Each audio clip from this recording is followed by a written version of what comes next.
like I know basketball. Download the DraftKings Pick 6 app now and use our promo code when signing up.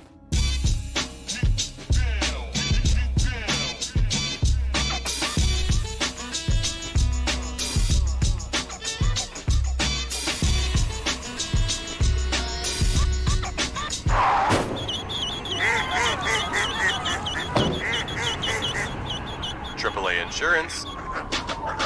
For no matter what crosses your path. Get coverage confidence with AAA Insurance.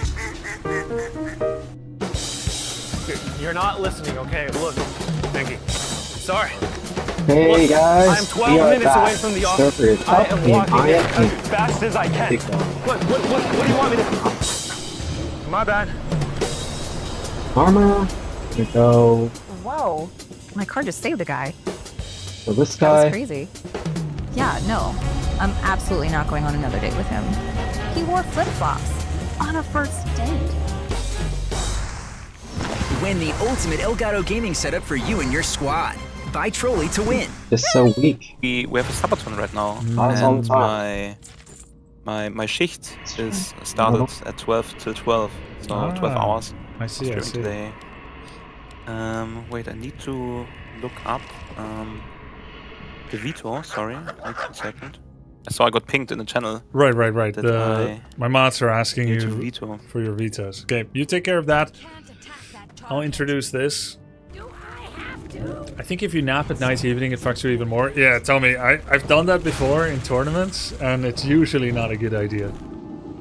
It's kind of tough. Should you stay amped up, or let yourself relax in between?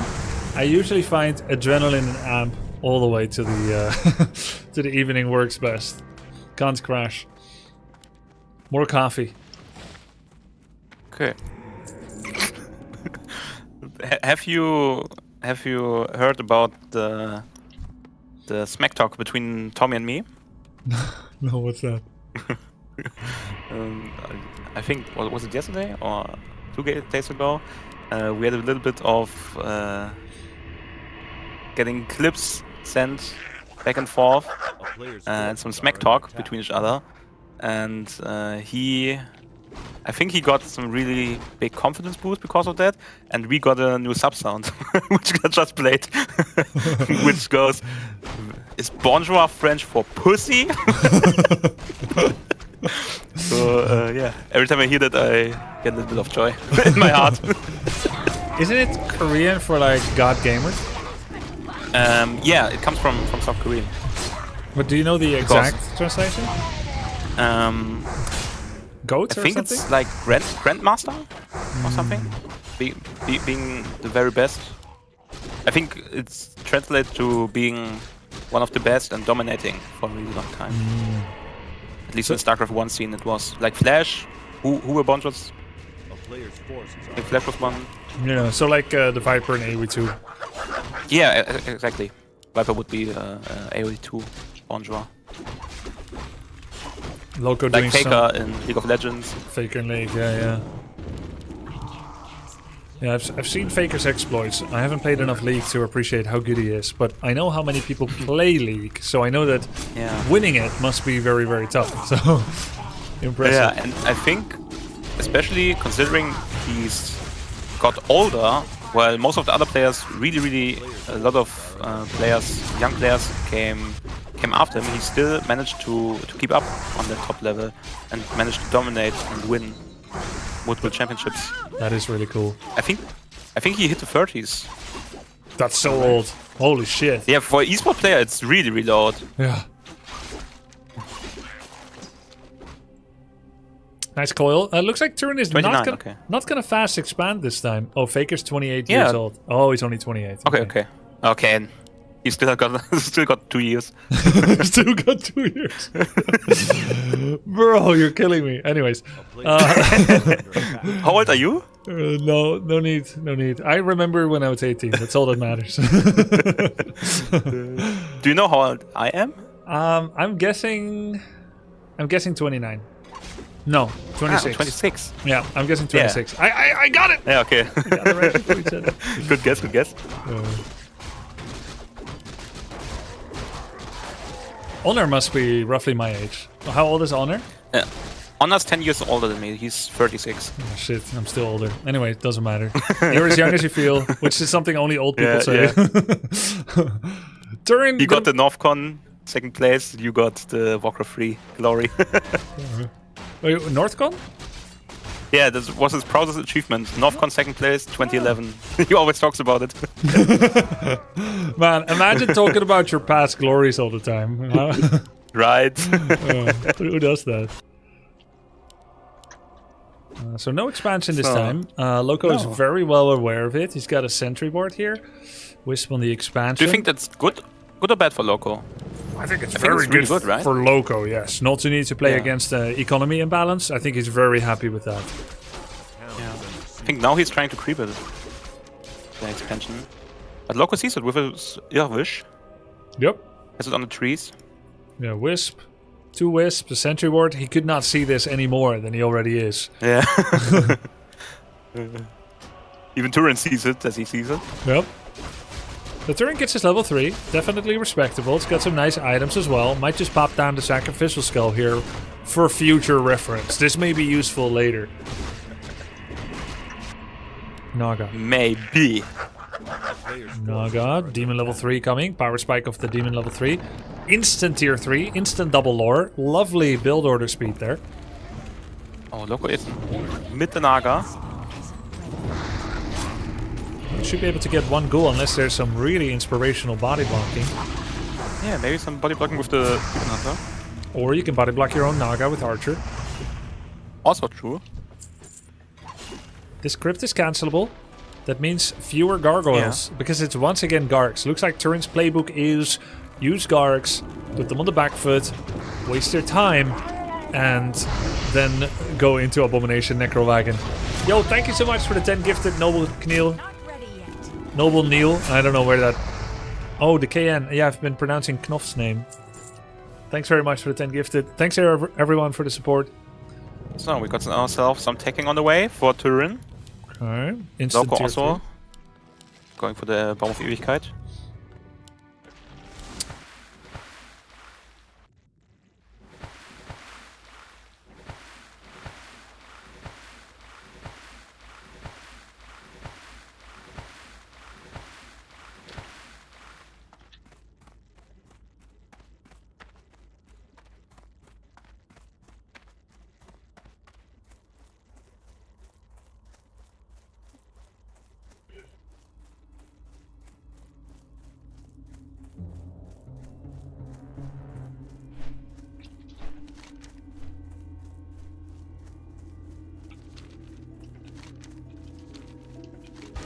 But is that an actual word?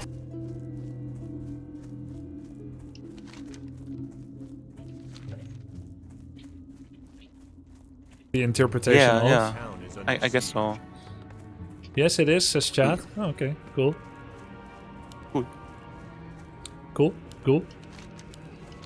Ancient of War is in position to creep the Mercamp, but he's giving space to Turin. By the way, that's double crypt, but I don't see any Gargs. Do you see? Do you see any Gargs? Not yet. So there's not gonna be any. Garg's best time to be made is now, and the worst time is not now.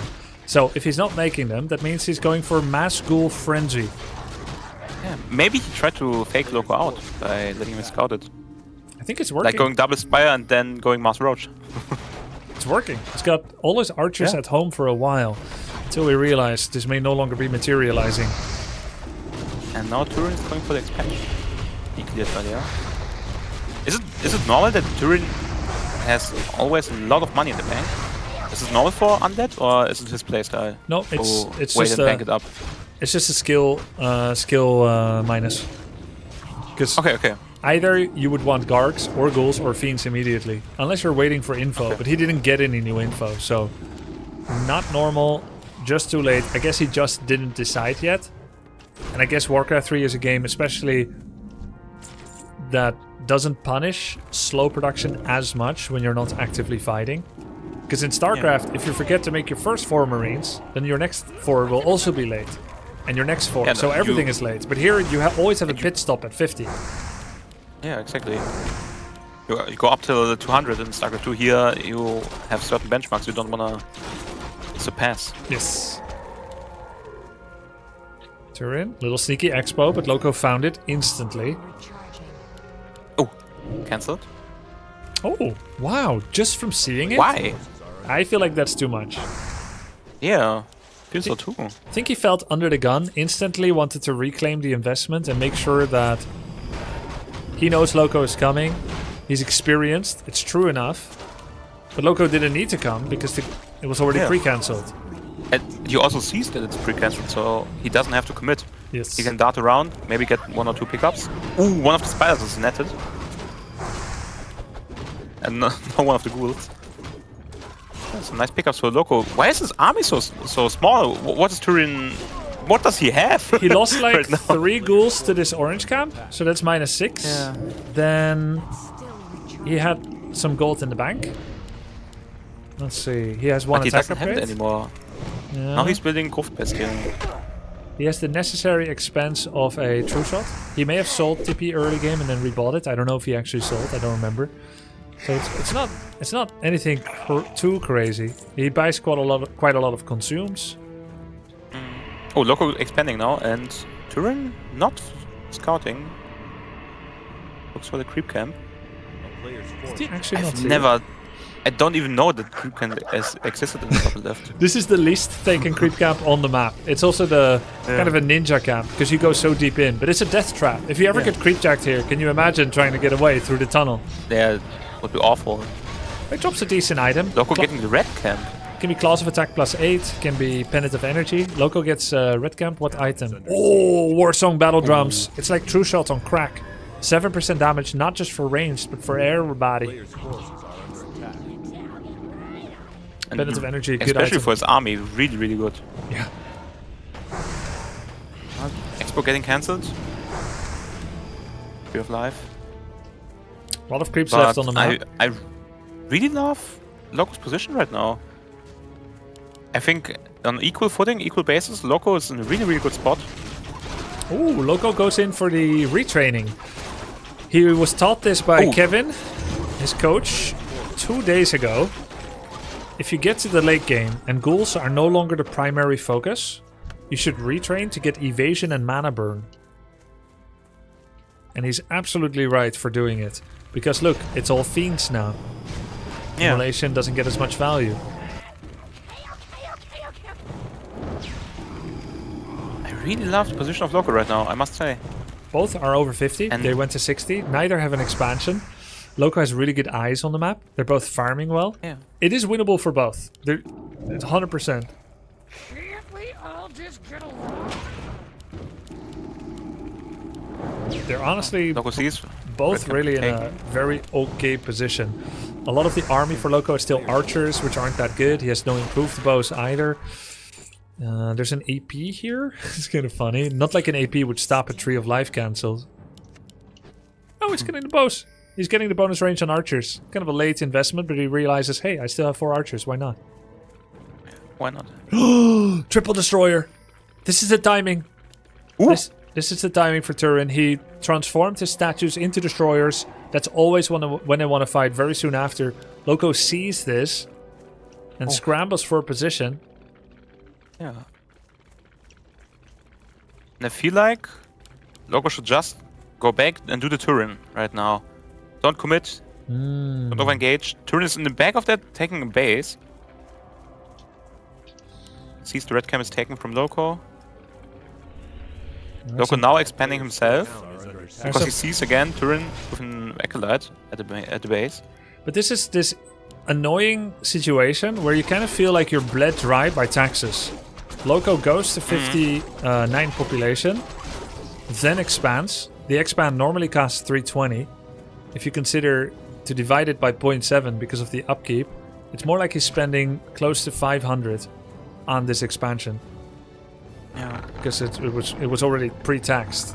It's not a tax deductible, unfortunately, the expansion. So he doesn't even have an over Moonwell yet. First he makes the tree, then he makes an AP, still needs a Moonwell, then he could start going over, but he still has low income. So this is this 4-minute window where he won't gain any new units, so his army strength doesn't go up.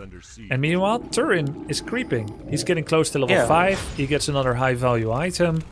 Loco sees I think Turin is getting ahead, even though you can see like, oh yeah, he's getting an expansion. Look at Turin's upgrades. 2 attack upgrade on his Fiends, 1 more than the Bears have. He's got higher level heroes. Bigger army already at 64.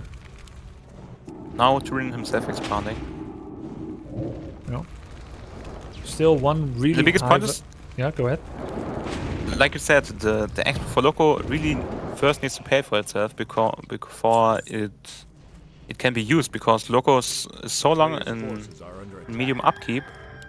Yep. That he's been really bleeding his money dry. Especially because he's not going 70 or 75. He's on 57, 58 the whole time, so it's 1 or 2 units above. Yep. He's been losing money, and they don't fight, so it's basically really just throwing away money for Loco. And the creep camp in front of his base, the laboratory, still hasn't been taken. The only camp left on the map. Very high value camp. Can drop health stone, mana stone, Wand of Cyclone, Book of the Dead, Heal Ward. Health stone on Naga would look fantastic. She's looking really naked to me. No invulnerability potion. Can just be a quick coil Nova, and soon he will have the TP already. Move command into the army. Fight starts. Demon, invulnerability potion. 1 mana burn on the Now Turin DK. disengages. There's the second. No mana pot on DK smart. means he cannot save anyone with coil anymore. Oh. But does Loco realize? I don't think so. Ooh, losing a bear? That's expensive. Big loss. New invul bot caught, but has still cooldown on it.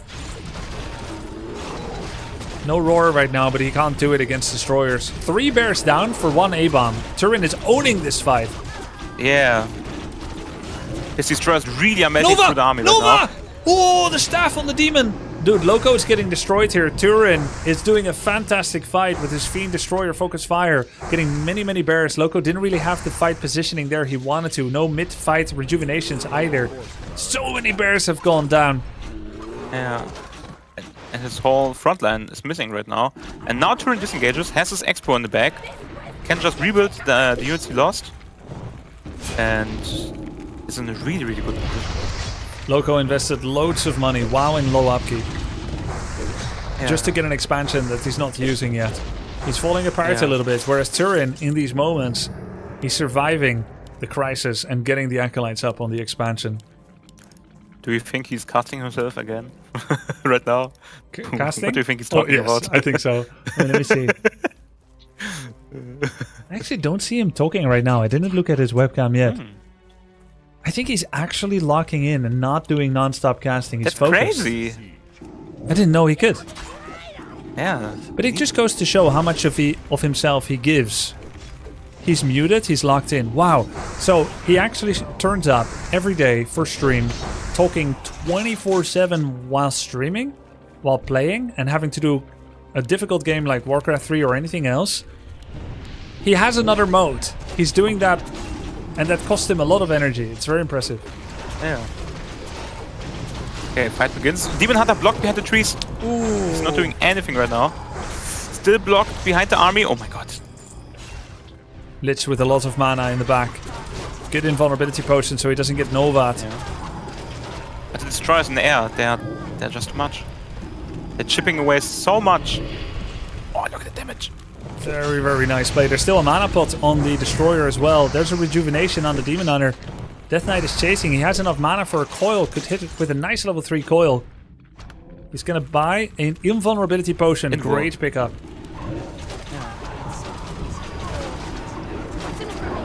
They're going down for transforming.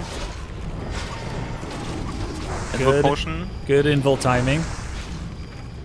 They are getting saved. I think Loco is really stressed in this game right now because also his saves with the bears have not been on point at all right now. Yeah, it's system overload. He's experiencing total system overload. Turin is handling this very well. Yeah. One undead. I think fell by the wayside to lower bracket for now, but Turin looks like he's clutching it for the race. Yeah. I feel like that's what is the most important thing in tournaments like these. Keeping up your mental, staying focused, and not getting tilted or doing sloppy mistakes really helps to secure the victory. I think that's one thing Tommy also talked about. What's really true about him and Lakari, I think both of them really suffer if they're at a bad mental state and keep losing and spiral down. But also, if their momentum is behind them, if they keep on performing well, denying all the units, they really can turn up the 120% even. Yeah, definitely, yeah. That's a scary thing with very invested players. Yes. Yeah, it's funny how many types of people there are. Some people are very emotional, other people don't care if they're up 2-0 or 0-2. Yeah, I think Viper's one of those people. He can stay really calm.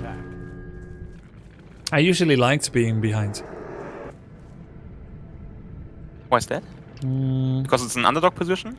Yeah, it's underdog. I think underdog position, and it kind of allowed me to let go of needing to win. I could accept that I may lose. I've almost lost, and it took away pressure in a way. And then I could play with more light heart. At the beginning of the 0-0, I feel very worried, but then I'm 0-1. I'm like, okay, it's so fine. I'm gonna lose. Let's have fun, or let's get revenge. Let's play from the underdog position. Yeah. And I like that a lot. So I had a lot of 0-1 2-1s. Yeah, people that have nothing to lose are also very scary, right? True. If your back's against the wall already, why not try the the proxy DTs? Yeah, exactly. Okay, so if Loco gets something like 6 to 8 talents, that would help him a lot, because that actually makes the fight way more complex for Turin. Getting talents or hippos from the wind that he seems to have forgotten for now would force the destroyers not to just target fire on the bears, but he would have to pull them back. Then he would have to web the talents, keep his destroyers out of range of the talents, focus down the talents, then start focusing on the bears. So it would really help Loco a lot to make them. But I think he forgot them because he made it in a weird place. He's only making dryads and bears. The town is under siege. Wisp seeing the expansion of Turin on the right, where the red camp usually is. And Ghoul Scout here and checking the third. Yeah, that's really good.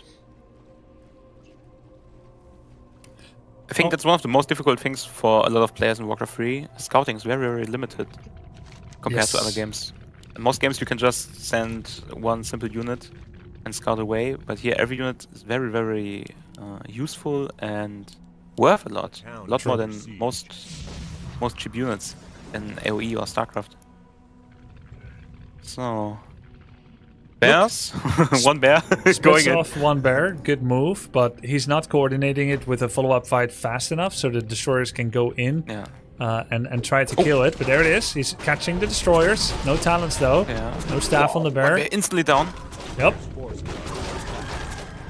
And I think right now Loco doesn't even really need to go that hard on the fight because he's doing equal damage on the right. True. Killed one destroyer, another bear goes down. There's 3 attack upgrades on the fiends. It's really insane. The demon drops real low. What attack? Second destroyer going down now. But all the bears also have vanished, but one. Demon is back in. Oh, enemy dead! What's that? Enemy dead. 6 corpses, your allied units or enemy units can be summoned and will fight for you. He has bears. Wait, he has bears right now? Yeah. That's basically solo leveling. What? Have you watched that anime? No, I haven't seen it. That's basically solo leveling the main character. No, I don't know what that is. You can animate the dead and let them fight for him. Yeah. That's crazy. But he cannot transform them to Master Claw. You see how they're initiate? Yeah. This is crazy. He also has 2 dryads. Turin is 71 pop, Loco fell to 45. Turin now on 2 bases. It's his game to lose. Yeah. He's in a great spot. Enemy dead cooldown is very long, 3 minutes apparently, so he can't do that again soon. It wouldn't be Turin if he wouldn't take it slow, methodical, going shopping. Getting some necros. Why not?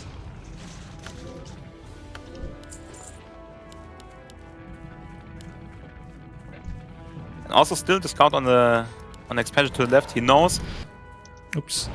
that Locos is only one base right now. Yep. Mining. And Turin going for the death push right now.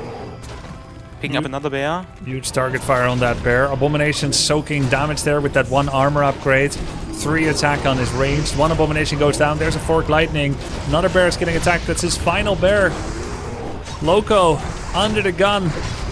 He's falling against the focus fire. There's a Nova. Is there a mana pot on the Death Knight? He's 2 mana away. He could call soon, but he goes down already. GG.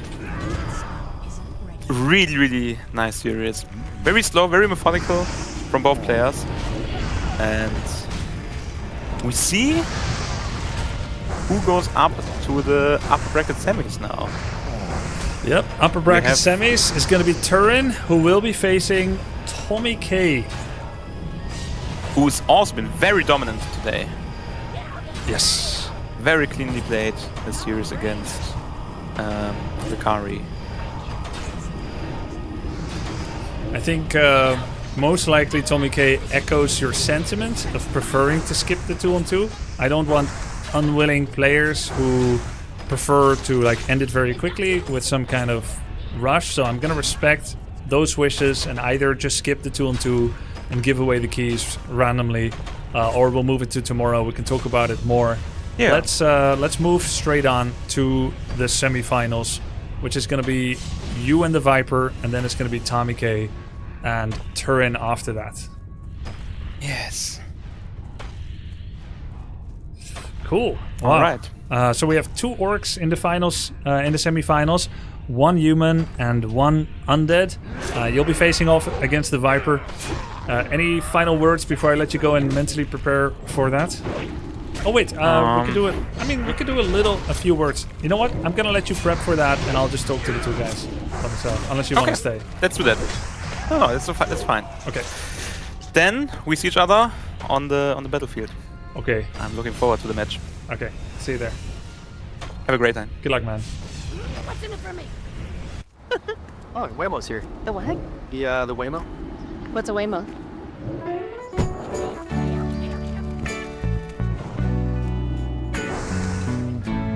There you go. It's driving itself. You're okay. It's driving itself. It's driving itself. It's driving itself. How does it do this? Magic.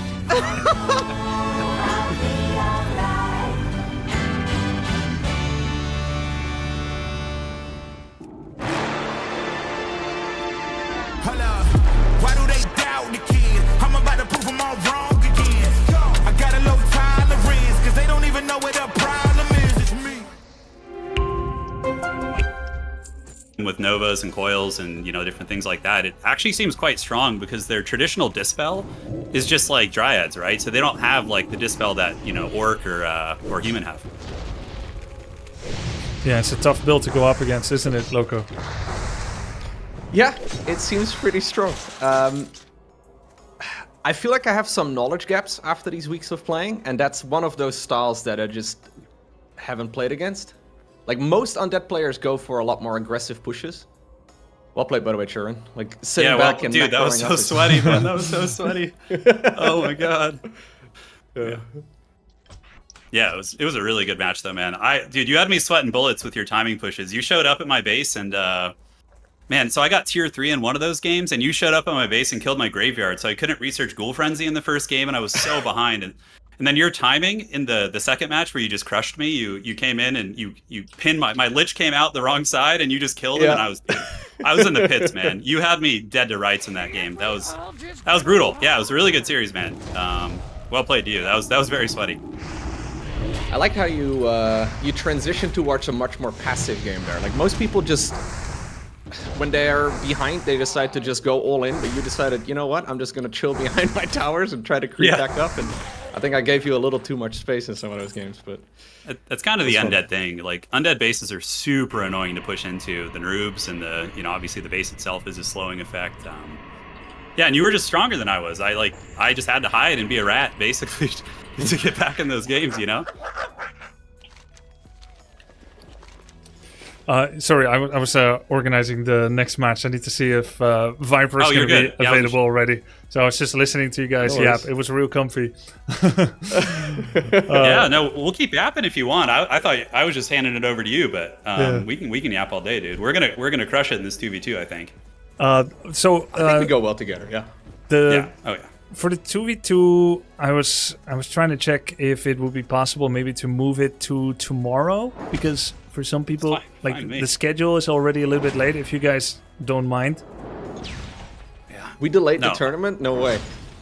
I'm down, dude. I'm down. Let's do it. You know, it's less games I have to play today, so that's a win for sure. All right. So we'll either delay it to tomorrow or we can just skip it as well. I think it's a lot of fun, but the days are long, so let's see how that goes. Guys, I think both of you played well. I need to check if Viper is going to be available for it. Otherwise, I'll just stretch for time and let you guys go. Loco, obviously, that means you would be playing only tomorrow in preparation of the lower bracket. I talked a little bit to Turin before you got here. I think you played very well. You showed a lot of improvement in mastery with, your short time of practice. Great Staff of Preservation, Staff of Teleportation play. You had really good timings. It made a big difference if you were able to show up at like minute 10 with the Masterclaw training like you did on that game on Hammerfell, and you just started deconstructing his main base. Turin had such a large bank, but because of the way you focused his buildings, he was unable to bring that onto play. He had 2,000 gold. If you came even a minute later, he would have had 8 or 10 Gargs, and he'll be able to hold you off. So I know Warcraft 3 is not as much of a timing-based game as SE2, but that game definitely was. So that was perfect for you, as a SE2 player to hit that kind of timing. Was I mostly late on the other maps?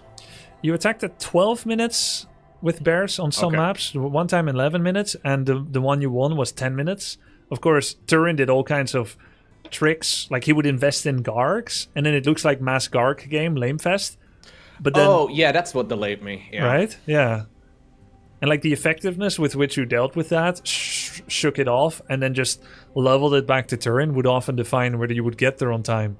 Turin, sometimes he would be completely out of lumber, and he could only make ghouls, but then he would use those ghouls to buy time. Honestly, very good use of TP mechanics, playing out of vision Turin, and doing hit and runs. You pushed each other to the limit. I feel like you both leveled up, and just want to say kudos to both. Yeah, dude. Yeah, GG, man. That was a really good series. That was a lot of fun. Yeah, GG's. GG's, Loco. I'll see you tomorrow. What? 2v2 is skipped for now, out of respect for people's time schedule, and that means that Turin, you will have a bit of a break. Okay. Before the next, I do want to ask: would you want to co-cast again with me, or would you prefer to step away for a bit? I don't know if you need the break. So I probably need to. I could use maybe like a 15-20 minute break. So maybe if I could join you in like game 2, would that be something we could do? Yeah, I'm down for that. Sounds good. I'll just handle. Yeah, I just gotta get the hands off the keyboard for like 10-15 minutes. That'd be great. Of course. And if you'd rather just take a rest in general, that'll be okay too. I can try to find someone else. Okay. Yeah. I'll let you know after the first game for sure. Yep, sounds good. Loco, I'll see you tomorrow. Turin, maybe see you in a bit. We're gonna go to the first semifinals of today. GG's, guys. Hey, GG, man. Thanks again. All right. I've hosted the lobby. We're gonna have an Orc Mirror semifinals. Wait, why didn't I ask Loco? I just thought because I was letting him go because he has no more games. Yeah, I'd love to cast with Loco too. Loco! Loco!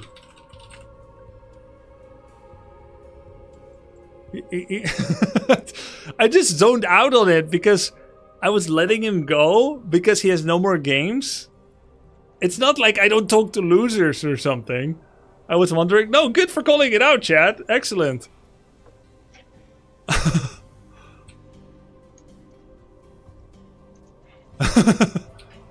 Yes. Okay, he's down. Yo, I completely blanked on asking you because I was like, you don't have any more games. Yeah. Wow. I'm the second choice. I am the backup. Loco, I just wasn't sure. If you don't want me, just tell me to my face, man. You don't have to go around my back. Oh my god. No, I'd love to have you, especially in regards to, Turin probably wanting to take a break. And but yeah, no, you're fine too. Loco, I would love to. I will join you. It's okay. Thanks, I'm all pumped up now again, man. I was starting to feel a little tired, but nice. Adrenaline does wonders when you're playing a game. Adrenaline, right? And coffee maybe. Speaking of which, I should probably get some. So let me just DM you the game name. And do you want to do this from here, or shall we go to the channel? Let's go to the channel. That way my mod can hear us as well. Yeah. Discord? Yeah. Yep. Cool.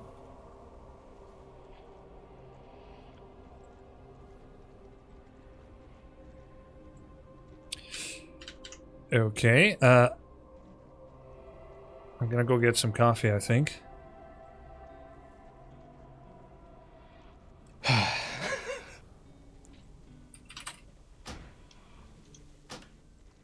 Dude, I thought you were gonna take a 2-0 lead. It looked real good.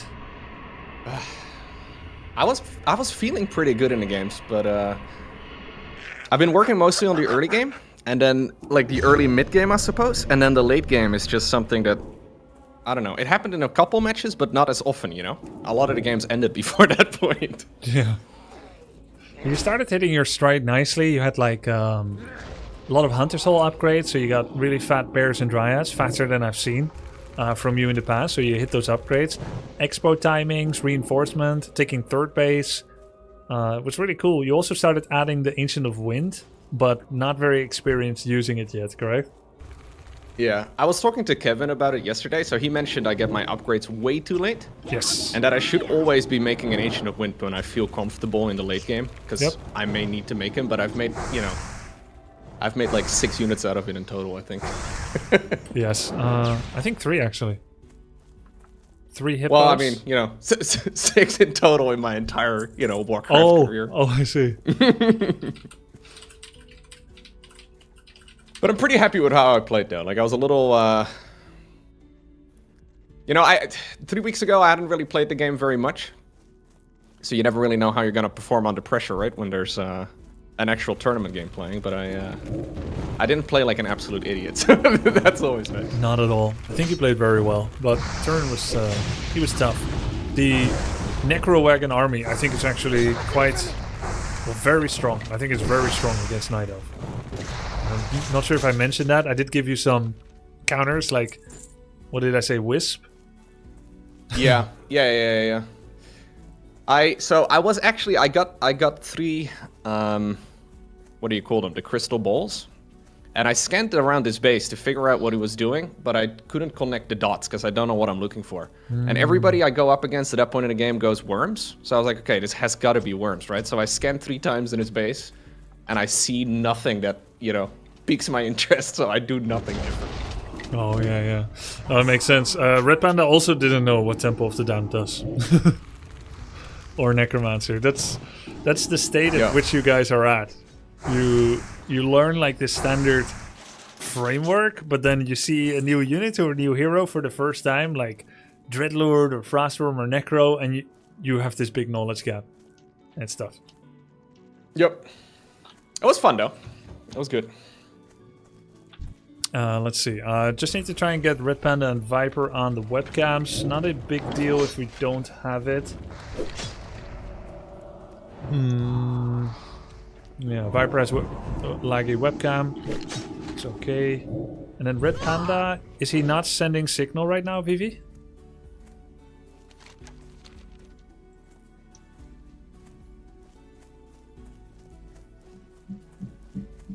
Not that Vivi has a way to speak to me right now.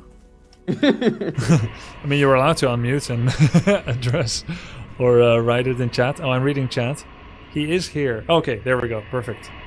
Good. Then I guess we're soon ready. I just need to get coffee. Do you wanna take over for a sec, Loco? Yeah, I'll also actually take a break for a sec. I'll be back in a minute too. 1 min. All right. Music will take over. 1 min.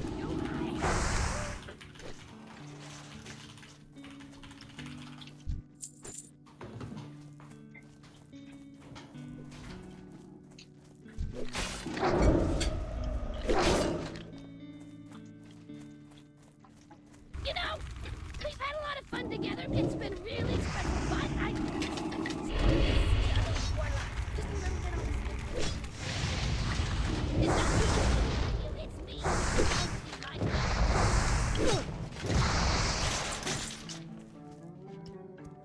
I can't reach that.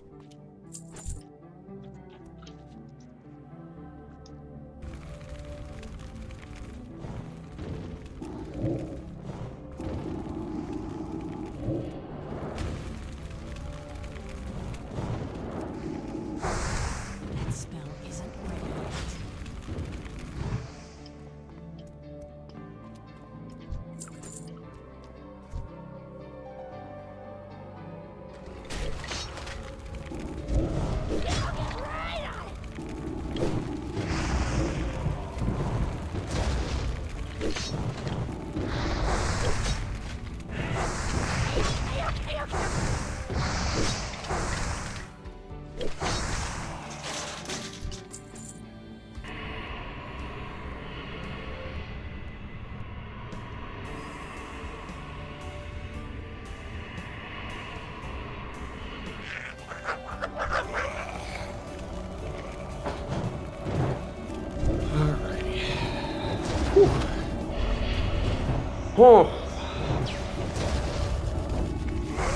I gotta send Kevin a message because I have no clue how to play Night Elf Mirror on the new patch.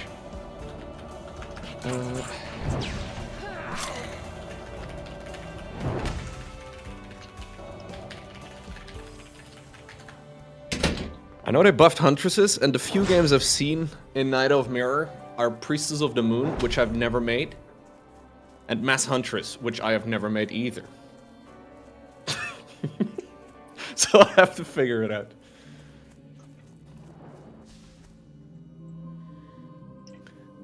All right. Good. Red Hello. Panda, ready anytime.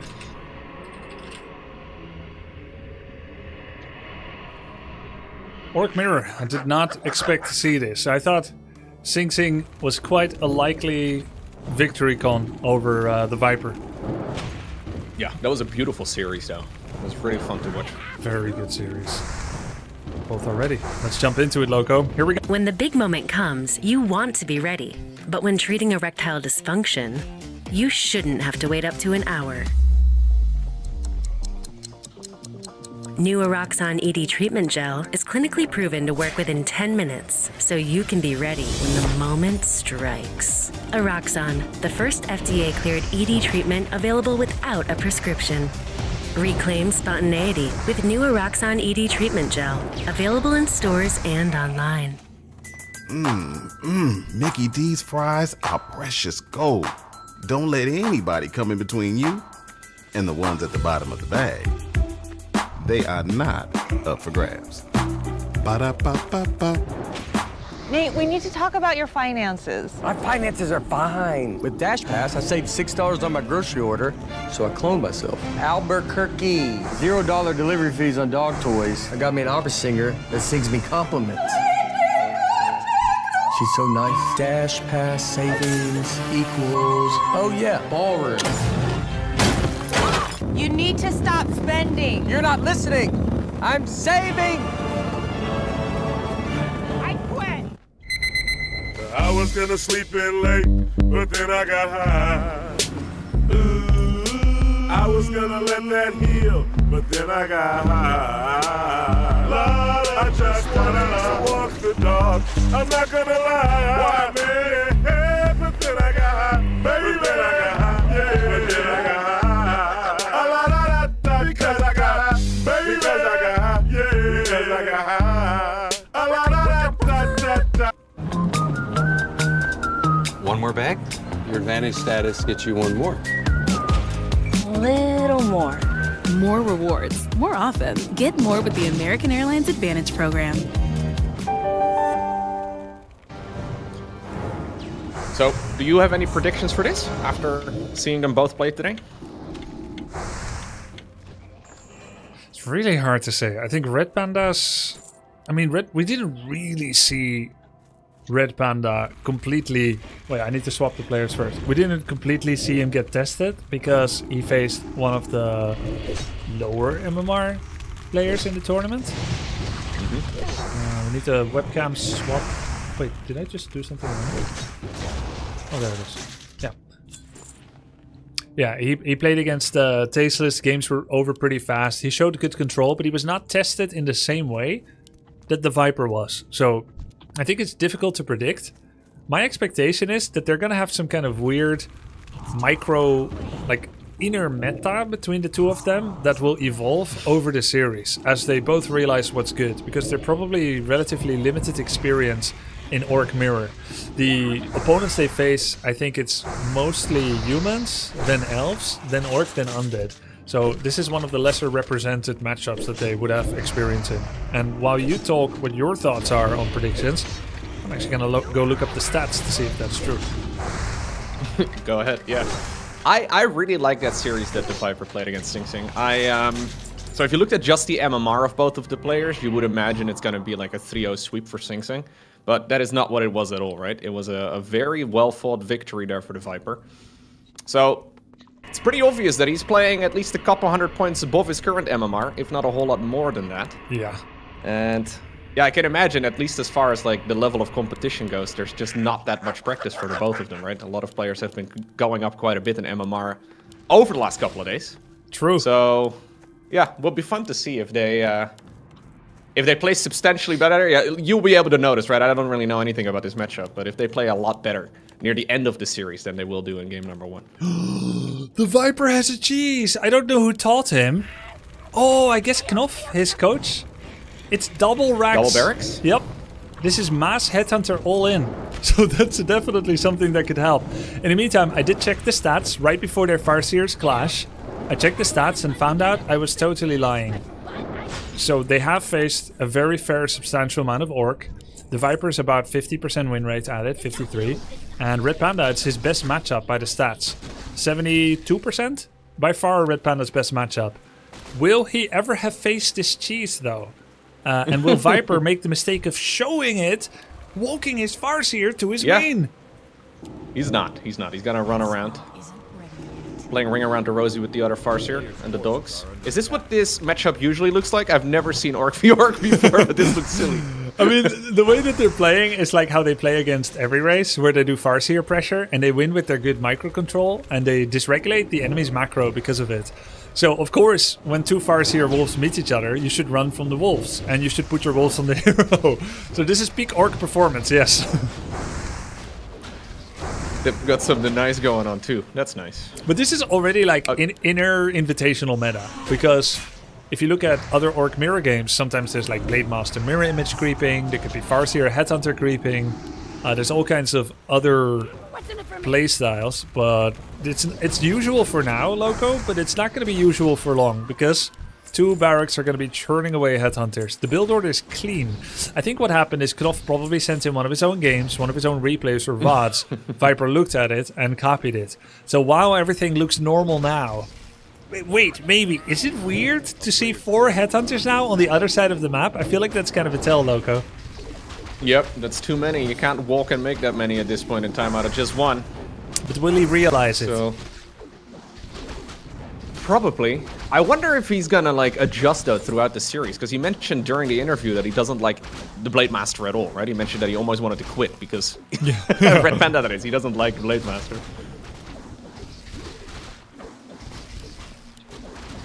Just 2 Farseers hitting each other. 5 Headhunters now against 3 is really sussy. You've had this moment in StarCraft, no doubt, where you're like, hey, that's 1 Marine too many. And someone is secretly double ranking. Yep, at some point you realize that it's just a little bit too much, right? Like you're making the same units, and your opponent has more of the same units, and on your side of the map, so there has to be a second barracks. Yeah, exactly. Look at this, we have a shop coming, so either Viper's gonna TP, heal up and go again, or he's gonna walk all the way home. I'm not sure which one it's gonna be. Many headhunters getting saved. Red Panda kind of dropping the ball, not sending his wolves there. Oh my god, Viper's doing so well. He killed like 3-4 headhunters and losing none. Yep. The wolves have been going to town, just picking off all of the weakened units, and now he's got level 2 over his opponent too. Do you go Chain Lightning here? Yeah. Yeah, do you know the other Farseer ability? I think it's like a scan, isn't it? Yes. It's not very useful now that I'm thinking about it, yeah. Where are you? Scan. The bad-mannered scan right now in the main base would be sick, though. Yep, it would actually be BM if you scanned right now on top of the opponent. Ooh, Scroll of Speed. Is he gonna... Do you chase this? No, there's no way, dude. There's way too many headhunters of course. You speed scroll and you kill the headhunters in the back if you dare. You would drop low, but you could kill like a lot there. All of these need healing. So how is Viper gonna heal? Oh, he goes to tier 2. That's not how you're supposed to do this. You're supposed to go home, heal up, and bring 4 peons and tower. You gotta double down on the aggression? You gotta double down on the aggression. Now he's kind of just... I mean, what is this? Like, imagine doing 2 barracks or 4 barracks Mass Marines, and then being like, yeah, I can macro behind this. This is just a pressure opening. So the question is, has he done enough damage to justify this? I mean, Tier he killed 2 right now for his opponent. Viper killed 6-7 headhunters and lost none, which is insane. He, something soon like to be one. Okay, soon to be one. Yeah, maybe he did lose 2 already. So that means now he's lost 2. He might lose 3, but he killed like 7. So that's really nice. But all of the experience is going to the Farseer. So eventually, when the Torrent Chieftain gets higher level, that's... Oh, nice deny. Red Panda might be in the lead. So Orc can only ever heal when there's a hero nearby, right? Like they need to use the hero ability. Yes. In this stage in the game, at least. And it's a minus 70 on the clarity. Everything is going to get cancelled by the wolf. Well, not everything, I guess. It is a non-combat consumable, which is to say, if you get attacked, it cancels the remainder of the effect. Ooh, he's not rebuying it either. And you can only buy 2 charges of heal salve, so you can heal up to 6. Oh. And then like maybe 45 or 60 seconds later, you get another charge. I see. So, is it beneficial for him now to go across the map, though, against 2 heroes? I think so. He's got... Yeah. Normally, what I would do here, probably, I would creep this shop, get level 3 Farseer, buy heal score protection, and then you go. And that's almost insurmountably strong. He's also very close to tier 2. He can get troll regeneration, which means you won't need as many heal salves. Farseer level 3 means wolves level 2, and he's got 1-1 upgrades already on his war mill upgrades. So his headhunters are stronger. He has more than double, and they're gonna have regen soon. But the one thing he really needs is to be able to resist and get that heal scroll. Burrow kills here would be huge. He's trying to decide what to do. A little indecisive for just a moment. He decides to go Brewmaster. Okay. So we're doubling down on aggression even more? Yeah. I mean, you know, Brewmaster is a good scaling hero. The funny thing is, if Orc gets Brewmaster, usually it means they're rushing. But for Night Elf, it means they're greedy and playing for the late game. Whereas if Night Elf gets Naga, they're playing normal.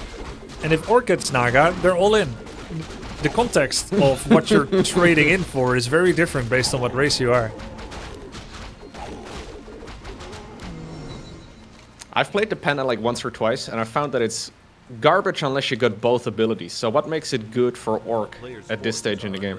Headhunters, low health, numerous. Drunken Haze gives mischance. He has a large enough army that he can power creep it to level 3. Panda is garbage at level 1, but fantastic at level 3+. If he separates his Farseer here, he's going to get Panda 3 off this camp, and he does. Ooh. Great play by Viper. He's playing very well.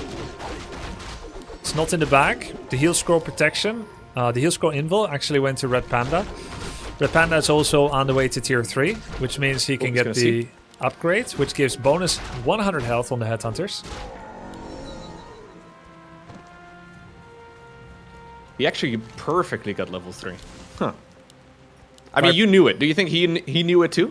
You got a little lucky. I don't know if you knew it, but I knew it from feeling. It's really weird how you can predict that, but just based on like, the bars, the feeling, the creep camp strength. I think he had a good feeling probably that it would work. Tier 3 just started by Viper. He's got his second attack upgrade coming, more headhunters, and a Tauren totem as well. I don't know if that's going to be for walkers or for torrents. There you go. Scroll healing on the Farseer. And the scroll protection. Why is he speed scrolling? Guess he wanted to chase this one down. There we go, though. Berserk is active now on at least the units in blue. Ooh. There's a heal scroll for Viper. He has protection scroll. One armor upgrade, one armor from the protection. Still saving his heal scroll for now. Huge fire breath on the backline. Heal scroll for Viper now would be insane. There's the shockwave. Does he remember he has it? He just bought it like a second ago, but I think he has forgotten that he does have it. Still though, winning the fight regardless. Yeah. You had the 100 health upgrade for Red Panda, but he forgot to use heal scroll himself. He also forgot to use Scroll of the Beast. So he didn't have that going for him. And then you had Viper's 2-1 upgrades with regen and a level 3 Panda. Oh, he really needs heal scroll now! Invol on the Tauren Chieftain. He's gonna try and chase this down. Yeah, he's forgotten that he's got it. Yep. I feel like you made good use of your items, better than most invitational participants. You remembered your staffs. Like once you have that habit, you were clean on it. Well, the first time you showed me, I was like, how in the world am I ever going to implement this in a game? And then I realized, wait a second. Both of them work together so nice. The double staff, Is he going to buy another one? Okay, no, he buys... I guess it's not for sale again. Oh, it is. Oh, there it is. Oh, he bought a second scroll of healing. Probably now realized that he must have had one all this time. He's like, maybe I'll actually make use of this one. 518 gold for Red Panda. He's getting Bloodlust upgrade that takes 90 seconds, about 1 minute left. Viper goes back. In the past, Viper would just hit heal scroll to heal everything. He now... I told him that it's not great to use greater heal, greater mana or heal scroll outside of combat. There's a cheaper ways to heal and you can save it for battle. And it looks like he's adhering to that now, which does mean he will lose a little bit momentum for the time being. He's only at 38 population himself. He's going to get a Shadow Hunter third. Didn't make use of the totem yet and gets a Ring of Protection +5. Red Panda is still in the game and he's got that speed aura and soon Bloodlust, which means he will gain 40... Is it 35 or 40% attack speed from Bloodlust? And then Endurance aura gives another... I don't know, maybe... Is it 5 or 10%? So he's got almost 50% bonus attack speed. This could be big for him. He's catching up. Yeah. Great hold by him, by the way, earlier. Yeah. It looked like it was going to be game over at like minute 6. Now here we are, and he's actually doing totally fine. Viper's running around a lot trying to decide which camp he should be creeping. Seems like in that department, at least Red Panda is a little bit more decisive, right? Trying to make sure that he is not wasting as much time. Although he's also a bit afraid, I think, of getting attacked here. Yeah, this move of going like back home without really doing something, it's usually... I mean, it's not great. Like, he's full life, full mana. Yeah. He keeps going back. This is kind of an instinctive desire to protect the vulnerable areas. Think like holding your hands before the... I just received word from but you don't even know if someone is going to kick you in the balls. So like to see you for it's an illusion of safety. You should be proud of yourself. By spending a lot of time at home, but instead you are less safe because you're not farming creeps at the same time. You'll be able to find him in the magic quarter of the Undercity, near the Temple of the Day. Everybody does pretending that I'm going to be attacked in my own head. But Night Elf, at least you can scout, though. It seems like it's quite difficult for Want to make your demons more powerful? You know, like, obviously you can still scout using units, but Wisps are really strong. Wolves. At just, you know, keeping that vision. Wolves is the answer for Orc. You wouldn't want to use units, correct? Peon Scout is not nearly as good. But the Wolf...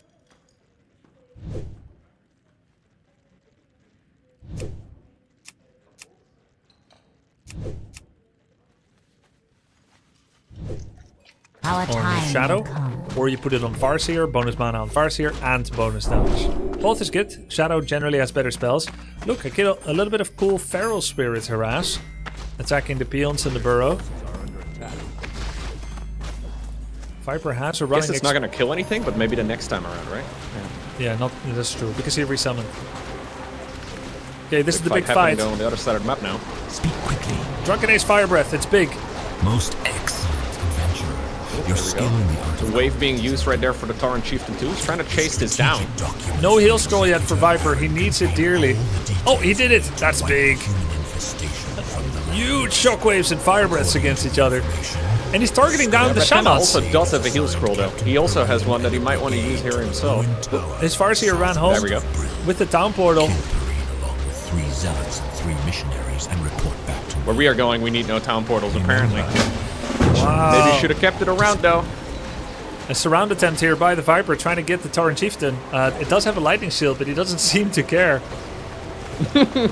Oh, it's a surround! Is it? It is. It is. Okay, is he actually... Does he want to hold it? Farseer's back. Farseer's back. Chain lightning! All the units are low! Oh, they're so low. What a fight.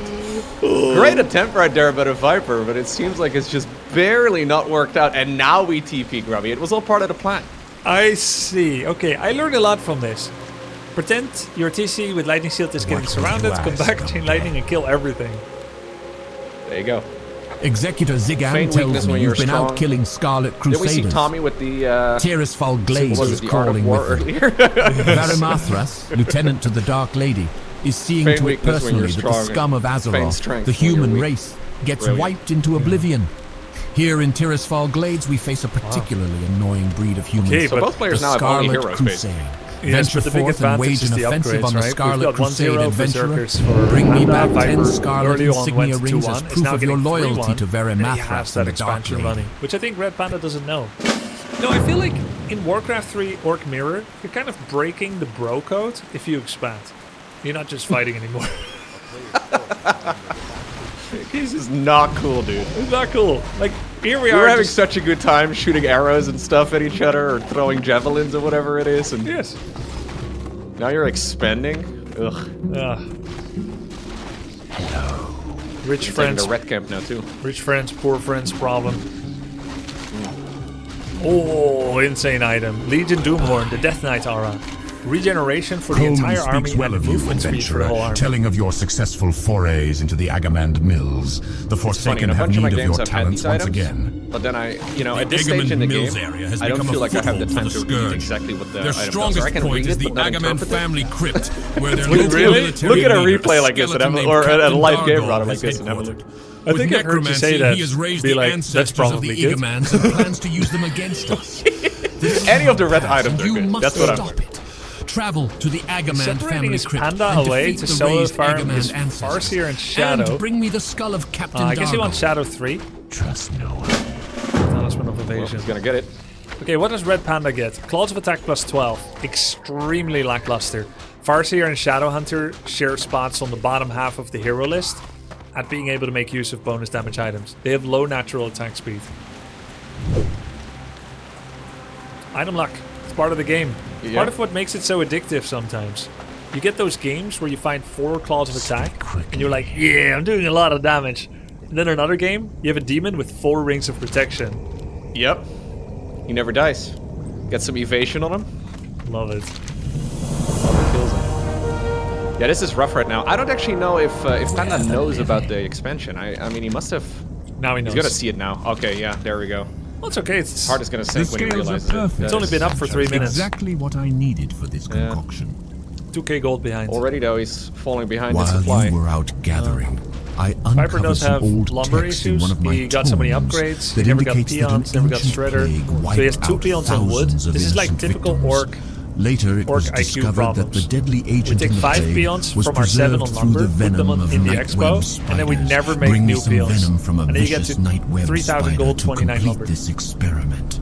I want to see if What do you the think about that? contagious He's headed element in that from the direction venom right now. will work with my new Interestingly enough, concoction. Red Panda has the exact opposite Rumor problem. has He's got it nearly the 2,000 wood, spiders saving can it for the be next found game. in eastern Not a lot of gold though. Tirisfal Should be glades. attacking or long distance mining with peons then.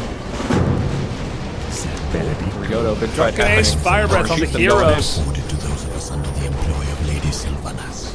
Surely you know this by now. Oops, accidental misclick on the walkers. He turned ethereal, which means they no longer deal damage, but at least they're safe. So that our collective efforts might one day provide the Dark Lady with the new So many items being used. The healing wave is so powerful, though. Nice heal scroll by the Viper. He has a second heal scroll on the Shadow Hunter. It's disenchanting the Bloodlust. Nice job. Shockwave not hitting too much for Red Panda. From the Undercity. His Farseer is also exposed. Panda comes in, does a Drunken Ace, not enough mana for the combo. Uses Clarity, instantly gets itself cancelled. Now we can Fire Breath. It's a close battle. Whoa. For the Viper, though, as long as he holds, he will be happy. And the Walkers are back from their going to benefit him. The Walkers are back from their vacation. Good use of items. Your efforts no, he's running the wrong direction. among us, adventurer. I will not thank you for doing what is necessary, but the death gods of Tirisfal will remember you. Interesting. Very difficult to get back at this point, I would imagine. He just wants the hero. GG, wow. Okay, I have a question, Loco. How much does MMR matter? Because I value it a lot. Dandy thinks it's just a number. I feel like... So the Viper obviously has a ton of tournament experience too, right?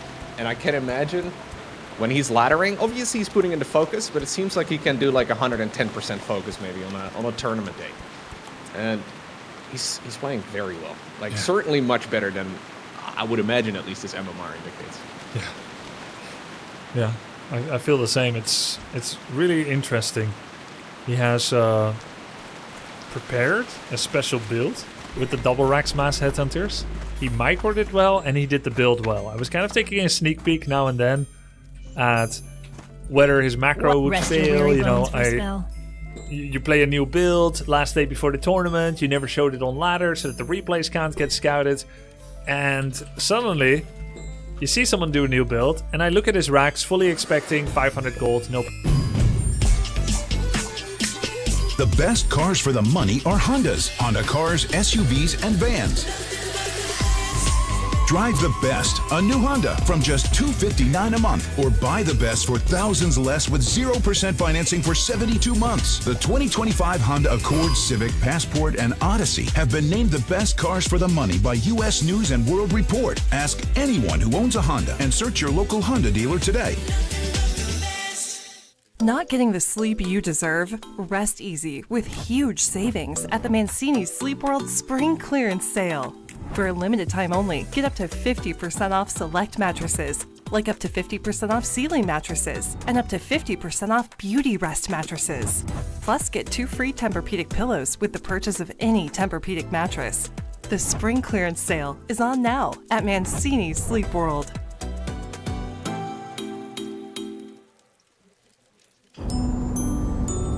Seems like a cool city. Wanna go check it out?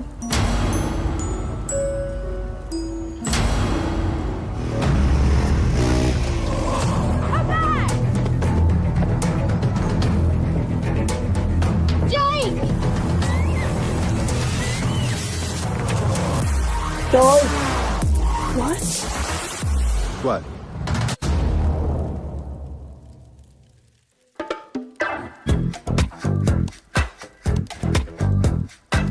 What the fuck is that?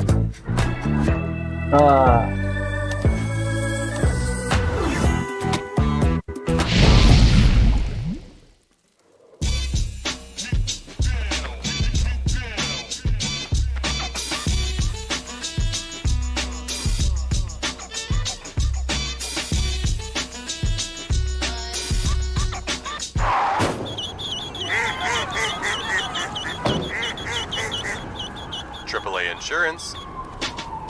For no matter what crosses your path. Get coverage confidence with AAA Insurance. Oh, Waymo's here. The what? The Waymo. What's a Waymo?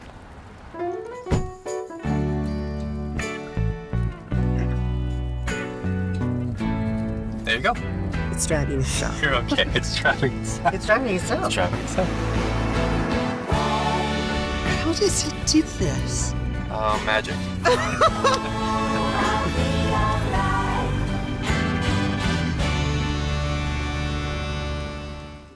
game better with new salted caramel Butterfinger. Every bite of that crispity, crunchity, caramelly peanut buttery bar gets you closer to a chance to win $1,000. Just buy a salted caramel Butterfinger bar and enter for a chance to win a game with Butterfinger.com.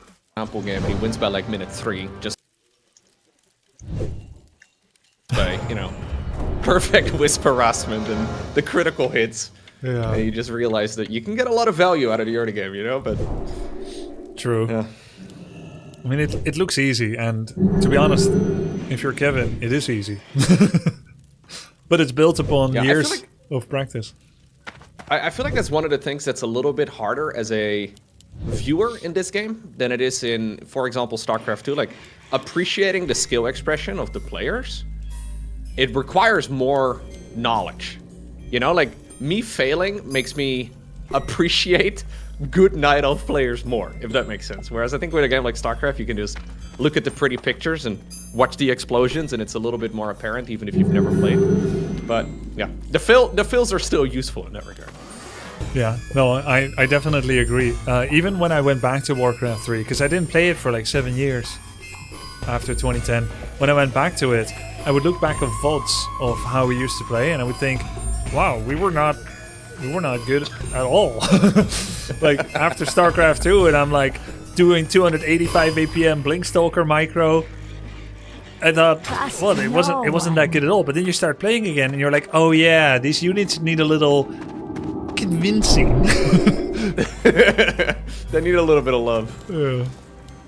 It's the same way you watch like StarCraft 1 games. I don't know if you ever do, but if you just see like dragoons wandering around the map, it kind of looks like it's got, you know, similar to like Warcraft 3 pathing or StarCraft 2 pathing. But when you actually play, you realize none of the units ever listen to you. That's what the pro gamers are really good at, like walking. It sounds like a basic skill, but it's not so obvious. Red Panda's doing it too! Double barracks from him now? Yeah, he's doing the same build, the exact same build. I could see it the moment he stopped making peons, because he's staying at 15 population, and he's supposed to go to 17 if he's playing normal. And this time Viper is doing a proper build. He has planted his flag on Azeroth, if you will. I'm crazy. Yo soy loco. I could do anything. You gotta be afraid of me. But now Red Panda's doing the same thing. Because Red Panda's getting coaching from Franzis, which is a 2300 MMR orc player that has had #1 in 4-on-4. Very scrappy player. He knows like 10 different cheeses as well. So now Red Panda is doing the Mass Headhunter, which means if they had both done it, which is something we might have later in the series, we're gonna see 20 toothpick throwers against each other at tier 1. So who will build the first tower on the other side of the map, I guess, in that case? I feel like Red Panda will actually go all the way with this. Yeah. You don't think he's gonna tear up? I don't know. It's hard to say. He's got a taste for it. There we go. Mass Headhunter production. And will Viper sniff it out? Question mark. Yeah. Well, I guess since he just played it, at least it's fresh in his mind, right? He's gonna be paying attention at the very least to the number of headhunters. Probably. I mean, so what is so he's going much faster Great Hall right now, or tier 2. Is that the normal approach to countering this? No, he doesn't know. Okay. He doesn't know what's going on. He's just doing his normal build. Probably thinking of... I don't know what units he makes in Orc Mirror normally. Is it Headhunter Walker or Headhunter Shaman for Bloodlust? Headhunter Raider Kodo? Could be any of those. Whatever that is, he's probably thinking about it. The longer he doesn't see its double ranks, the more he's just going to try and do that. Once you become aware. Okay, that looks like a lot of Headhunters. I have 2, you have 4. Viper should know, right? But that doesn't mean you can just start making towers at home and hold that way. I think the way you adapt is you get that panda. You're tier 2, they're not. You get your panda and you start the war of attrition. 1 breath, 2 breaths, 3 breaths. Now everything is half-life. And Red Panda, of course, is playing without Voodoo Lounge because all units, all money must go to unit production. Well, it's still a little while until tier 2 is done. So for now, he's going to have to hold on with what he's got. Microing it away for now, but one of them is very far forward. Nice body blocking right there by Panda. Tries to save his own Headhunter as well. He's going to give the little turnaround. This is okay, nice. Very well done. Watching the dogs chase units is very funny to me. Yes. They're like, here, stop. Just stop running. It's okay. Ooh, that shop is looking very exposed now. Yep. One of the ways that you counter these pushes is to have an encapsulated shop in the back. The shop is a big attack target. It's what gives you mass mana pot spam on Panda, which will allow you to eventually use your 5th or 6th Fire Breath to kill all the headhunters. Ooh, he's getting some good movement over here though. Gets one more with the final javelin. Looks like the guy that makes more spear throwers has more spear throwers and then kills more. More stuff is better than less stuff. This is StarCraft after. In this way, yes. Oh, is it a risk to go this deep into the base? It feels dangerous to me. Yeah, I think it's a waste. Oh, what did he get? A lot of sand. We got a hot crustacean band. He lost a headhunter going in. Didn't kill anything. So every headhunter matters. It looks like Viper will come back in. Wants to kill it. Doesn't quite get it. Will walk away and heal himself up. Oh, tier 2. There we have our answer. He did not commit. Okay. I like how if you're a low HP headhunter, you get to go on vacation for a little while. There's a bunch of guys that are standing around the map, waiting for a healing cell. We'll see you in 3 minutes after a bit of natural regeneration. All right, it is going to be TC though. Shockwave, pretty good here. Nice shockwave. It's not quite a Panda. I think Panda gets 3 fire breaths. TC only gets 2 shockwaves. Damage is actually the same, which is why usually you go Panda when you need immediate AoE. What over there? Yeah, I guess he's having a hard time getting the middle of the map here though, right? So maybe just easier? Yeah, might be. Holy crap. That's a lot of time. Let's see, what's Viper getting? Viper is getting Troll regen, Headhunter and Troll regen, and reinforced defenses. So that at least base dives Alright. won't happen so much anymore. And he's getting Torrent Totem, which doesn't do that much. Torrent Totem creates Spirit Walkers that have 450 range, outranged by 100 by Headhunters, taking bonus damage from Headhunters. All it does is Spirit Link, which is granted very, very good, and has synergy with Regeneration upgrade for Trolls, which Viper is getting as well. And he can disenchant Wolves, which again is good. I don't hate it, but it's not like really a power unit in the situation. So one thing that Viper did in the previous game is get those really quick upgrades going. Panda did not do that. Is it the norm to get the faster upgrades? Because you're at tier 1 and you've got natural supply caps that you reach, like 30 pop, 40 pop. Those are usually times to fit in an upgrade, and it's a way to make your units more valuable than theirs while also being production gated sometimes. So yeah, I would say it's extremely common to get 1-1 on tier 1 while you're doing this double rack smash headhunter. Okay. Panda scouting, trying to figure out if there's another base somewhere. Not the case. Dude, this camp in the middle I found is amazing. Like these units are, if you can snipe the items here, these camps are so valuable in every map. You know, this camp is very close to being red. Is it? It's level 9. It's level 19. And if it's level 20, it will be red. That's how good this camp is. That's why it also kicks a lot of people's ass, because they think, oh, orange camp, let's take it. Yeah. Now the actual red camps on this map are insane. I have my bag. Really? What do you know about that? Freaking bags. I may or may not have lost 3 bears to it once upon a time, but I was listening Loco radio in the garden. Oh, anyways, I heard 3 bear that sound. I was like, oh, Loco. At least we've arrived at that point, you know? At least I now know that there's a difference between the red camp strength. Some of them are just insane. These ones may be the hardest ones on any map I've played. These are so powerful. What do you think about Viper expanding against a extended tier 1 all-in?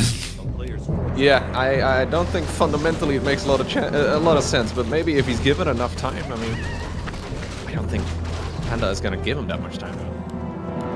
He still doesn't have upgrades. Oh, he's getting them now. Okay, he's getting the +1. Let's see what the item is. Not a very good item. Decent for the Torrent Chieftain that's coming out. Red Panda is going to tier 3 before the Viper, actually.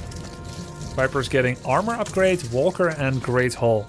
I frown at that prioritization, but if he gets away with it, who's to argue with his methods?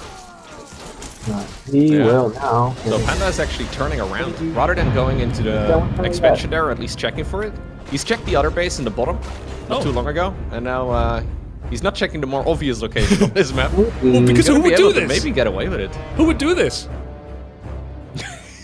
I guess the Viper is known for some greedy games, right? I guess so. How do we trim this? I haven't watched a lot of AoE, but from what I've gathered, he likes getting the final, 1% improvements whenever possible. He was the first AoE 4 Holy Roman Empire player that I saw actually opened with a second town center before actually making army. Every other Holy Roman Empire was doing fast tech to tier 3. Okay. So I thought, Holy Roman Empire can do this. And I think that's when I fell in love with his gameplay. Black? Very greedy. And you know what? The expansion's done. Now, is he gonna make new peons for wood, though? That's the question. He could send like 3 and remake 1. Then he keeps a nice 3 amount at home, which is 50% more than 2. That's better. There you go. It checks out. A lot of math. Red Panda, he's actually making them out of the expansion. Red Panda is waiting to receive an all-in that's never coming. He's completely AFK, not farming creeps. Excellent position for a fight, but misreading the situation. Viper has been kind of slow creeping. He's only level 3, 2.9. And his expansion, he's only now getting saturated. He's also staying at 50, which is, again, greedy. Yeah, he hasn't seen this. Oh, he's gonna check for it now, I guess. Okay, Viper needs to pump. He is pumping. 1 Walker, 1 Headhunter in production. We've got the upgrade finishing for Red Panda. He's got 2 attack upgrades ready. Plus 100 health. Now bonus attack speed. I think this looks real good for Red Panda, Loco. Yeah, he was ready for an all-in, so he was making non-stop units. Well, it turns out you can use them offensively, too. He just has the numbers at this point, right? The heroes, though, are still incredibly powerful. Viper going in. He's got a heal scroll. Viper late on the heal scroll. He lost 2 walkers. About to lose 3 walkers without heal scroll. He's not using... There it is. Finally the heal scroll on the backline for the Viper. Shockwave missing most of the units. There's a heal scroll from Red Panda. It's insane. Yep. Trying to chase all of this down, but I think he's just got a little bit too much stuff. Oh, it's all the way over there. Reinforcements are going to be slightly closer by. No way. Very well done for Red Panda here. Tier 1 straight to tier 3. It's like he skipped tier 2. It doesn't even exist. Oh. Had an info pot on it.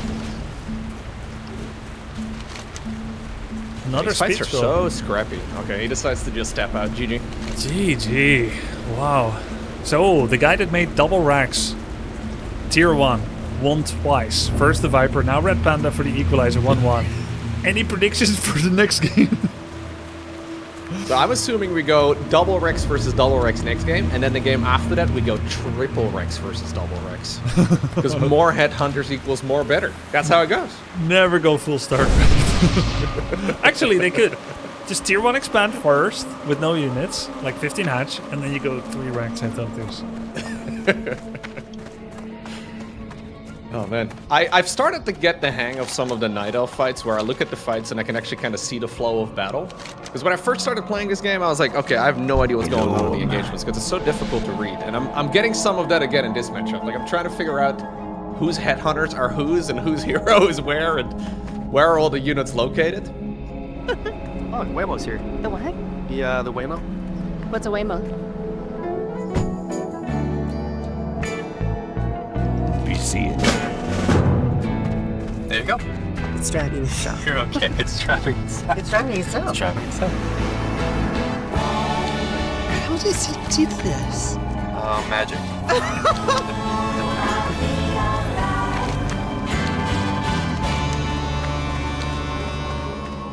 Using my Staff of Preservation, and then using the invul on the Demon Hunter, and then losing the Demon Hunter as soon as the invul runs out, because my Staff of Preservation is on cooldown. That's something I gotta work on, but... That is, to be fair, tough. I'm starting to be slightly better at it. That is tough, to be fair. Zarkor in chat says, I don't understand a thing at all. Holy. Who are you here for? Who are you supporting? I'm assuming you're new to Warcraft 3 and supporting one of your streamers newlywed to Warcraft 3.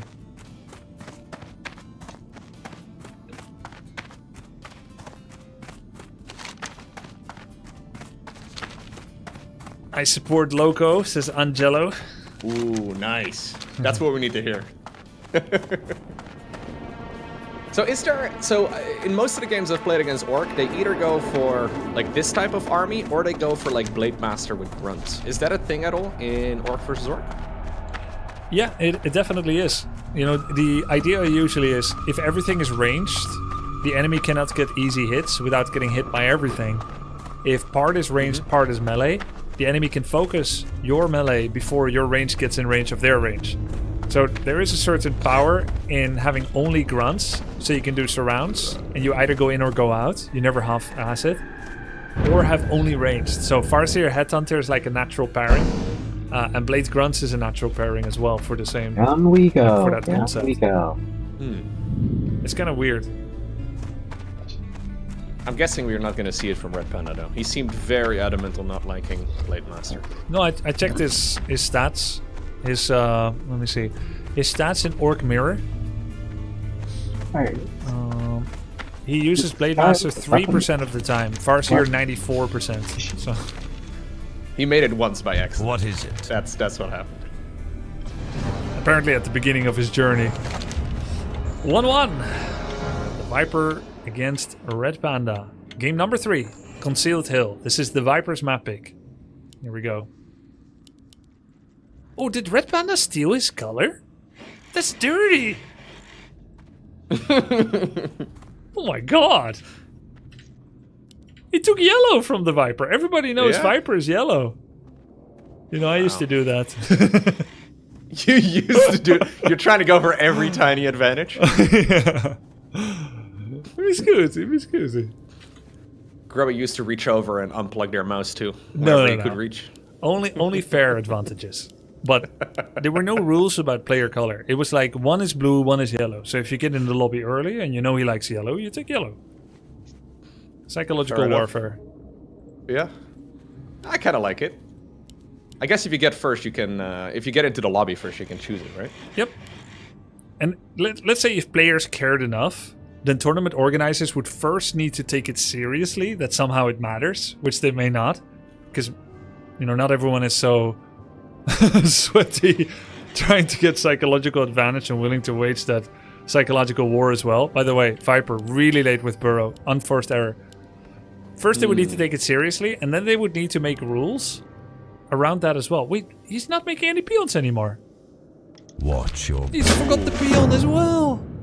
See, this yellow situation is already throwing him off. Late Burrow, late peons. I think so. It must be the yellow.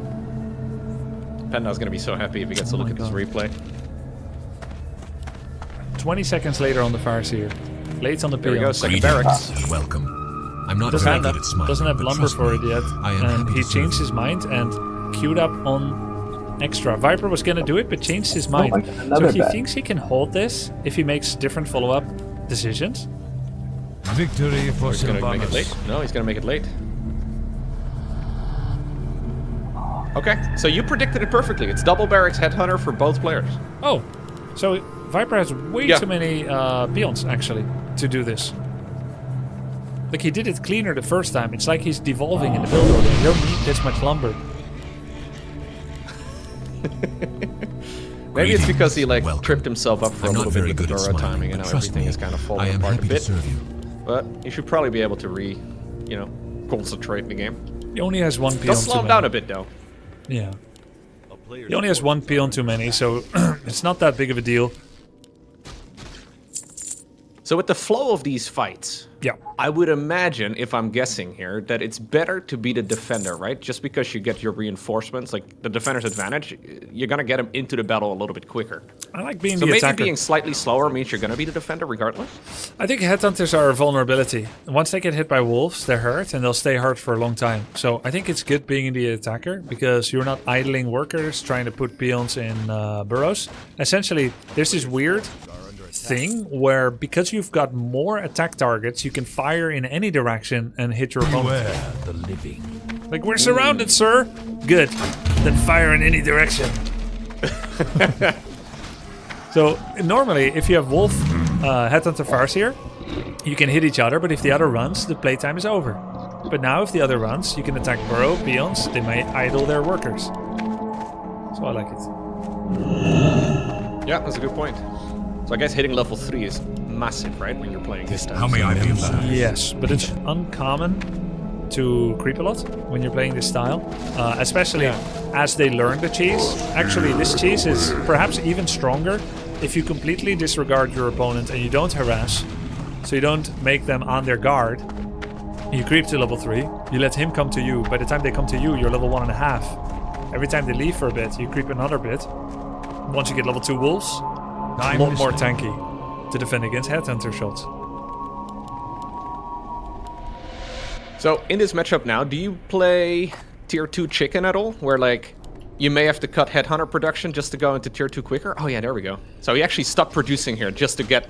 Okay. Yeah, great question. I think if you're against 1 Rax, the best response is to bring peons at 50 pop, 40 to 50 pop, and tower. If you're against 2 Racks, I don't think you have enough headway to actually finish it, because they have as many as you. And then what Red Panda is doing is actually better, because you will get your regen, you will get your second hero. You're skimping, you're cheating on headhunter production. The other guy is like, but I thought we're both doing this thing. So I thought you were honest and would keep making headhunters. We're number checking each other. But sure enough, both of them are taking to tier 2. So I don't know if they were taught or they intuited this during this moment, but I think they're making good decisions. Yeah, Red Panda a little quicker on everything though. Right. But if he decides to go across the map, I guess he will lose a lot of that time advantage. So he's going to scout with 1 wolf and start some creeping. And we see the same thing as well from the Viper, but he's decided to go for the Braver camp. This camp is a tricky one. This camp is better to take. Army size of over 35 should 100% be taking big orange, not small orange. Wait, he killed the tome. Viper killed the tome. Oh, you can do that? Yep. Items have 75 now. You didn't kill that one. It's a good item, very good item. Greater mana potion. Red Panda picks up a ring of protection. Not very good. Now, Red Panda was coached by Francis, the German semi-pro. And Francis has a build where he gets second hero, Naga Sea Witch. And with Red Panda being aggressive and this map having a uniquely suited, aggressively positioned tavern, I haven't gone once this burrow and this tier 2 is done for Red Panda, I think he's going to pick up a tavern hero. Now, Naga, something you would pick up against Blade and 4 grunts. In this matchup, it's going to be either Pitlord with Howl, or it's going to be Panda with Fire Breath. Would be optimal.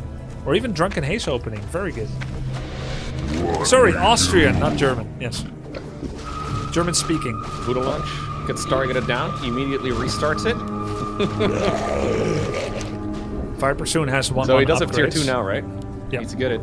Doesn't have burrow yet, has to wait a little bit more, has the money, is clearly waiting for it. Viper has 1-1 upgrades, but no shop.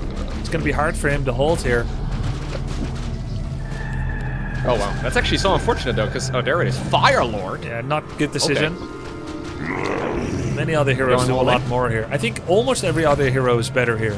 It's not terrible, like it still adds a lot of power. It's not right against this many headhunters. Because Lava Spawn is short range and will die easily. Nonetheless, I think he's in a good position because he's healthier.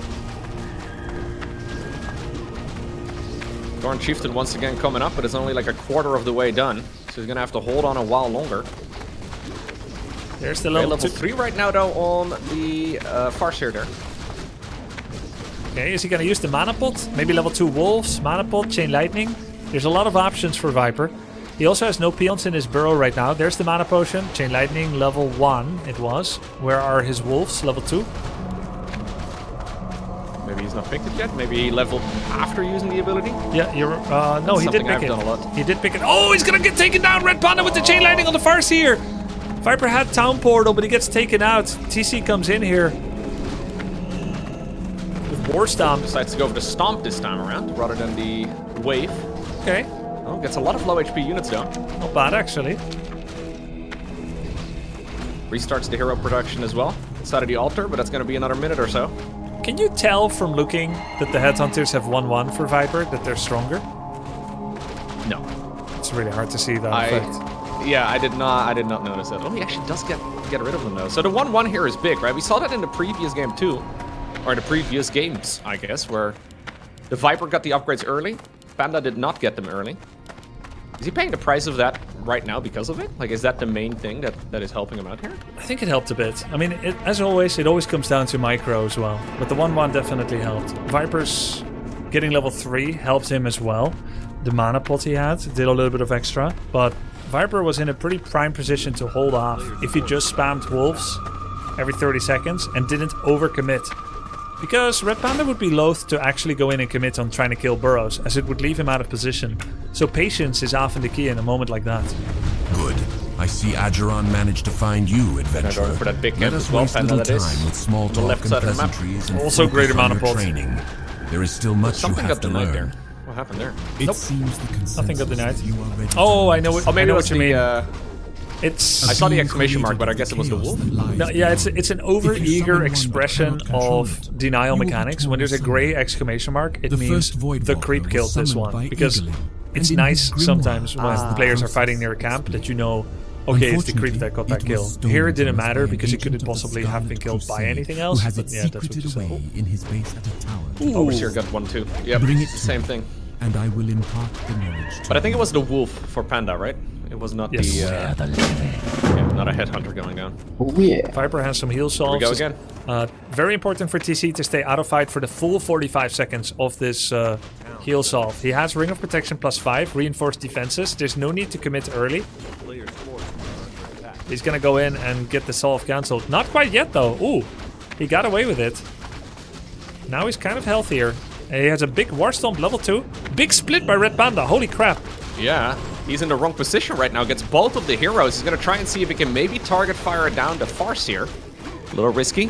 Speed scroll being used, though, to try and keep all of this going. Hero focus. Another big stomp. Big hero focus by the Viper. He even uses cloak. Oh, he kills cloak. the Fire Lord. Very nice cloak. Oh my god. In that moment... Rondo, you don't want to be fighting here. No, okay, go back home. New set of wolves is big here. They do a lot of damage to headhunters. Tier 3, by the way, finishing up for both players soon. Oh, and we're gonna go into the instant respawn there from the tavern, but he's got no mana on it at all. Yeah, instant respawn is best for Undead on Lich because they need it for DPS. It's also great on Night Elf for Demon because they can staff and get mana from Moonwell, cutting down the time where you don't have Demon, that big tank damage dealer mana per guy you want. But for Orc, if you Tavern Revive, you then need to wait for it to actually be useful because you need 1 heal solve, 1 clarity. So Tavern Revive cost is double from Altar, but instant. So you save 66 seconds on a level 2 Tavern Revive. You then start healing it with Clarity Heal Solve. That needs 45 seconds. So how much are you really saving until he's back to the fighting form he would have been if you hired him from Altar? Very expensive. You're saving maybe 20-30 seconds and you're overspending 240 gold for it. No more because of the Clarity. You're spending like 350 bonus gold to get him 20 seconds faster in the same form. So, big investment. He wants to finish it right here. Yeah, it's a risky play though. He's still on just 0-0. The Viper is on slightly smaller amount of supply here, but he does have upgrades. 1-1 against 0-0, yeah. Red Panda comes in from the side. Parcel's Viper runs away, gets his own Berserker upgrade, level 3. This is the Orc equivalent of Pala Rifle. TC Headhunter. Hits a little bit later though. A little bit later, yeah. The 12-minute timing instead of the 7 minutes. War Stomp is big here. Look at this War Stomp, it's huge. Stop it. Woo. Everybody's sleeping on the job for a couple seconds. Farseer is going to be able to get, I guess, level 2 Chain Lightning. I can't believe Viper's coming back into this. Yeah, lovely micro by him. He still has cloak. His upgrades seem to be really good though. Oh, he remembers the cloak again! And he's not controlling it! Oh, gets a level up here as well on the Tauren Chieftain. Stop! Is it? No, you need to run. Oh my god, Solburn does damage over time! GG, well played! Never say well played mid-series. Never. That's my philosophy. That's another rule. It's another Steal rule. the other color. Never say well played. Never say GG well played mid-series. It looks like you already congratulated someone on the win. It shows mental defeat. It empowers the enemy. I think it's because he's thinking in that moment, the fiber of his being thinks it's a best of 3. And he just lost 1 too. But there's another map, or 2. Never say GG well played Grubby 2025. No. Mid-series. Overthinking it? Yeah, I do overthink a lot. Am I overthinking it? Loco. I think you are a little bit, yeah. I overthink a lot. I mean, this was cool though. Like, they basically both did the same thing, and Viper actually had a poor start to the game, right? Like, he put himself like a half minute behind or whatever it was. And true, I forgot that. I kind of figured if you're both playing the same thing at that point, you are gonna have a very hard time.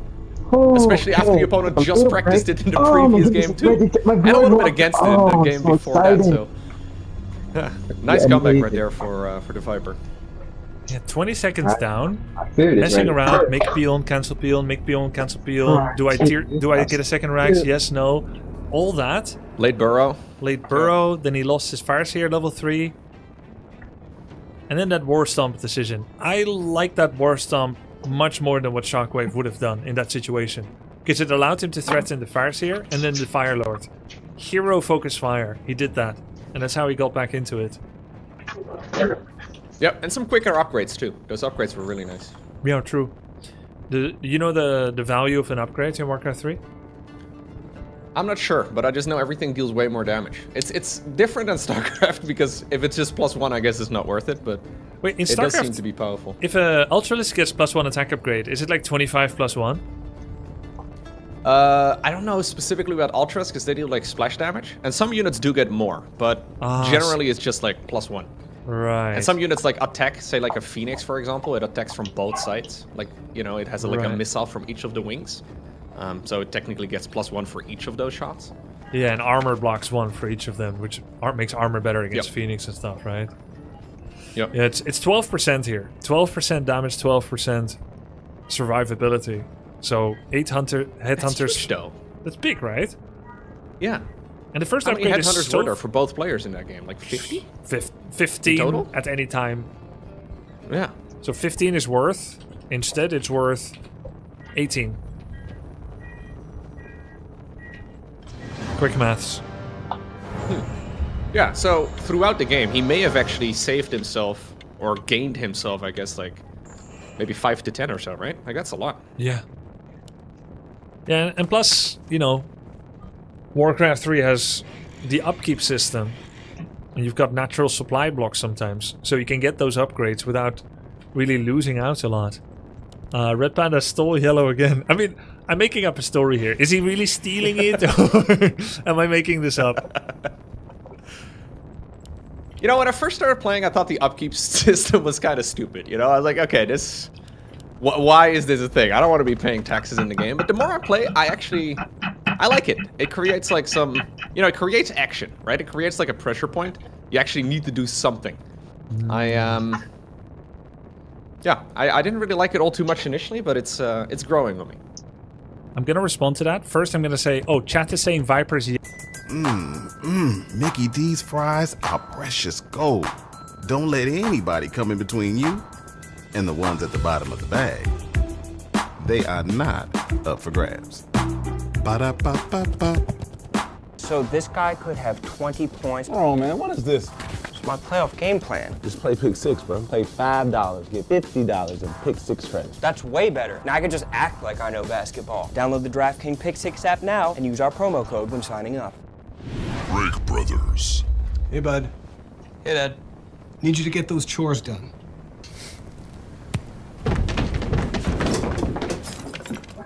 Your son is on a crispy, creamy Kit Kat break. Someone's got to do the chores.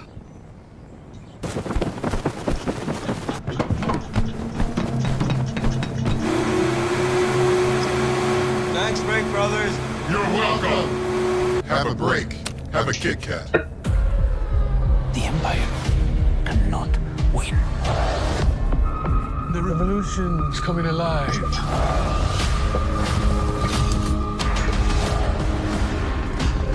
This day has finally come. The This is do or die. I'm thinking like a soldier. Think like a leader. Andor Season 2, streaming April 22nd, only on Disney+. Step into a world of endless possibilities where you can be anything you imagine.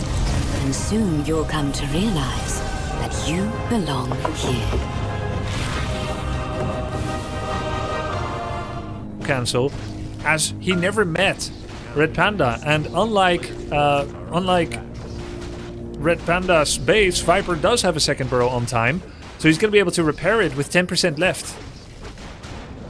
He's going to be able to keep this around? Just barely, I guess. Yep, there we go. Ooh.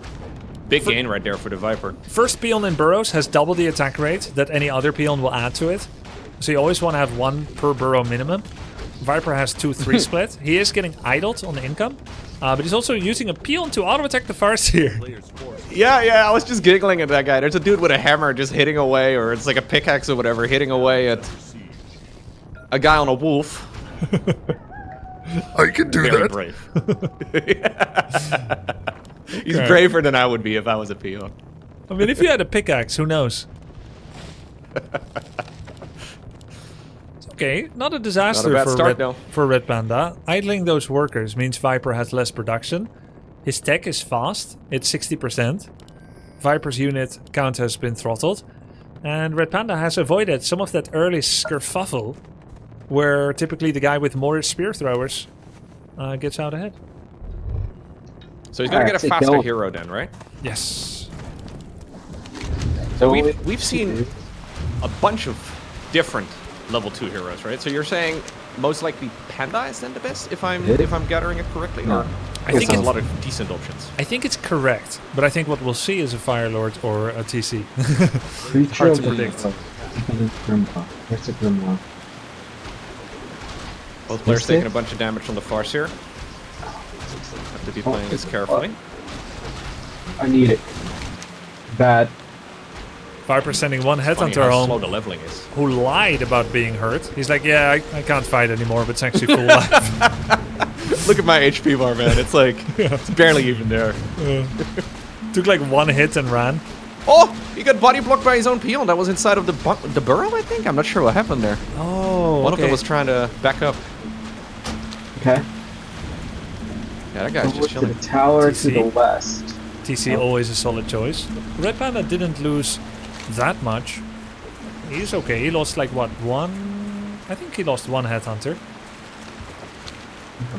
That's painful though, not having that 1 headhunter in the mix, because he's on the clock. Where is this? And Doomweed. I should do this. But it's not quite a... This cannot work as an all-in anymore, because Viper has too much damage and no shock. So this is always going to be a value attack. And in fact, we see that Viper is already going to tier 2. So they're just opening with high unit count and then playing more normal. Unaware or unsure how to, that you can go with a cheese all-in. This time, Red Panda is sending his wolf after the low headhunters. True for both of them. Viper hits level 2 first. Instantly farts out a chain lightning. Don't love that at all. Usually you save that mana until you can confirm a kill with it. You're not just value damaging. A little bit of wolf block. Okay. Ooh, nice movement here by Panda though. Yeah, he's maybe able to force a TP at this rate. Not quite. If he kept up the block, yes. Oh, yeah. Viper decides to TP after all. Now this could be a momentum-based TP. Not like I need it right now, but I want to heal up everything I have right now so I can get back on the map. If that's a choice, good for him making a choice. I don't agree with it. I think he was actually just afraid he was going to die. Yeah, you never... Yeah, I guess he doesn't know exactly when the level 2 might hit, right? On the Farseer. Okay, where are we going? We found, by the way, the headhunter that was AFK. Yes. Slacker. Right. We're killing these? Tier 2, 80% for the Viper. He'll probably get a Torn Chieftain. Red Panda is on the way to tier 3. He's a very lean unit count. Finally has the use of his shop. Let's take a look at upgrades as well. Viper is getting his first attack upgrade. Red Panda prioritizes it more lowly.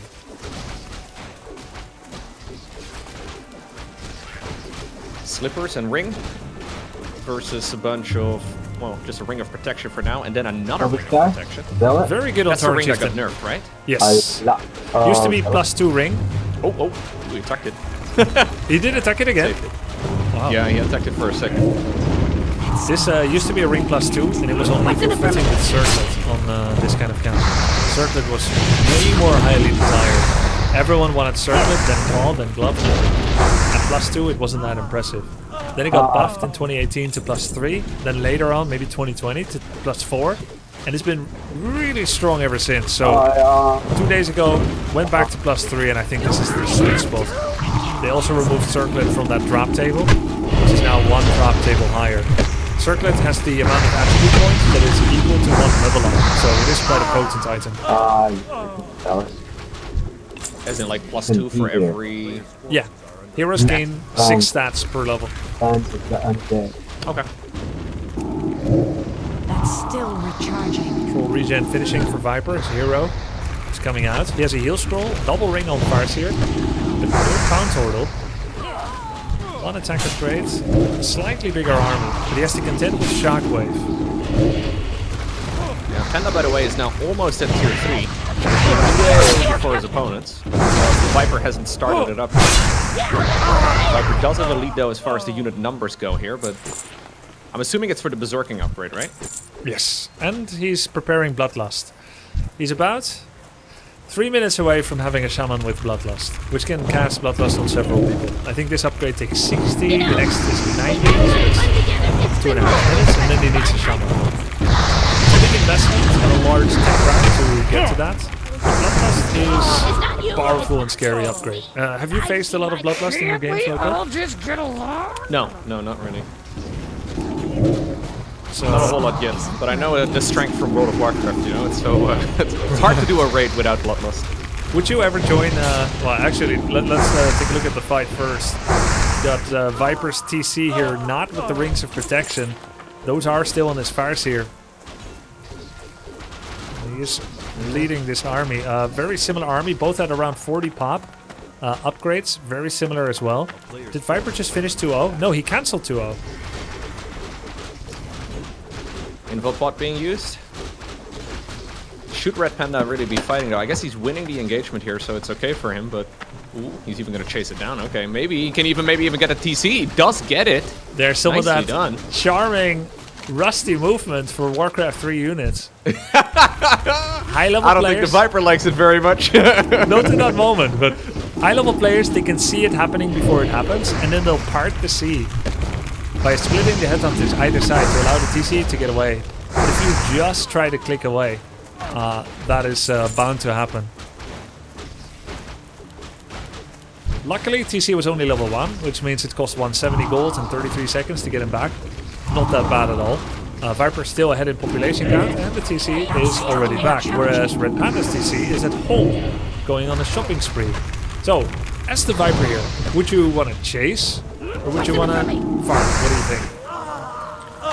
Well, I think it's difficult for him to know exactly what's going on the other side of the map, right? But I'm guessing the Berserker upgrade was already supposed to be done. It seems very late after getting to tier 3 first, but it's finished. Yeah, it's finished now. I guess Red Panda is just gonna continuously attack these. Viper's creeping right now, but it could be very dangerous. Oh, if he triggers this camp, this is a scary turtle. All the rings are still in the This turtle gives me nightmares, Grubby. It's not my favorite. The creep jack. This is very painful.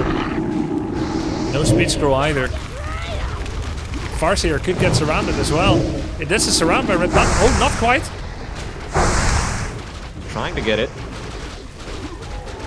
Farseer does run around, but now the TC is straight in the middle, and okay, he could have probably had it if he decided to target it. Decided not to. Quite a slugfest. Viper's hero did reach level 3 first. He has those level 2 wolves, but now Red Panda has his set of wolves as well. Viper gets level 4. Finally gets his own Berserker upgrade, but he's down to 26 pop. Doesn't have a lot left.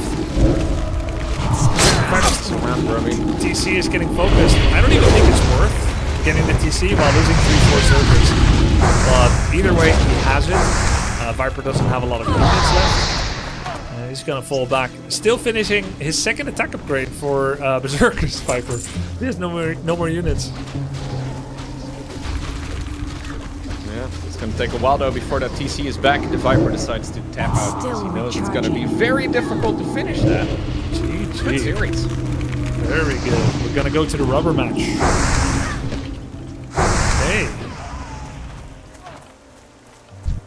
Last map is gonna be Hammerfall. Do you have something like a favorite map yet? I quite like Hammerfall. There's a few where I feel like I have a pretty solid creep route. So if I know specifically, okay, I need this, and then I need that, and then I can go across the map. Those are the maps that I like. I think Hammerfall is maybe top 3. I like it too. It's a neat map, nice and clean, good decor. Oh, something I've been meaning to ask you, Loco. Which game has better GG frequency in the multiplayer community? SC2 or Warcraft 3? What's in it for me? I feel like it's pretty rare across the board on the latter. Really?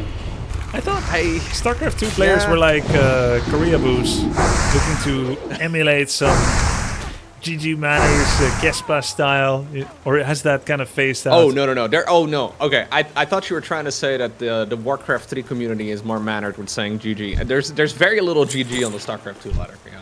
Wow. So it's on both. Yeah, I feel like I haven't seen it in a while in this game either. It used to be more. I think back in the days, people said GOHF GG.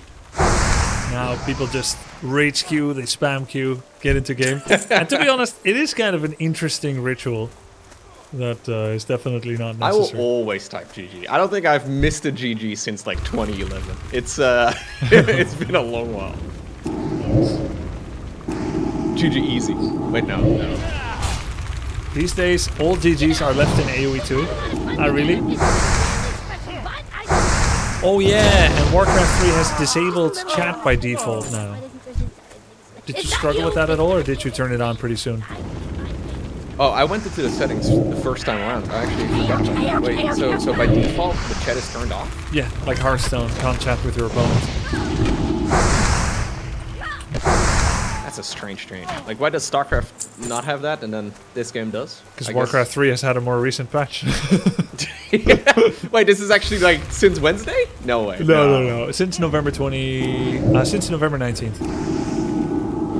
Oh, okay. Not getting the sleep you deserve? Rest easy with huge savings at the Mancini Sleep World Spring Clearance Sale. For a limited time only, get up to 50% off select mattresses, like up to 50% off ceiling mattresses, and up to 50% off Beauty Rest mattresses. Plus, get 2 free Tempur-Pedic pillows with the purchase of any Tempur-Pedic mattress. The Spring Clearance Sale is on now at Mancini Sleep World.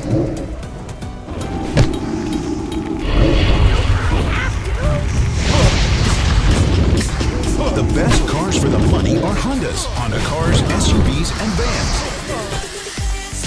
Drive the best, a new Honda from just $259 a month, or buy the best for thousands less with 0% financing for 72 months. The 2025 Honda Accord, Civic, Passport, and Odyssey have been named the best cars for the money by U.S. News and World Report. Ask anyone who owns a Honda and search your local Honda dealer today.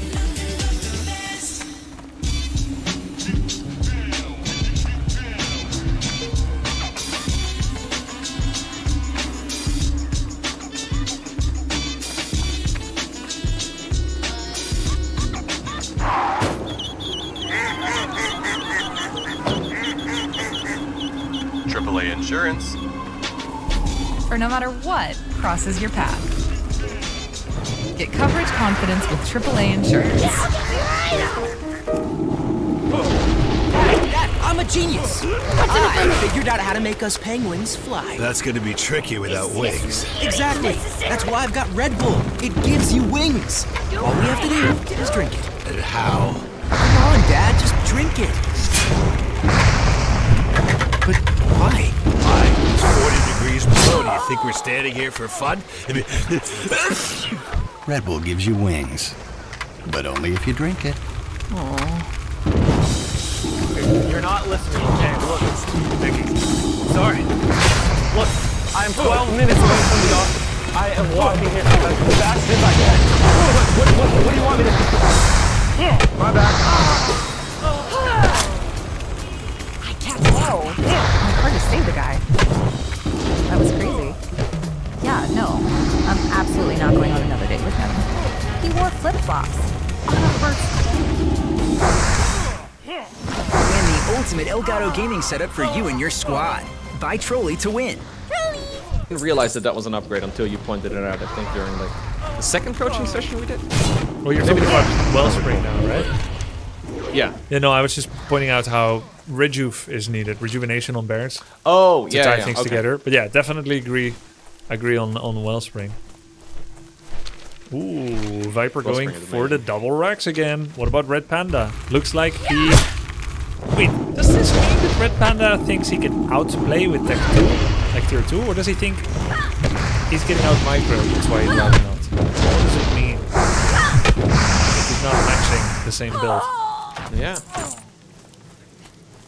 So I'm guessing this is faster tier 2 for him again? Yeah, I think he feels he can make better decisions over the long run. Maybe he also felt Viper's micro was quite good. So he's circumventing the Headhunter spam wars. They meet each other? Will they pass? Like two ships at night? Nope, not this time. Having a little bit of a wolf on wolf fight. Okay. A little bit of XP for the both. How kind. This is funny, like when you practice with one guy a lot, like some practice partner on RTS, and you keep like doing the same thing so you go even. Then you go back to ladder and you realize that whatever you did isn't working at all. You copied each other. You've created You've made each other dumber. Yeah, you've done like an inner meta where you're copying habits where like, yeah, you go and meet and you hit each other's wolves. But in reality, you should be dodging the wolves, hit the enemy Farseer, and it's way more annoying. Yeah, I guess he got a tiny bit of XP for it, but... Yeah, I mean, they both let their wolf die. Yeah, you shouldn't let them die. Just send them away or deny, but sometimes people make mistakes. All good. I feel like my understanding of the Orc Mirror matchup is now better than my Night Elf Mirror matchup. Even though I've played 0 games of Orc versus Orc. Alright. But maybe it's just this, you know, maybe this sample size of games is, maybe it's not 100% representative of what Orc v Orc normally looks like, but this seems like what we have every game now. I think they happen to be very similar players that like to express their micro and aggression. Because some people, when you go on the ladder, they'll play the Blade Master and they open with farming and stuff. And then they'll complain about Farseer Rush because it takes them away from what they want to be doing. You got a mantle. I'm assuming that's pretty nice on the Farseer. Yes. Best in slot for him. +3 damage, mana regen, bonus mana. Very good. Exactly what you want. Red Panda for this more camp. better. Yes. Red Panda would want Ring of Superiority if that drops from here. Claws, also very nice.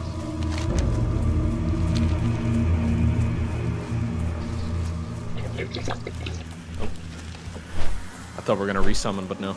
We'll kill you instead. Viper could take this camp, but I'm not sure he's aware of it. He might aim a little bit more unambitious. Go for the smaller. Might be afraid of a creep jack. He doesn't know what we know. Red Panda rushing out Regeneration and Tauren Chieftain. Viper has gone for tier 2. It's much later, but he has more units. So he pretty much always has the map control. Which is why it would be nice to see him exert it by taking enemy camps rather than pulling back and taking this. Having said that, what if Viper goes for an early expansion again, but this time does it not from a position of weakness like he did on Autumn Leaves, but from a position of actually having a higher level Farseer and more Headhunters? Could be interesting. Ooh, sick item. What did you get? Sorry, I missed it. Pendant of Energy, plus 100 mana. Is that mostly useful just later on for more of the Chain Lightning?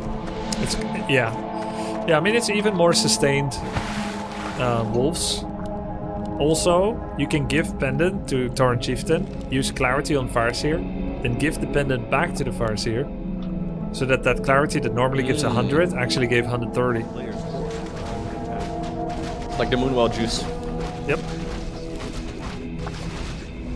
So he is clearing out his expansion at the very least. Red Panda it is. Yeah, getting an early lead on Tauren Chieftain XP as well. Red Panda is probably building a lodge now, if history is any guide to go by. He's got his tier 3 coming. There's the lodge for Bloodlust. Adding a bit of nuance. Viper also tier 3, so his tier 3 is actually not that far behind. He even prioritized it over the Tauren Chieftain. Is he like solo Farseering on purpose? It's actually kind of cool. You could get level 5 FS. Sounds like a Viper thing. Neither player, by the way, brave enough to take the middle camp so far. Yeah. Yeah, that's the most valuable camps on the map. The laboratory, number 1 and 2. Then you've got the 2 red camps. Oh, you think they're more valuable than the red camps? Because you can't take red yet. Yeah, okay, fair. Yeah. But like, even sometimes, for the early game, it might actually be better. Because you get Scroll of the Beast, which will do more than like Claws plus 12 or something. Yo, thank you for the 10 gifted, Ludwig Hain. Much appreciated. No idea where the opponent is located, but just gonna try and risk it. Oh my god. It's a ward in the middle. Looks like Farseer is actually being played solo by Viper on purpose. I don't see a second hero. He's level 4, Chain Lightning level 2. Item, 1 of Mana Steel for Red Panda. Like you said, he started on that mid camp. Yeah, so if he can actually drain the mana though out of the Farseer, the Viper's in a world of trouble. That's true. Yeah, stealing mana from a high level hero is more valuable than from a low. Because you're denying a more powerful spell. Well, this is going to be a tricky fight here if he decides to take it. Viper decides to back up. Speed Scroll, always Speed very scroll, by the way. imposing. Yeah. Nice wave. -2 headhunters instantly. Viper's kind of letting this happen to himself. He's got Heal Scroll but hasn't used it. -4 headhunters. There's his first Chain Lightning. Red Panda's doing much better here. Perfect lineup for a Shockwave. It's insane. Ooh. No Heal Scroll from Viper yet. No, he's got it. I don't think he's got the mana for a second Chain Lightning either. That mana stealing, very effective so far. He's used it once. And that's gonna chase it down. Second hero now coming, by the way. That's -6 headhunters for Viper, and then he used Heal Scroll on the 4. Red Panda pressuring hard here with the Farseer TC. There's that TC finally coming out. I mean, did he just forget? Was it on purpose? Red Panda just playing better here. Fewer mistakes. He sees an enemy, runs in with the Speed Scroll, starts targeting, and it just overwhelms Viper for a while. Yeah. Now he's going to be able to get that Shaman Master training going.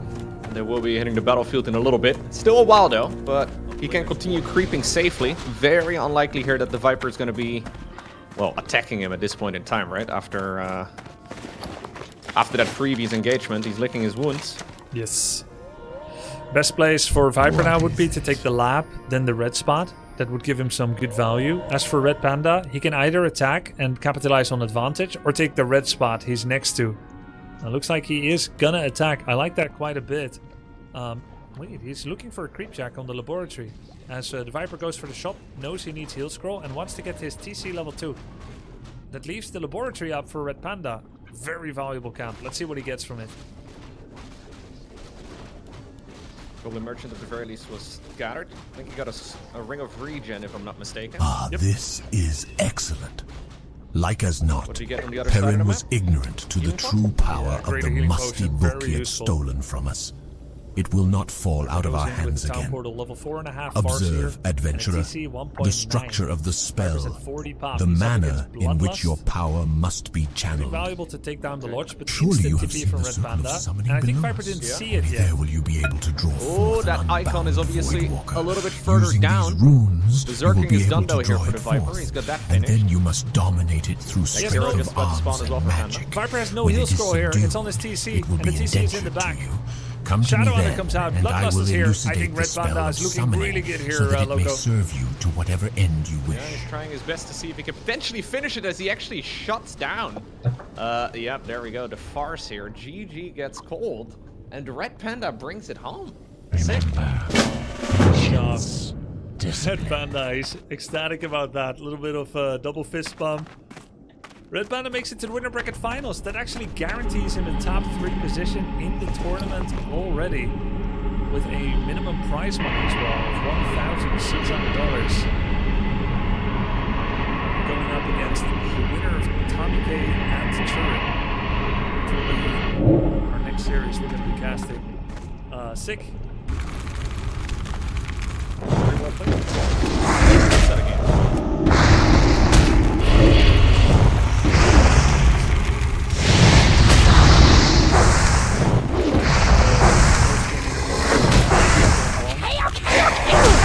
Panda in for a sec.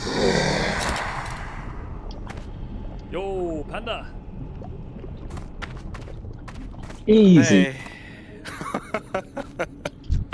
What a series. All the way to the 5th What map. a series. How many headhunters? How many wolves have died? Several hundred. A worthy sacrifice. You have done well, adventurer. Now, I will impart to you the spell used for summoning the Voidwalker. The power that it unleashed upon you is now yours to command. So Use you it wisely. achieved one of your goals for now, though I'm not sure it's enough for you. Taking down Viper once. How does it go? Honestly, before the game, I said to the important. stream, if I have achieved everything I want So to do important, against Viper, bro. the legend himself, in an esport Well, tourney, in an this is RTS even, is already finished. So winning this series really fun. Really good. So, Terminology, thanks to summon you, really for Voidwalker. organizing Here this. we go. I think I speak for most of the guys that are watching right now when I say The Healthstone? having something like this as a Well then. RTS kid growing up with RTS and loving the scene, loving these games, it's really nice. I'm glad you're enjoying it so much, man. Cheers. It's been fun watching you guys practice and perform here. Yes. Loco, do you want to join for the next, or are you running late? No, I think I'm gonna be heading off. I got some games to play apparently tomorrow. Yeah. Sounds good. Alright. Yo, Red Panda, have a good rest. We'll see you tomorrow for the winner bracket finals. And thank you very the much. grand finals. GG's. Loco, thank you so much for joining us. Yeah, thank you very much for having me. See you guys, and see you tomorrow. See you tomorrow.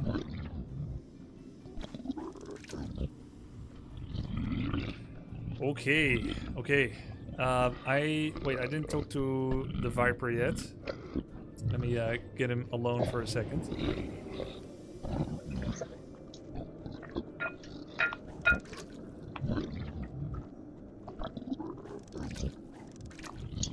Will Viper cast? I don't know if he's gonna cast. It's late for him. He's a dad. I'm not sure how much of a hole in his schedule this made. Let me first go ahead and host the lobby for our next two, Tommy Turin.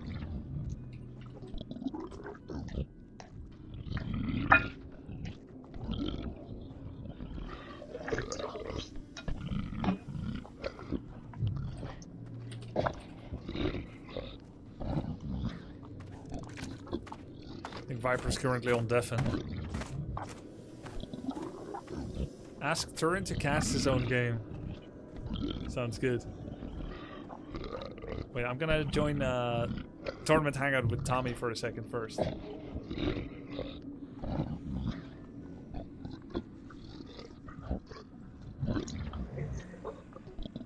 Yo, Tommy, how are we feeling? Oh, shit. Yo, you heard me? Yo, tell me, how are you feeling? I'm so fucking tired. My eyes are shutting down, man. It got late. I'm in trouble. The dad debuff, the Viper is a victim to it. I might be the next one. In about 5 hours, the little kid is gonna be like, let's play. Oh my god. I don't care if you're in a tournament. But I'm gonna try my best. Let's do it. Alright. Good luck, man. I'll try to get it started ASAP for both of you. The lobby is up. The game name is in the Tourney map Veto's thread. I'm reposting it in G6.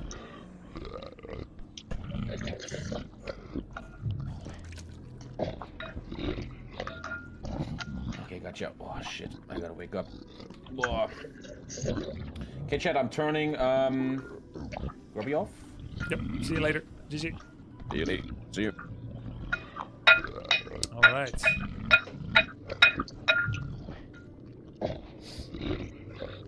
Viper lost, yes. Viper lost. Red Panda took it 3-2 over the Viper.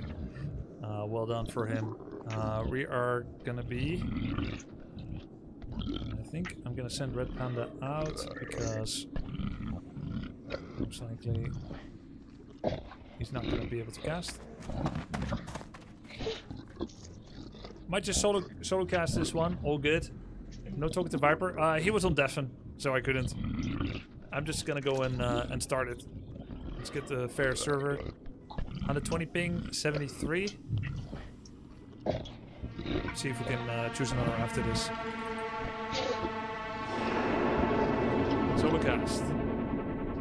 I'll cast with you at me. Alright, here we go.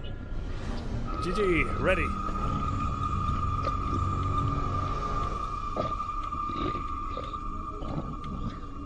I could just join and listen to them as well. Like, I could listen to what they're saying. Oh, he said wait. He was not ready. I'm just gonna quit. We'll remake. No problem. I thought he said ready, but maybe I didn't see it right.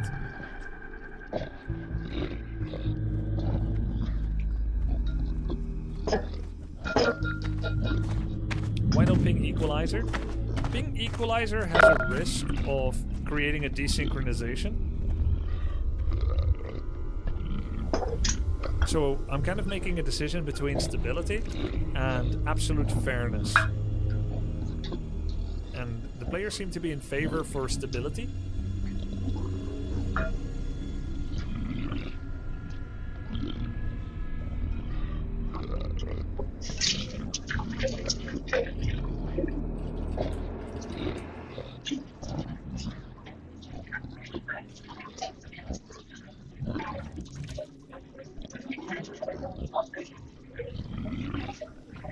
Oh, the map is... Oh, I guess the map is wrong. That's why we had to restart. Tide, Hunters, Ladder...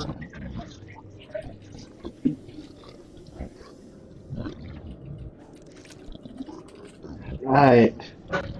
Practicing my Warlock. To finish Warlock today, I'll work on my Tourney tomorrow, I think.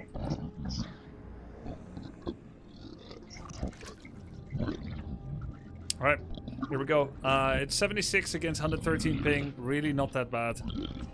Very, very close. We might go the other way. Slightly in favor of Turin this time. Their MMR is so similar. It's going to be our first Undead versus Human of the night. It's also the final best of 5 of the night. This determines who will go to the winner bracket finals to face off against Red Panda. Will it be Orc against Undead, or is it going to be Human against Orc as Tommy K goes up to that level? Tommy K, he is a morning and afternoon streamer. This is pretty late for him. But we started early. We had a lot of games to go through to have this awesome tournament format with the best of 5s. Their names don't fit. It's fine. We had a lot of games to go through. I'm gonna swap the players. There we go. Microphone check. So he's trying to get it done.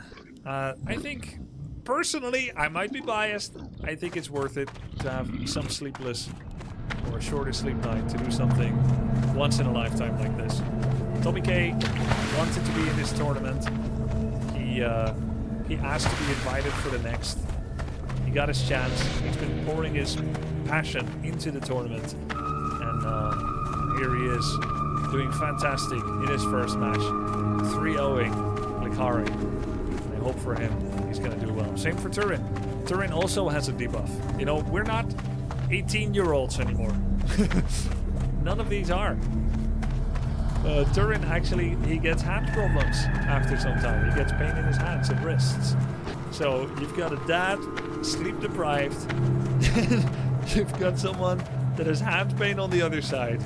Oh, what is this? The 50-year-old club against each other?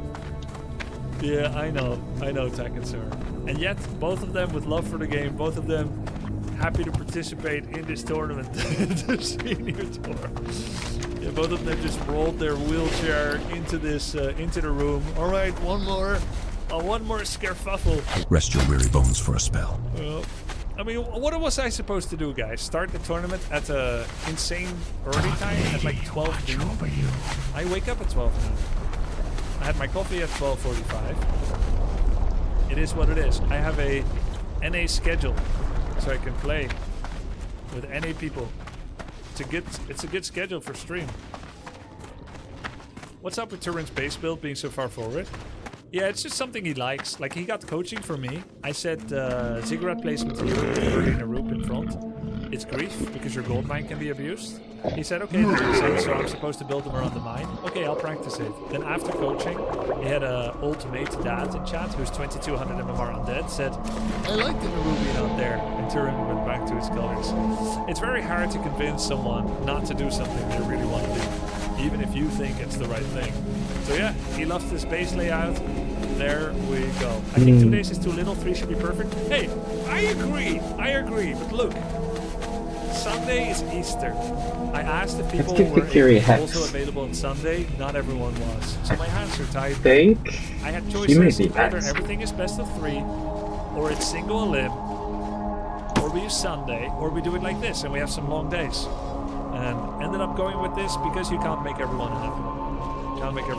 But I think many people are happy because we had insane games.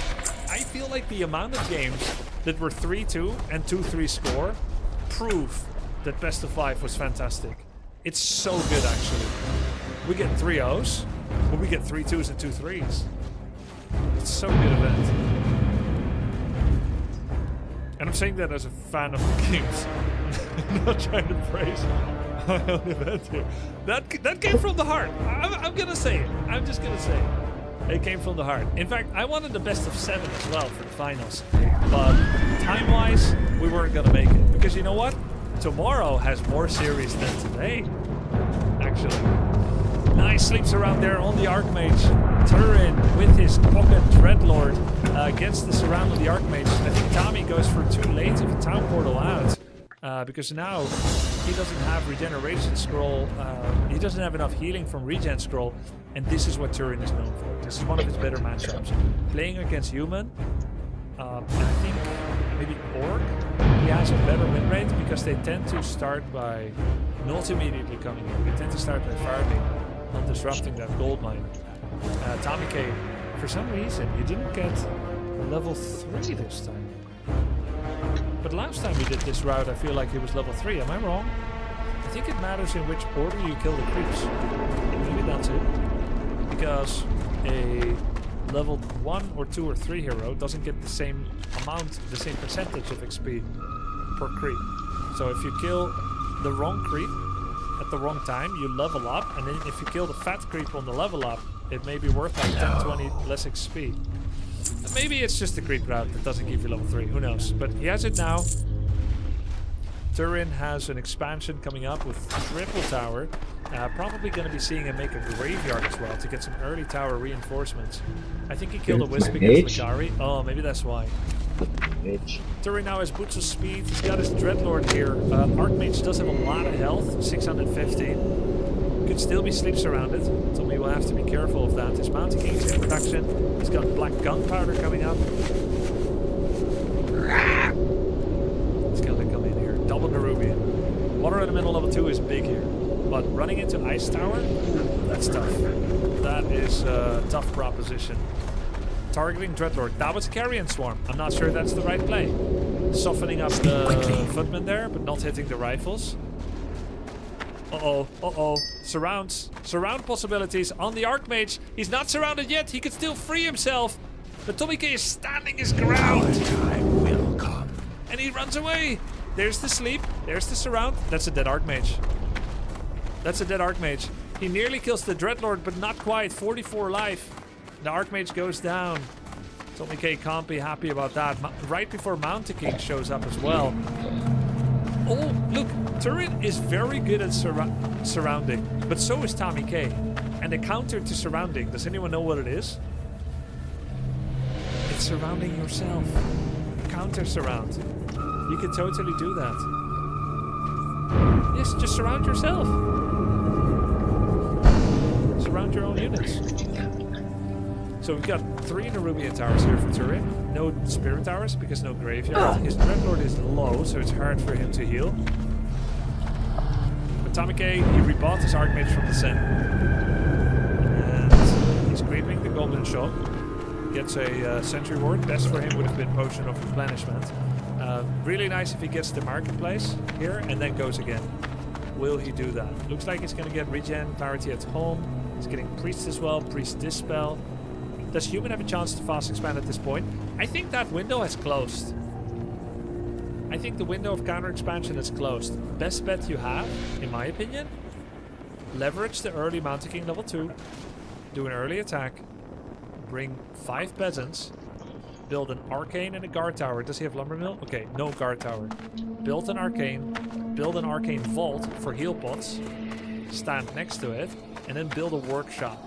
You've got the arcane to sap the Dreadlord, the vault to buy heal pots against surrounds, and then the workshop to mortar the towers. I think with that, you can be in a pretty good spot. Archmage needs invulnerability potion if history is any thing to go by. Turin is getting very close to level 4. Looks like he's setting up to make either mass upgraded ghouls or gargoyles. Tommy K. Moving into the main base. Knows there's 3 towers on the other base. Go straight for the Ziggurat. The Nerubian Tower. You gotta commit. You're 1 base versus 2. Turin has a lot of money. You could creep this and say, do you dare to creep jack me? And then you take a fight off Blight. There's the militia coming. It's gonna be towers. Tommy is not Let's go to Brill, drop some stuff off. There's the militia. Tower, vault, workshop. Let's see. Sold Rod of Necromancy, Bolt Mana Potion, double Mana Pull. That's a lot of Carrion Swarms. Regen Scroll can help against that. No TP and Heal Scroll right now for Tommy. What is his angle here? He sends back the peasants. They were just here for fight, not for building. Okay. There's the ghoul upgrade. It's going to be lots of ghouls. Just a lot of ghouls. What's the second ability for MK? Not Thunderclap. It's Bolt. Might just be too many ghouls to fight against. Oh, that's an awkward, out of position play there on Blight. There's the Carrion Swarm. Bolt does not do enough here. Why go for that Ziggurat and be so far out of position? There could be sleeps and Carrion Swarms for days here. There's the Vampiric. Rifles are getting hammered here by ghouls from every side with 1 attack upgrade. Next Sea Swarm is gonna hurt. Oh, it's big. Nice Carrion Swarm for Turin. All the rifles are going down. Tommy K unable to bring this to a positive conclusion. There's a Spirit Tower as well. Turin's Dreadlord and Dreadlord's surround skills are good enough here to hold off. Tommy K's Mountain King gets to level 4, but he's in an awkward position. Could maybe get some good hits on the Dreadlord. Didn't quite land the surround into that. And of course, he can buy as many healing potions as he wants. On the Dreadlord. Might be available again soon. Necros. I had no gloves until now. That's insane. Dispel, but it's just a lot of stuff for an opponent to deal with. Having said that, Tommy K is up in supply. There were a lot of ghoul kills. It kind of sneaks by you how quickly that goes. Losses were considerable, but it's not over yet. What would you ask of death? If Tommy K gets some healing in, gets his Archmage back, gets water elementals, he's good on the dispels. Captain Perrine's death will undoubtedly please the Dark Lady. You have performed your duty well, adventurer. He sees that. Is he gonna... Are you gonna let him get away with that? We are still at war, and the Scarlet Crusade grows in strength. Tommy K is gonna go back. The report Executor Aaron sent me indicates Scarlet Crusaders have been raiding from the ruined tower in southeastern Tirisfal, near the Balnir farmstead, under the command of Captain Vashon. Kill Vashon along with 5 Scarlet Friars. To distract it should away prove to be a devastating blow to the expansion. Crusade. However, sure. If Turin sniffs wind of it and does a ghoul counterattack, then he could ravage the peasant line. Because it's not easy to defend against all this. Okay, let's see. Archmage almost back again. Okay, we got Teamweed and we got here. That's a lot of peasants. 6, Noel, 7, 8, 67. peasants to Expo. Probably Leading wants to Honor, power build and expansion, maybe build Friars, some towers as well. and One arcane, we could one go guard, north. perhaps. Could deal with some ghoul flanks.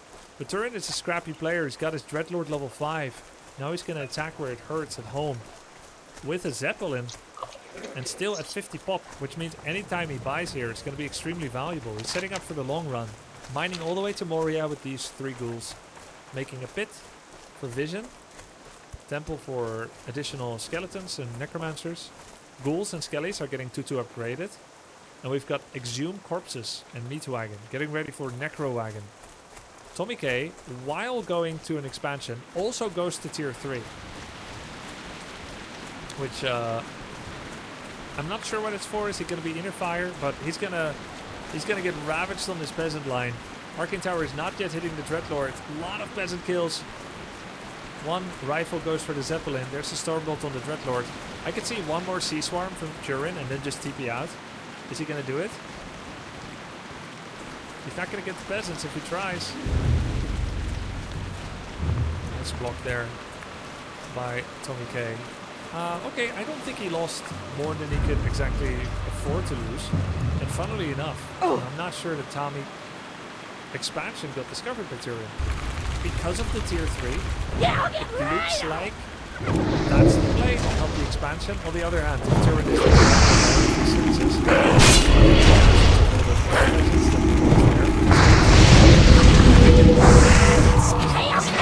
Okay.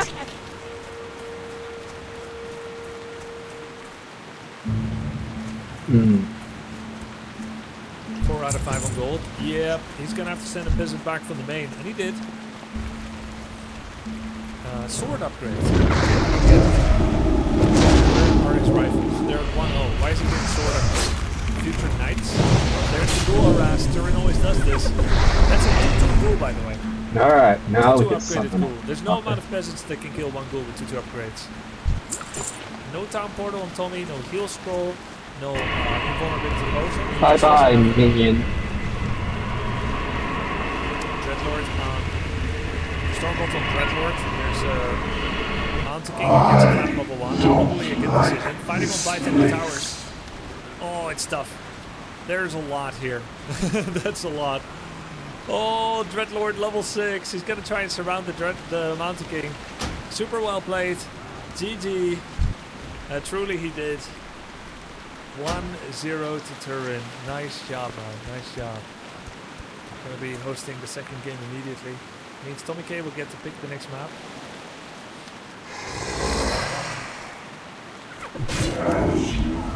It's still recharging.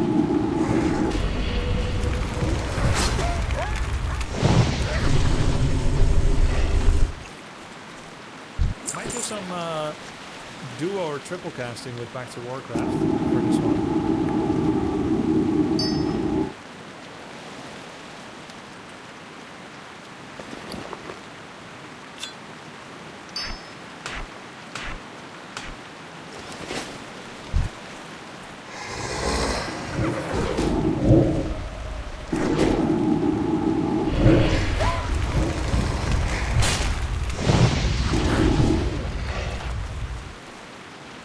He knows that level 6 Infernal's over, even before Infernal. Yeah, exactly.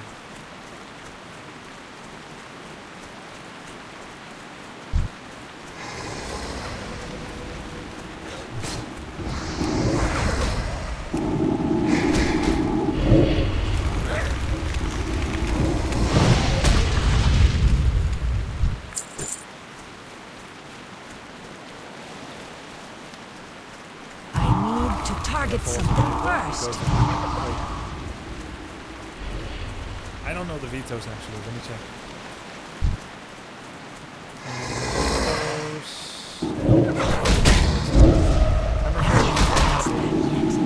You vetoed it. Tommy vetoed his own map. I thought surely Turin must have target practice, studied him, and vetoed it. Wow. Alright. That's a twist I haven't seen before.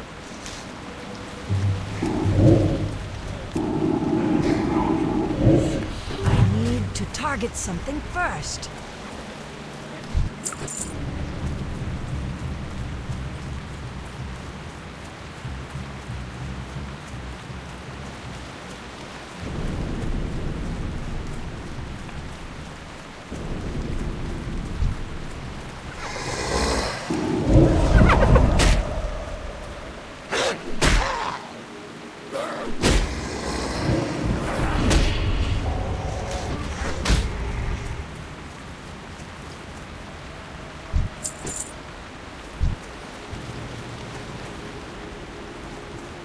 They're ready to start. Let me see. I think it's good. Close. They're like 10. It's fine. Here we go. This is Turin's most hated map. Oh, interesting. I wonder why. A good choice then. That spell isn't ready yet. Tommy K. 108 for Turin. Here we go.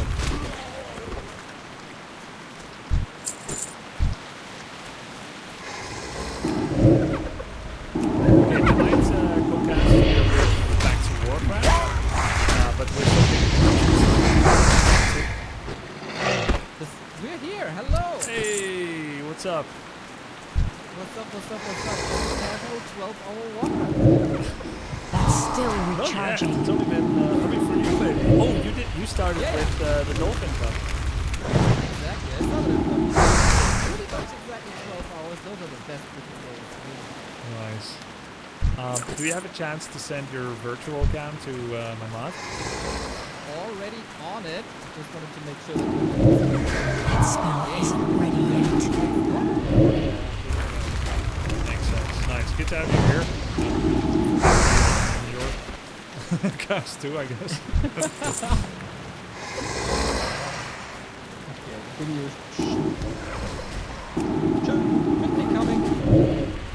Okay, I'm not sure your internet connection can you just turn into a robot.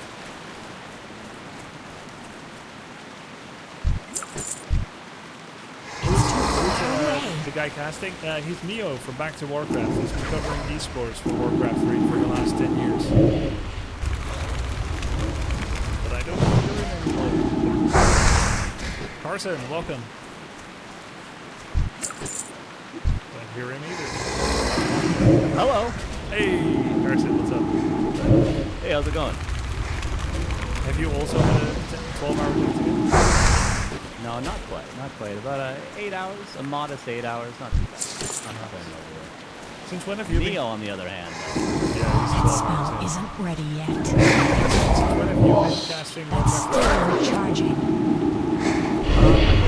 That is 2021. Around like when ESL first came into the game is, I guess, when I first started. Oh yeah, Reforged's release.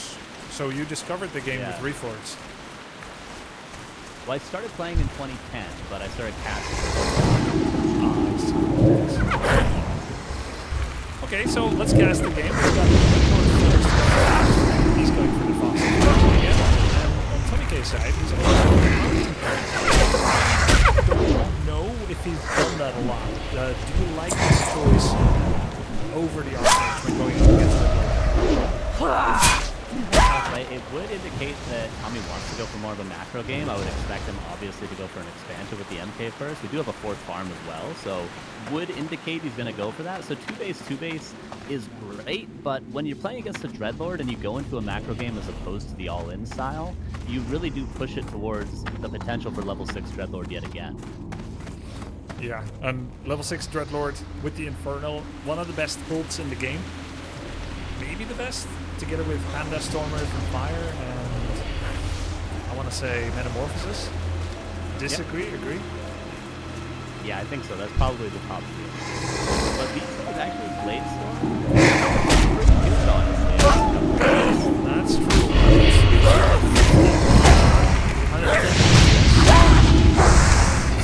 Cooldown of 3 minutes. Now it's 2 minutes. 200 mana and 140 minutes. So very close.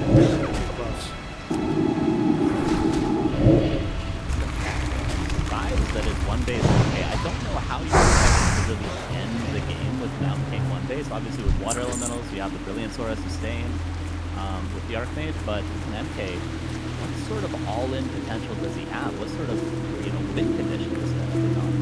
I think you go in, you clap a lot of gold cheeks, then once you're done with that, you get your second hero, Blood Mage probably. I mean, it could be Archmage, but probably Blood Mage. And then I think you should just tower up and make a workshop on the enemy side of the map. A little harder on Northern Isles though, because of all the water preventing building space. That's one thing I was missing actually with this game on Tidehunters. I thought when the push came across the map, it was going to go to that workshop, or maybe there's another option where you build the workshop in the base as a human and then build a cannon tower, which is sometimes an easier thing to accomplish. You don't have to worry about your mortgage. But and the cannon tower outranges Nerubians. Yes, it's a pretty strong way to do towers. If you can get the tower up, it obviously takes a while to construct. I like that. I like that. Helpless. I mean, he's in a fine position. The enemy is he's got an MK3 before. Enemy has I like it. Tommy case more than Turin's position, if I'm being honest, but we'll see how it goes. He tends to negative spiral sometimes, and of course it is pretty late for him. But yeah, like you said from last game, I feel like if he just towered with those militia, he would be in a winning position. Yeah, his army was really strong for a while there too, but then maybe overcommitted a little bit. Mountain King, you get some serious value, but it seems to be the Dreadlord level 1 Carrion Storm that's getting most of the kills. Scroll the Beast on Footman isn't that impactful, but at least he'll get some more damage done. The Rubians are kind of just tickling the Footman. They're slowing him down, but really at the end of the day, it's the Mountain that's going to carry him. He's not going to do a lot of surface area to the MK. This would be he can find a couple of kills. This would be a very good clap. Ghouls and acolytes all around him.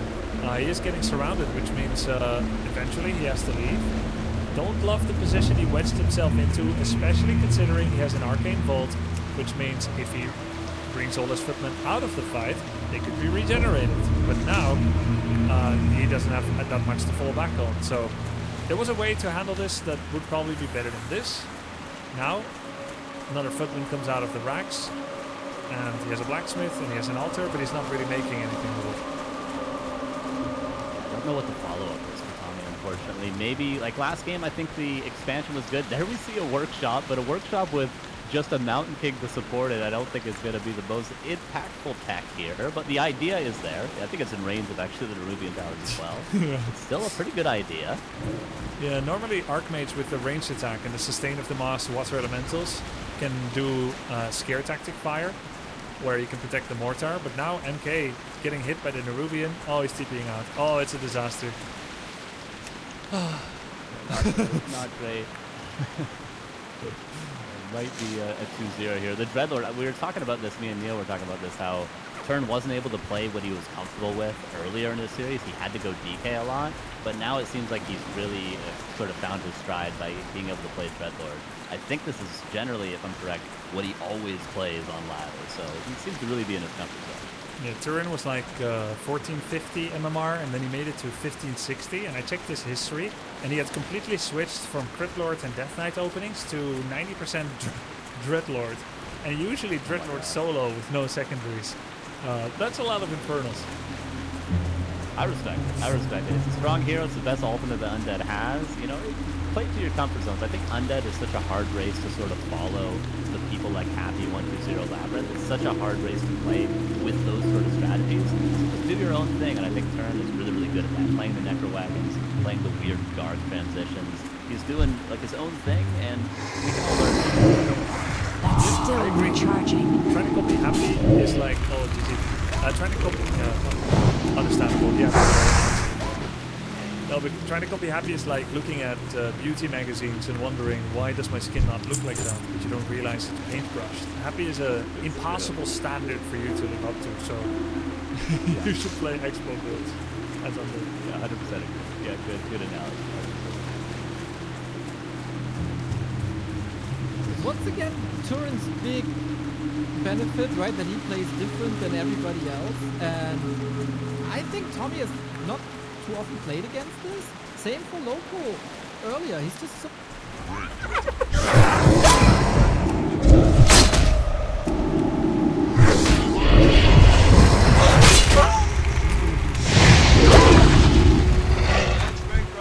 Have a break.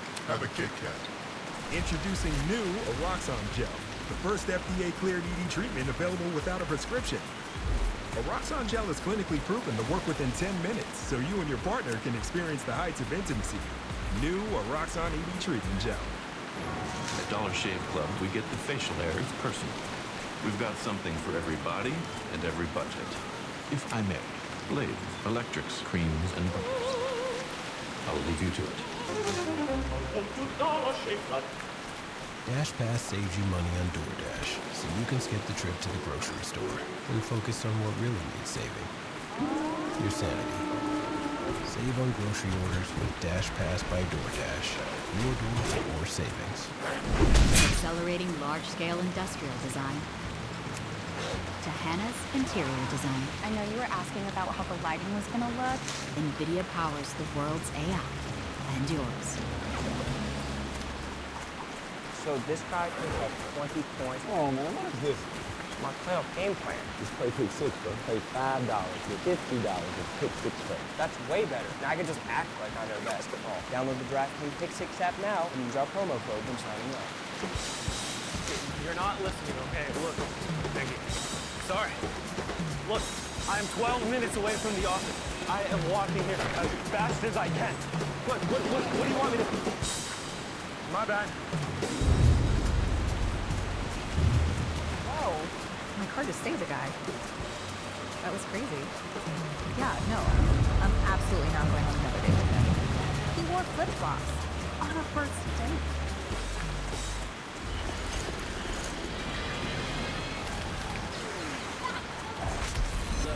Everybody wanna go and talk. At the same time, gotta walk up. Better yet, my rum go, hit a lick, give me up. My homies say we do it all again.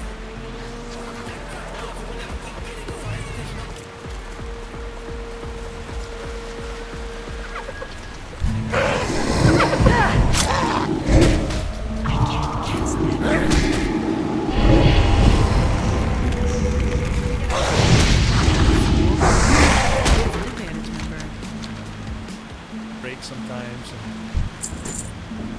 I used to rate people only by how good they are at Warcraft 3. Don't we all do that?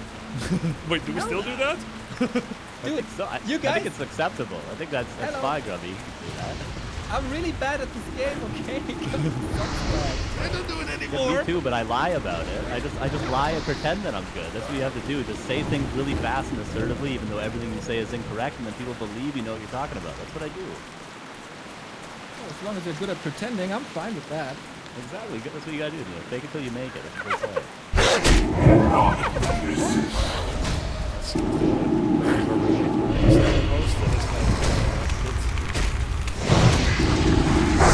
Button next to the hole should automatically sort for you?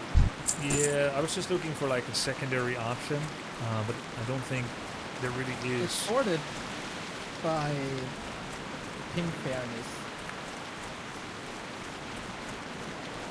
Yeah, no, it's great. A nice new function. I was just looking because there's a tiny edge for Turin. Can we have like one the other side? But unfortunately, there's nothing that makes that possible because there's no landmass to the west of Europe. Looks like they're ready. Here we go. Game number 3 could be the last. Could be Tommy K unexpectedly draws out his torment of lack of sleep deeper into the night with 1, 2, or 3 victories. We shall see. Yeah, it's been a long day for all the players, and they've probably been, they've always been casting with you, Grubby, and they've been probably playing ladder in between matches. So it's been a long day of grinding for everyone. We'll see who gets exhausted first. But it's probably going to be Dreadlord again. We'll see. Most importantly, what we'll see from Tommy. Will he switch things up yet again? He's doing something weird now, where one of his peasants is on lumber.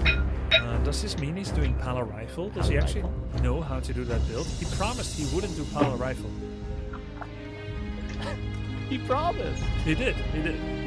What is this? Solo hero harass? Could you think of anything worse than solo hero harass against Dreadlord Rush? He promised he wouldn't go Pala Rifle! He said the because trust is gone. The trust is broken. He said he's not a pussy. He said he has a cock and balls, so he's not going to do Pala Rifle. I don't believe him any longer. What? I mean, at this stage, right, Peli Rifle is kind of dead versus undead on the pro level. So is it still as bad? And is it still as bad to play it? I mean, it's ethical, I think. I think it's ethical and moral. But I just didn't expect it to happen after he made such a strong assertion. Maybe. Oh, you know what? Maybe he made that promise in the old patch, and that was the old Tommy. But this is the new Tommy, and because Palo Rifle got 4 nerfs, it doesn't. It's not true anymore. He doesn't hold to his All promise. warfare is based On deception. Okay. I wonder how this plays up against Dreadlord, because people that remember when Lemus was the only person on the ladder playing Paladin Rifle, when Happy used to play versus Lemus, he would do what he doesn't often do, which is a blind counter. Happy's initial blind counter to Lemus was playing Dreadlord and going for lots of sleep rounds. Nowadays, obviously, it's Triplord, just the counter, top level Paladin Rifle players to the Starbucks, the Fortitudes. But before, it was Dreadlord, at least in Happy's mind, so he probably doesn't match up too poorly. Yeah, true. It does come down to micro, which is going to be interesting. You have a larger army than you normally would. You're going to have to see if you can shave off some ghouls, maybe get like a cancel on the gold mine. I feel like a lot of the invitational participants are not appreciating enough how valuable it is to get past right before the Nerubian, ignore the army, and just hard focus that gold mine down once or twice. We haven't seen a lot of that this game, or this tournament so far. Gold mines seem to always get up for turn. They might be delayed a little bit, like we saw, I think, a 5-6 minute expansion in the first game of turn today, but he seems to always get the gold mine up relatively uninterrupted eventually. So we'll see. Dreadlord is going to get close to level 2. Paladin is going to have free reign to creep, which is generally a dream for Paladin rifles, but we'll see. Sometimes we'll see like 3 riflemen take a weird angle around the map, like say, around this side, and then go for a gold mine cancel, but we'll see if Tommy is aware of that sort of a play. Moving to the shop for now. Might creep in, might go for an angle on the cancel. Nerubian starts before the gold mine, so Turin is, by principle, playing this in a safe way. He's not doing like something greedy, super fast gold mine, and I like that. It shows that he's not all about the greed, but he wants to make sure that he can resist attacks. It also means that you don't have to do an early attack. It's 3 minutes 45 and the gold mine starts. My personal compass for having a chance in a longer game, 1v2 base, is that the gold mine must start after 4:20. So if you can walk in here and get 1 cancel right now, goal achieved, by my metric anyway. If instead he sees Nerubian and backs off, or he gets surrounded, sleeps surrounded, loses a bunch of units, then of course he's going to be immeasurably far behind. Line up for grabs. It's a For lot me, of it's a nice timing here. Everything is kind of hurt.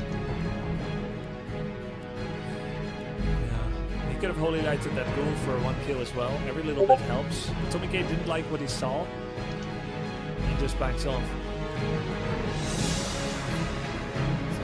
Man, Turtle Turin is playing this defensive style so well. He's not giving his opponent many options. I wonder, like, when we see the Crippler style against Pally Rifle, there's a lot of hit and run. It's like second Crypt before you tech tier 2, you go for ghoul upgrades, you go for like 4 towers at each base. I wonder if Turtle will go for something similar, even though he has the Dreadlord, which maybe could be better at fighting with sleep surrounds. I wonder if he'll just play hit and run against Pally Rifles, or if he's even aware that that's a style he can play against Pally Rifles. Yeah, it's a good theoretical counter. It's always been good against Battle Rifle to get that Vexpo. Just like when people theorize on whether Shadowhunter first could be good for Orc. Except the problem is Shadow First never stops early expansions.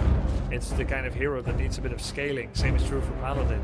So you get the Expo, then eventually when Human is finally ready, they're dangerous. You've got the attack upgrade, you've got devotion. So Turin would now have to go for the main. He's initiating that now, question mark. There is a full wall off, which means Dreadlord can't get in. But no Arcane Tower. And to answer your question, Carson, it seems Turin does know that playbook.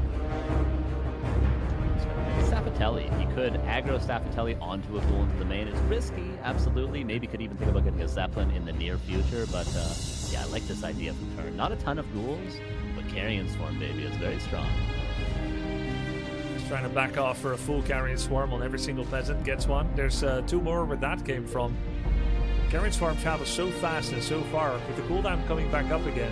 Now, he could land 1 more swarm, but he's just going to go back. There was a TP by the poly rifle. I don't like that TP at all. I think you lose whatever peasants you can. Try to do an attack. Start shaving off acolytes. So much better, because now he's got you by the balls. You no longer have a TP. He can just do it again. Surely an opportunity to spam some Holy Light here as well, whether on the Dreadlord because the DK is still so far away, or on the ghouls to grind a little more. But we all know that the big strength of this strategy is coming with the Blood Mage, and that was missing up until now, but the Blonde Devil is coming in a few seconds. 7-minute timing, the Blood Mage pops out, long rifles finished. This is the main strength of Pally rifles. This would be a perfect situation for that aggressive cannon tower if there was a workshop built in the main base, but still, he might be able to do it with just the power of riflemen. Imagine a cannon tower behind the trees here, under the tree line. Would actually be so sick. Yeah. Yeah, with a little bit of vision, you could shoot over the trees to attack the Spirit Tower. Would be really good. You don't need it. Does he have enough ghouls? You can just attack ground. True, you can attack ground. Does Tommy know, though? That remains to be seen. Either way, he hasn't got the workshop, so we're dealing in hypotheticals. A lot of tower damage on him. He needs Heal Scroll. He needs Arcane Vault. Tower, unfortunately, for Tommy, is in range of Turin's towers.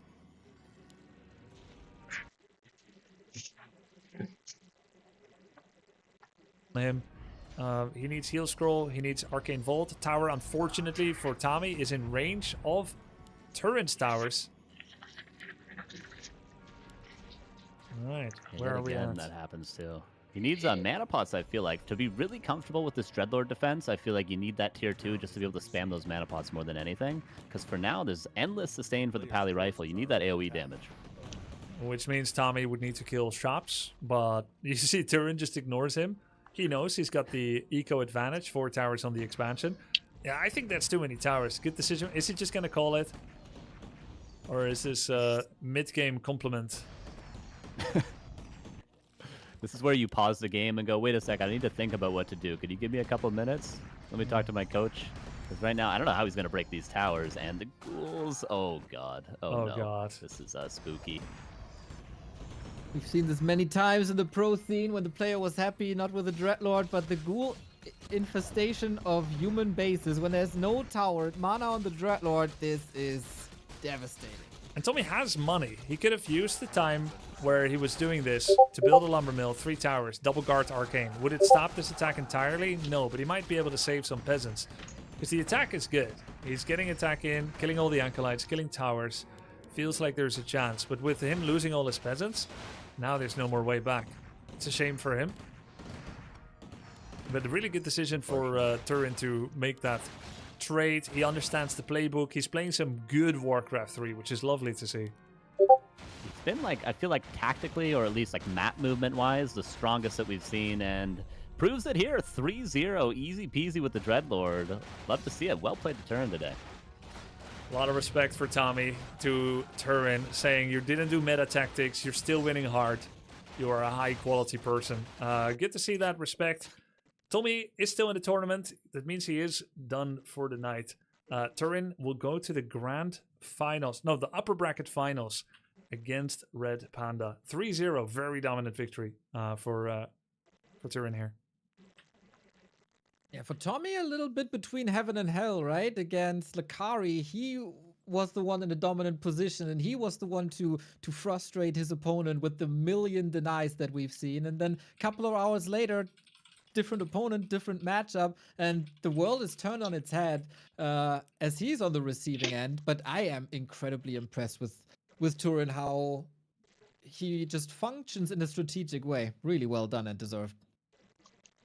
Yeah, he's got a good mind. He's got a good mind for games, and he did everything. He did everything right. He made the high level decisions. You know, we're here in the 1500 MMR range, but that was really high quality decision making. Same as we see on the pro level. I wanted to let Tommy K go so he could take a rest, but it looks like he is actually okay to have a little bit of a post chat. Yeah, here we go. Yo, what's up, guys? Hey, what's cracking, man? How's it Bro, going? I'm so high on Red Bull now I can't sleep anyway. Oh man, I'm sorry. Is Hey, it like Turin, 1 a.m.? man, fucking amazing, dude. GG's, No man. chance, no idea what to do. Do you Beautiful. do you play Pally Rifle a lot, or was that like one of your first jams that at it? was just my final straw. Yeah, I don't even know the kinda build order correctly, I think. It scared me. It scared me for sure. But yeah, I played like 500 games against Pally Rifle. That's like all people do on ladder, or they used to until the patch, of course. But yeah, GG, man. Very well played. I have this thinking that it's this StarCraft thinking that once there's this expansion, I have this clock on me. People tell me to be calmer, make your own expansion, but I just feel like, oh, I need to finish now. Ooh. Do you ever play 2-base human, or are you mainly like aggressive 1-base? Every time I make an expansion, people just wreck me. They just come over and wreck me. Yeah, well, it worked out pretty well for you in your first series today, right? Yeah. Yeah, it's like we rock, paper, scissored. I scissored Lakari and you papered me. You scissored him, dude. What were you doing there, Grubby? What are my mistakes? By the way, I'm joined here by Neo and Carson. Neo and Carson are from the Back to Warcraft casting team. Oh, hell yeah, dude. Been doing Hello, esports. boys. Hi, guys. Hey, guys. Nice to meet you both, What's man. up? I'm fangirling. I watch you guys every night in bed, man. I'm fangirling. Hell yeah, dude. Let's go. Your Carson, games were so cool today, guys. GG's. Carson had a really cool idea. He said you can make a workshop in your base and then build a cannon tower. It has to be spaced well at exactly the right radius, and it has It has 800 range against 700 on the towers. You could have built it below the trees on this map on Autumn Leaves, so it doesn't get hit even if it was in range. Big knowledge stuff. Yeah, it's knowledge stuff. Yeah. I've never people seen are that. telling either. me I needed to rush a mortar. Yeah. Yeah, like on the game on what's the map? Tide Hunters. You were in a decent spot. You got surrounded once, but you had big strength items and Archmage and Manticking. You shut up with all the militia. We thought you're gonna make like shop, workshop, mortar, arcane tower, but then you pulled back and you were kind of a little bit indecisive. I think maybe Turin was afraid of that as well. Is that true, Turin? Yeah. Yeah, oh yeah. The probably the most scared I was in the series is when I saw forward workshops, because yeah, I've had humans do that to me before, and you know, I'm a very defensive kind of old man macro player. So when I get pressured like that with mortar, it's like, oh, it gets real cagey. So yeah, that definitely was the most stressed I was during the series. I want your opinion on another thing. A guy in my chat said I should go over to expansion earlier with level 2 Archmage, not level 3 or something. What do you guys think about that? I mean, it's a different gameplay style, right? It's a different gameplay style. If you expand immediately, you're going to get like a base rate. I think Turin is very good at those as well. You're going to harass each other's workers. There's going to be carrion swarms on peasants. The whole game turns into a different plan. I think you either expand or you don't expand at all, because Turin is way too good with those ghoul counterattacks. Yeah. He's scrappy, That's he's what I felt. experienced, sly old dog. That's what I felt. You can't let him get in his game. You can't let him be comfortable. Yeah, it was. I thought we were gonna have a base race there at the end. Honestly, I wasn't sure if your base was walled or you had towers at home. But yeah, when we were able to get in, I was like, okay, we're all right. But Hey, did you even come with Zeppelins, man? That's so cool, man. I played 300 games in the last weeks, and no one is as diverse as you. That was really cool. that was kind of the scheme going into it. Is you know, if I play Dreadlord a lot, like I don't think people. Have you ever played against a Dreadlord before on ladder? Or is that no? Yeah, exactly. So it's like it's just something people are used to. Whereas like you've probably played 100 games against Dreadlord, right? Yeah. Neo and Carson were praising your high-level decision turn with Tommy actually did too during the game. So, like the high-level does that. He just ignores me, goes to my base. It's just very clever. I can't yeah, no, I've been watching for years. These are that was how I started game knowledge. Like I but getting that. One thing I did learn, I can't really copy his style at all. How he plays against Pally Rifle, you know, he just like lanes to their base or. You know, just avoids them until either Frenzy Ghouls or base. So you were aware of that. We were wondering if you were aware of that style from Happy. We were Yeah. asking the question, were you going to do it with the Dreadlord? And obviously it worked out perfectly. So, hey, yeah, good. Yeah, big fan of your play. I hadn't really seen too many of your games before today, but keep it up. Fantastic. Yeah, thanks, man. Appreciate it. It was good. Just what do you want? Cool. You're going to be making it to a fight going up against Red tomorrow. It's gonna be good. Yeah, that series of Pin and Viper was wild. Just the Headhunter Farseer, just fearsome battling. It was good. Yeah. So Orc is a bit of an X factor for me because I'm, like I said, a boomer old man like macro player, and he, you know, Orc you can't really fast expand. At least at my skill level, I'm not good enough during Orc pressure. So it'll force me onto some 1-base, which is very outside my control. Man, I don't think the Panda looks good. Viper, I mean, crazy outcomes.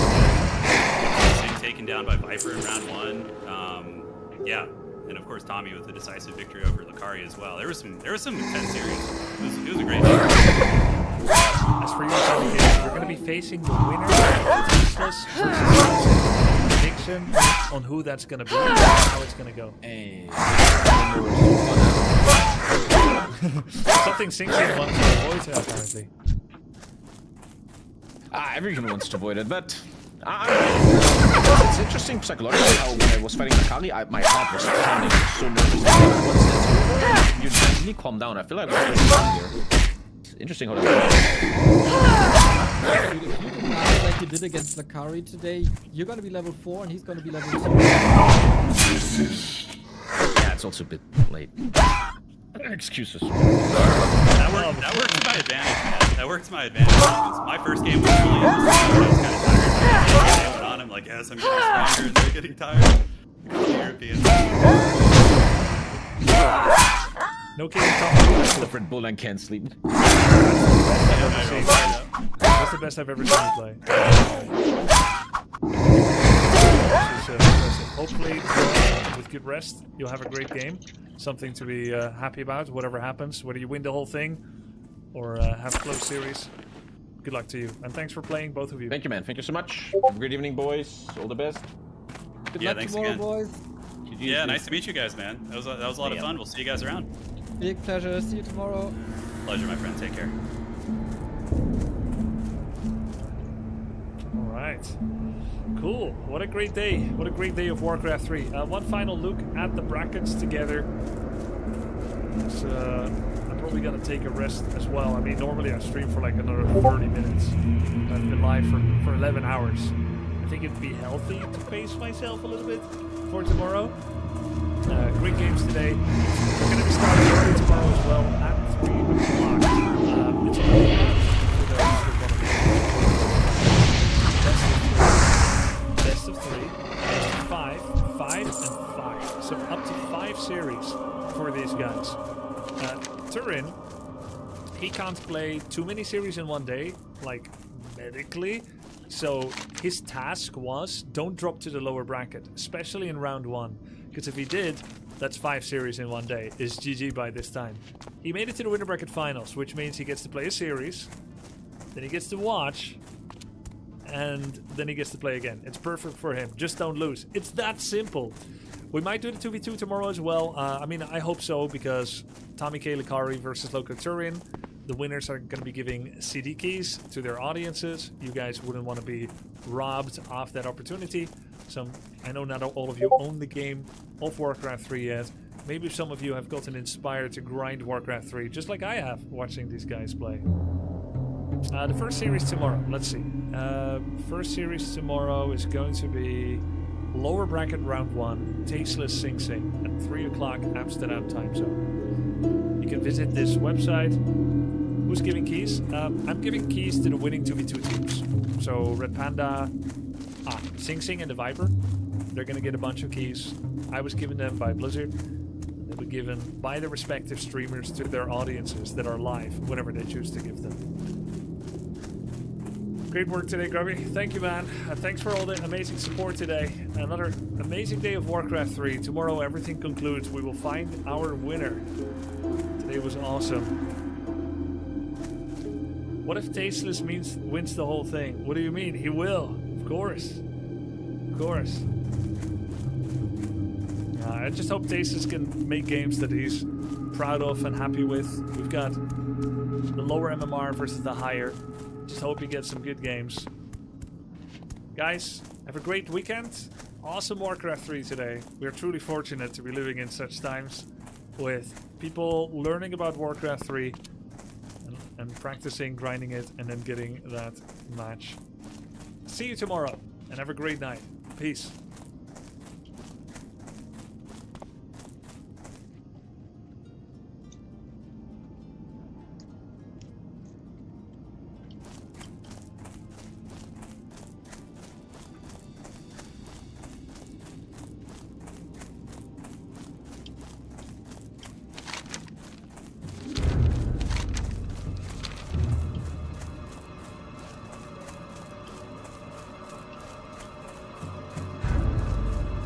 gonna send the raid to Turin. I don't know if he's gonna rest or stay on and chat for a bit.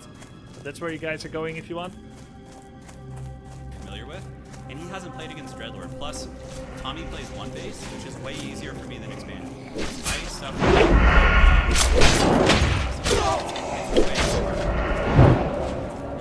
I suffer a lot. So the fact that he played one base made it kind of all in for him. What's going on? So the fact that he played one base. Alright, hopefully you guys enjoyed this. For anybody just arriving from Grubby stream, get rated. You guys enjoyed that. So we're going to review the game. So this was the last game. Now for anybody who was on my stream, so for all of you guys that were on Grubby stream, okay, I accidentally had a screen blocker up the entire game while I was streaming it. The entire game I had a screen blocker up, so my entire stream couldn't see the game. I'll play Turn, your inspiration. Dude, somebody's got to represent the haggard old undead. You can go to Flow TV and watch it. Yeah, Grubby, I had a blocker up the whole time, dude. At the end, I was like, I really hope you guys go to Grubby stream and watch it. I really do. Oh, I'm so bad at technology, dude. I was so in the zone. I really wanted to close out the series, right? Because I felt as if I let Tommy get a win off me. He was gonna rally, right? Like he was gonna get the second win. He was gonna get some energy. So I was just in the zone, dude. I was in the zone. So I couldn't let him rally, you know. So basically, yeah, this is my standard shit against dude. I didn't. Somebody told me. Somebody was like, yeah, Tommy never goes melee rifle ever. Okay. So basically, yeah, he doesn't do it. So I got a little bit lazy. I didn't.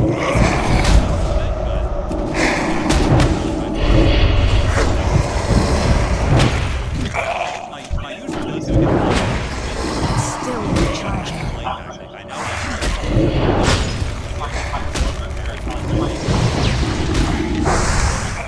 Hold on a second. Holy shit, PRC, Jabber, and Tacken, thank you for the tier 1 and Peppy as well. Holy shit, you guys are going bananas. We have a bunch of gifted subs coming in from, oh man, from Ape. Oh man, your name's really long. So Ape, thank you so much, man. Holy shit, thank you guys. Thank you. I do plan on doing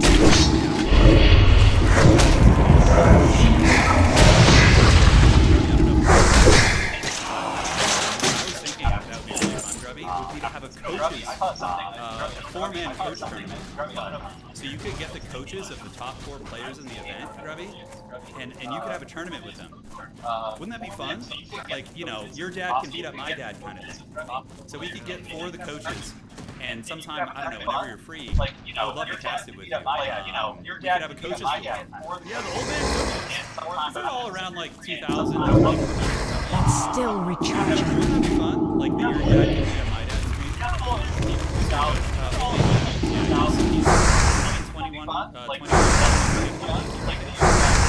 Did you guys make fun of this, by the way? Yeah, Grubby plays in the tournament, just crushes everybody. He taught me the first secret. He taught me the first secret. Did you guys make it? So he's in Australia. He said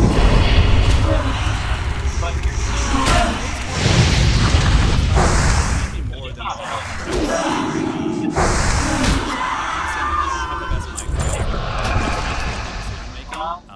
hard micro duels can be a little bit hard for me. I'm similar. I don't like that's kind of what I was thinking.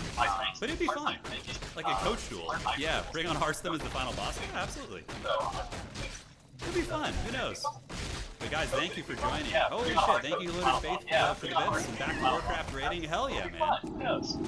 So, yeah, essentially what we did is, I get the fast expansion. You know, that's the one thing that I really like about Lord is against humans, is people, number 1, don't expect it.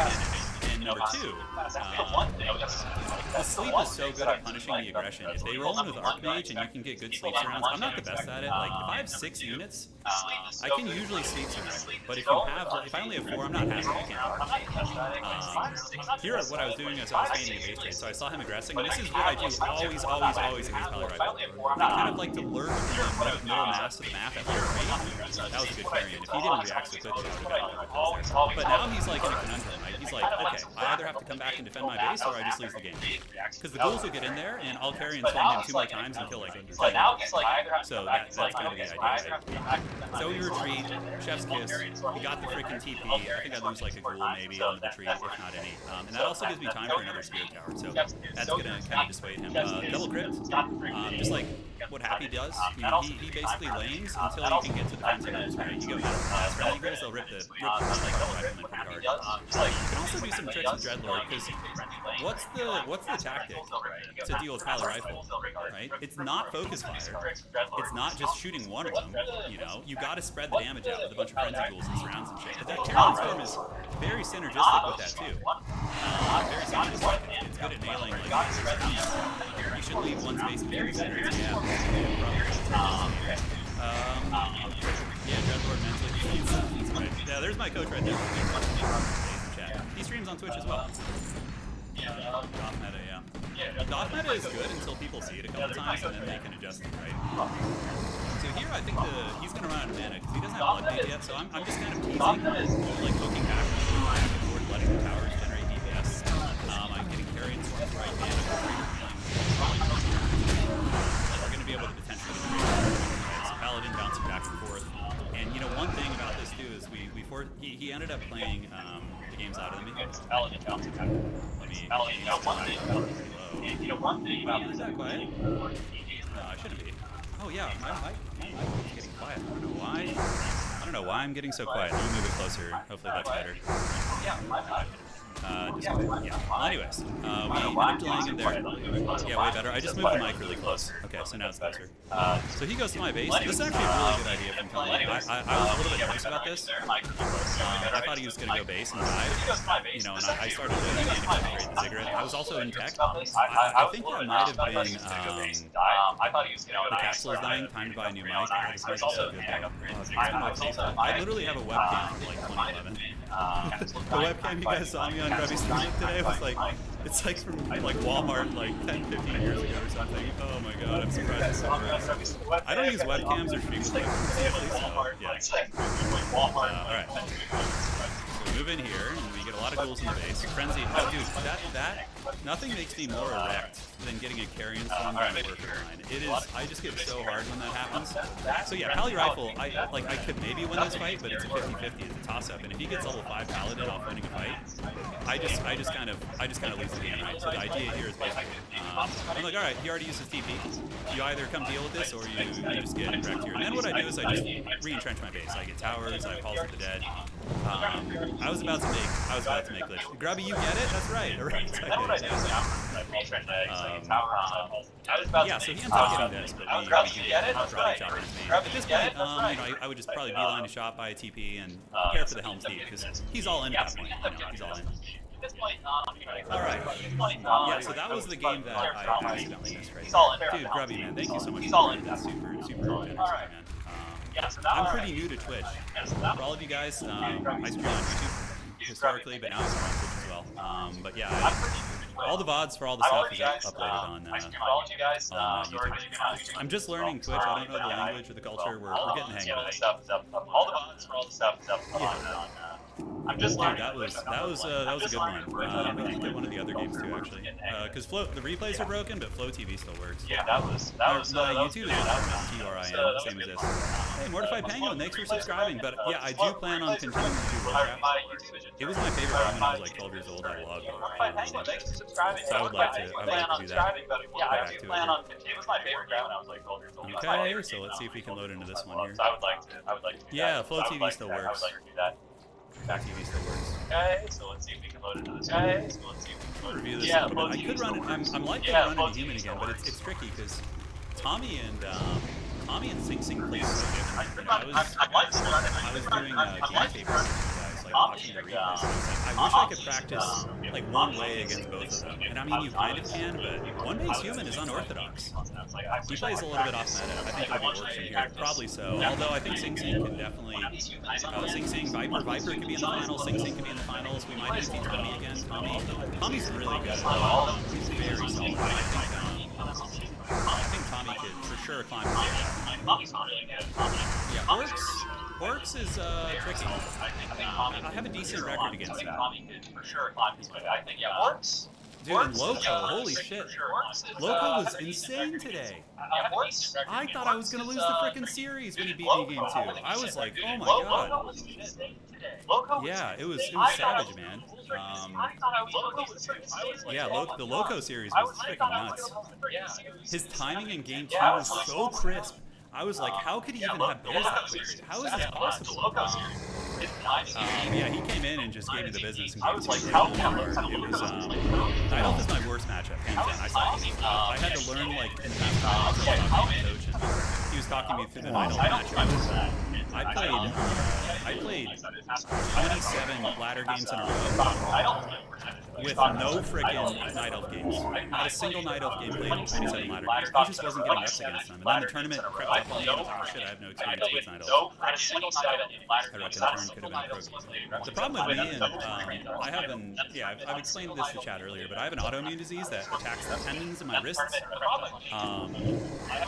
So basically, I can only play between 10 to 15 games a day. Like, that's pushing it too. Yeah, so I can't train enough to be super high level, but I pick up games quickly. So I'm like a gatekeeper. I'm a gatekeeper of RTS. Like, if you want to be like a grubby, you want to be like a power forward, I'm like the second boss. You know what I'm saying? Yeah, I'm like the second boss. Like, you know, that you have to get through to get to the final boss, basically. If you could beat me, then you're on your way to beating the game. Yeah, I'm like the bouncer. Somebody had a really good analogy earlier that, like, I'm like an old hero in a fantasy that's like decrepit, but he can still pass on the knowledge and still hang a little bit, you know? Yeah, Loco's MMR is not 13. Loco's, he played like 14, 15, 16. He was amazing. Yeah, so this was the game before. I'm just kind of reviewing this to see if there's anything. Dude, sleeping is like really good. Yeah, sleeping the mobs here. And this was a weird game too. Tommy started to play off meta a little bit. I'd only ever seen him go Archmage. I feel like maybe his coach in between games told him that Black Red schools, which it does. But if people start to play out of their comfort zones, you know, that's even if they're on something that's a counter, it can be tricky, right? Yeah, get a little bit of that sleep and creep, baby. Loco in your game was so divisive because I was cheering for Loco, but I love your game style. Yeah, Loco rules, man. I would love to see people, what Grubby's done with his event is so fun. Like, bringing together, when I was a kid, like, the reason why I liked MMA, right, is because I like to see, hey, is the karate guy going to win? Is the wrestling guy going to win? Is the jiu-jitsu guy going to win? You know? The kickboxer. And what Grubby has done is he basically created the same thing by bringing together a bunch of people from different professions. You know what I'm saying? So we get like the Dota guy, we get the Total War guy, we get the, you know, the StarCraft guys. It's super cool. I would love to see more of this kind of thing.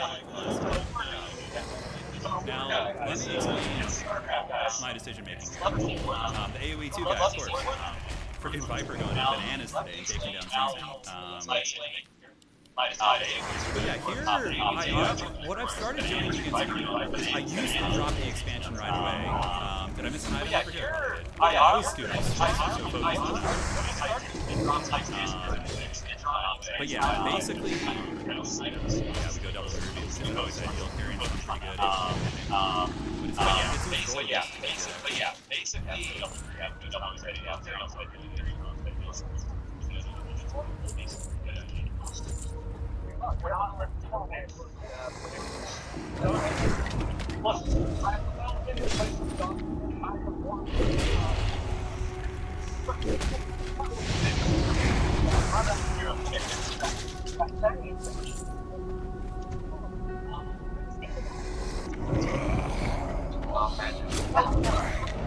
there's like a saga to follow, right?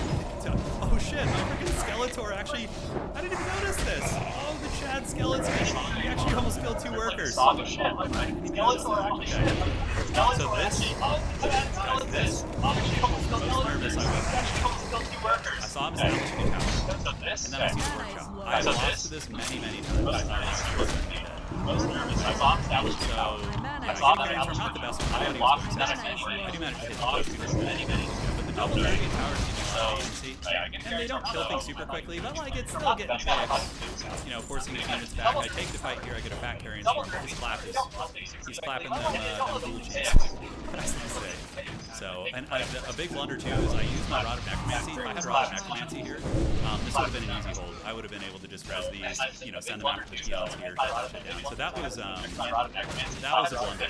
So we do get the sleep onto the mountain thing. And he gets trapped up pretty good here. So this is I can take attrition, right? I'm on one freaking base, or 2 base. He's on 1 base. So like I know these trades are fine, and I really thought he was going to pass expand against me in one of these games. So here we end up getting a nice dash there and taking those guys down. The mountain sausage can't really do a whole lot anymore. Poke out, attack the tower a little bit. It does finish, but it's only a freaking. Now this is something I've noticed a lot. Is a lot of people who are getting into the game, they overfear arcane. They only do 8 to 10 damage. So from pure combat prowess, it's not too scary. He does build the workshop a little bit careless actually in range of my towers. And yeah, Nerve towers are just so good. Hey, Sanel, thank you so much for subscribing. I really appreciate it. Thank you guys so much for your support. Here we have a pretty MLG play because honestly, Tommy's still in the game right now. Like as of right now, I would say Tommy was in if he just doesn't get the mountain over his head and sits here, heals his shit, builds mortars, you know, I think I'm in the pits a little bit because his Mountain King's almost level 4. I'm still level freaking 2. So that was very tough. When the Mountain King leaves, I think this is where the game flips on it. He loses his investment, you know, he had to build down here. Mountain King comes, but now I'm fully erect here. I got all the quests. I got double crypts coming up. I did blunder that game. I actually dropped down hard.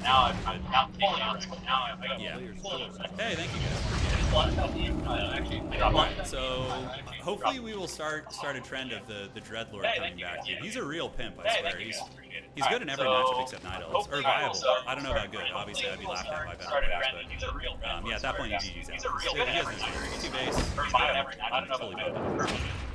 Shout out to Tommy for not dragging me for a longer game. Yeah, that point, 2 base. Blizzy, thank you. Shout out to Tommy. Yeah, Grubby Sack GG. Shout out to Tommy. He was almost level 4, guys. Yeah, Tommy's a real one for sure. He was a champ. He was cool. Didn't drag the games out. They're trying to make me suffer, so shout out to him. Alright guys, that was a lot of fun. I would love to keep streaming for you guys. I would hang out and do more and play more games, but my crippled hand will not let me do it. I need to rest for tomorrow, so I'm going to go rub the lotion on the wrist where it gets the loss again.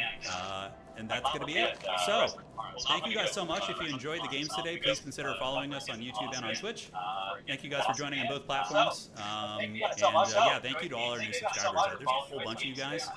So, it's on the wrist, I swear. The lotion goes on the wrist. Yeah, I have like this pain cream that my doctor gave me that I massage into my wrist, and it allows me to play longer. So, without that, I probably couldn't. Alright guys, GG well played, and I'm going to go hang out with the Smoking Hot Wife. Take care of yourselves. Big thanks to everybody. Super well played to Loco and to Tommy today. And big shout out to Grubby for the event. I'm still super nervous for tomorrow. But now that we've made top 4, win or lose, my goal has been achieved. We got top 4. I'm gonna give it my all tomorrow. But like I feel like I can roll with it. I'm happy now. We're good. Alright guys, see you around, and hopefully we can replicate this success. Alright, GG well played, and yeah, that is it for tonight. Cheers my friends, and we will see you on the other side. Cheers. Yeah, that is it for tonight. Cheers my friends, and we will see you on the other side. Cheers.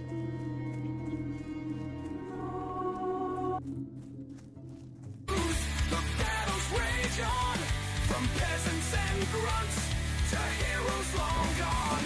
Sarai's back in action, better watch your lane. This Warcraft world, it's never the same. Heroes rise and heroes fall, from the tavern's call to the main hall. Accolades chant as the stakes rise high, while pally rifles still make you cry. Yo!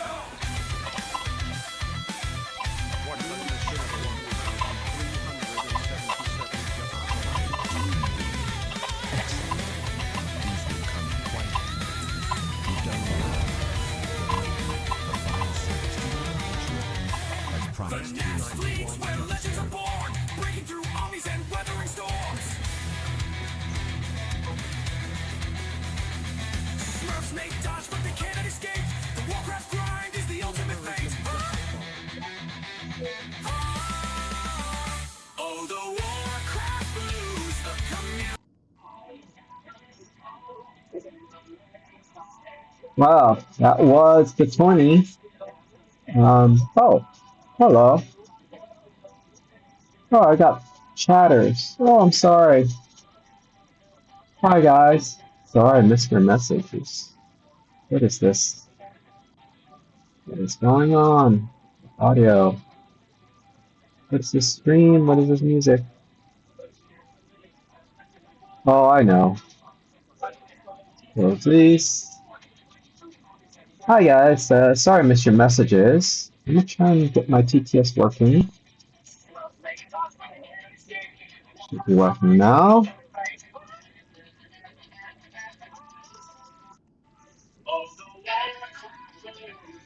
Hey, sorry. I was watching a stream, watching the Warcraft 3 stream, from Grubby.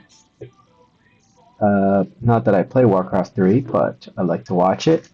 So that was pretty fun, watching the tournament, seeing the different players playing Warcraft 3. A bit different than World of Warcraft, but that was where World of Warcraft came from, I believe. So yeah, that's the origin. Hi, Huntress. Yeah, I was watching the Warcraft 3 stream of Grubby's tournament. Grubby being a Warcraft 3 player, professional, former professional. I think he's retired now, and he's just streaming. But he pulled together some pretty cool people from different RTSs, Age of Empires. I think there was StarCraft 2.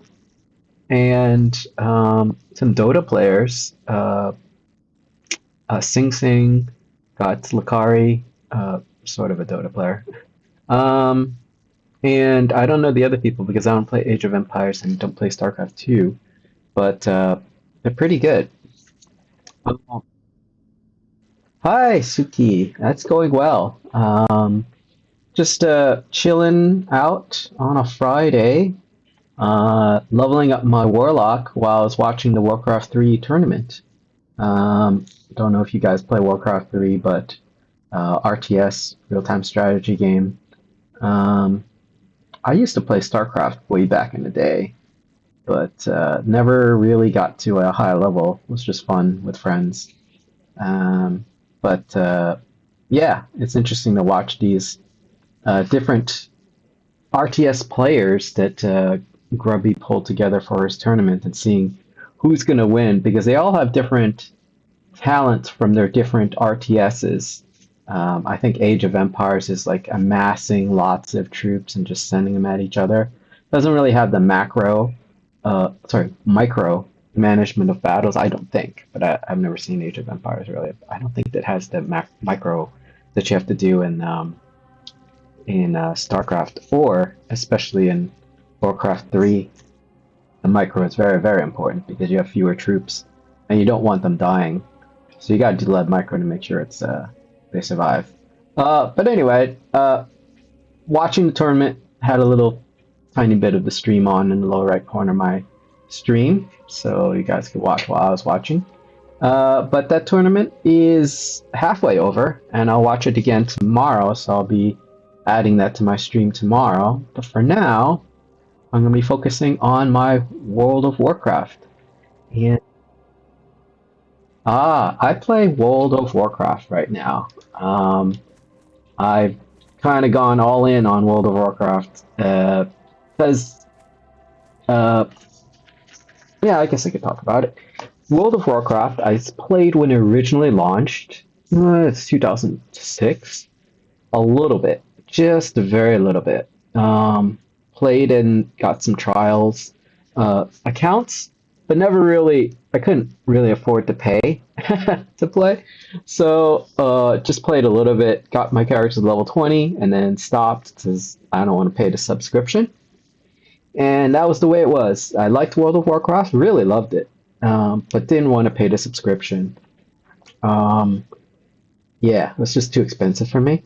But then, recently, I was watching OnlyFangs. If you may have watched on Twitch, OnlyFangs by Soda Poppin and Mizkif, they pulled together some people to play hardcore WoW, which is really exciting. Well, interesting to me, because if you die in hardcore WoW, your character's dead forever. So it's exciting to watch that. Was watching that for a while, and then I was like, oh, maybe I will start playing WoW too. I'll finally bite the bullet. I'm from the US. Yep, I live in the US. How about you, Suki? Suki Tiro. I wonder where you're from. Yeah, so I was like, oh, maybe I'll start playing WoW.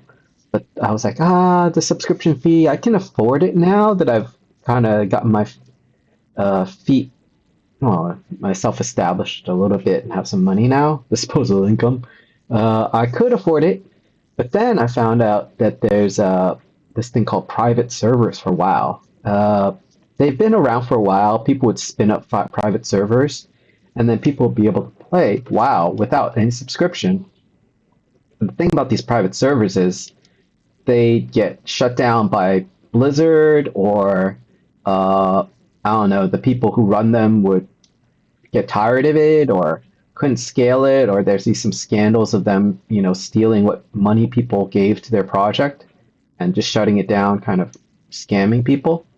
So people have a negative opinion about private servers, and that's why a lot of people didn't play private servers or don't play private servers. Also, you never know when Blizzard's going to lock down and shut it down if it gets too big. So they're worried that all their investment in the game will be gone if the private server goes down. So, but I had never played WoW, and I'm like, oh, you know what? I could give it a spin. And I found out about Turtle WoW. So don't tell Blizzard. Hopefully they're not watching my stream. But Turtle WoW is a private server, and the thing is, it's been around for about, 5 years now? 6 years, maybe even? So they're pretty stable. I don't think they're going to go away anytime soon. Hopefully not. As all my characters are gone. But it's just, it's cool to be able to play it. Well, it's nice to be able to play it without paying any subscription. So I'm like, alright, I'm going to finally play WoW. Finally get my characters I wanted to play built out. And just explore the game and the lore. Because I kind of like the story of World of Warcraft. And I really like, playing with other people and doing team event things. So I really am excited about getting the opportunity to play WoW. Let me show you my account. Characters I have. So actually, in this private server, oh hey.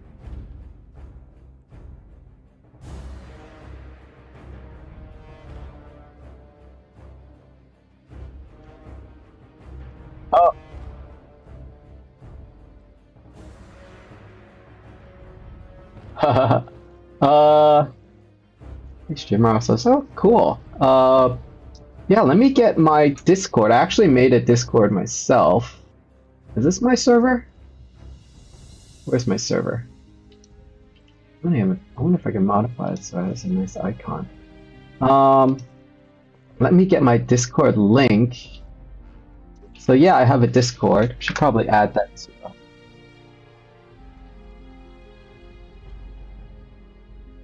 Yeah, that's my Discord. You can join it. I don't have much going on there, to be honest, but it is a place where I set up. And I don't know, I gotta make some channels. There is a games channel. Let me see if I can change the server settings. Server profile. Let me change the image. Let me get something nice. I might as well do this.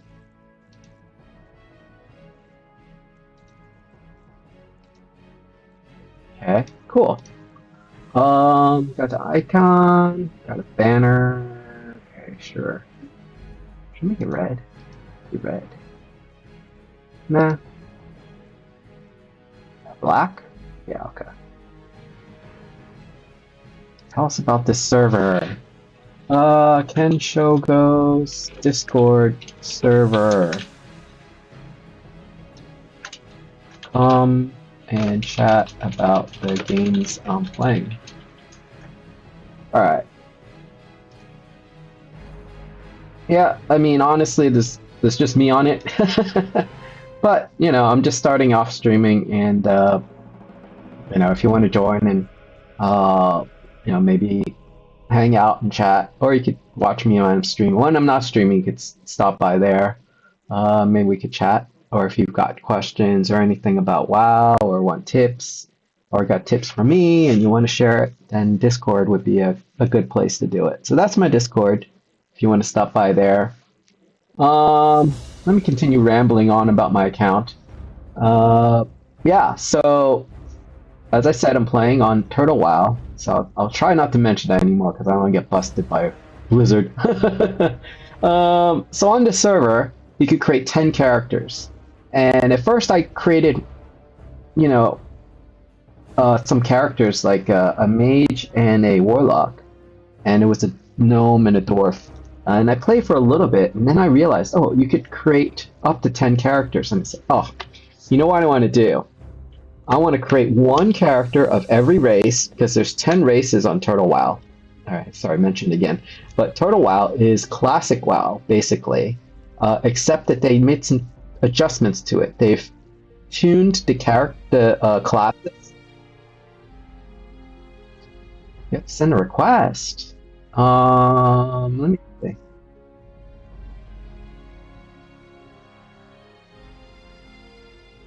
Oh. My stream schedule. Hey, well, I see Suki. Let me see. Who's got... Erickson, join my Discord.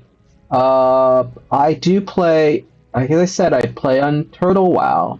So, if you want, you can join Turtle WoW. They have one server, basically. Oh, well, they have two servers. One is a PvP server, and they have the other is RP, role-playing, and PvE, which the server I'm playing. Because I'm not really into PvP right now. I just want to enjoy the story and the lore. So if you join Turtle WoW, join the Nordinar server, and then everybody's on that server, so you can find me there and we could play together. My characters are all low level, like really low level. You can see I got like 5, 11, 15, 13, so they're really low level. If you join and play... Oh, let me see. I mean, I see you on my server, I think. Are you on my server? I don't know. I'm kind of new to Discord servers, too. Oh, I see Discord message. Is that a friend request? Okay, I'll add you as a friend. You could join my Discord server. Oh yeah, you're on my server. Cool. Hi. I think we're in general. We're in general? I'll say a message in general. Hey, Suki. Thanks for joining my server. As you can see, we don't have much chatting going on yet, but I hope to have this space for people to share advice for me, or to ask questions and get advice from the community. Yep. So welcome, and feel free to talk about World of Warcraft. Yes. Yes, I'm playing World of Warcraft right now, so that's basically it. So Suki, let me just reply to you individually, just to keep it private.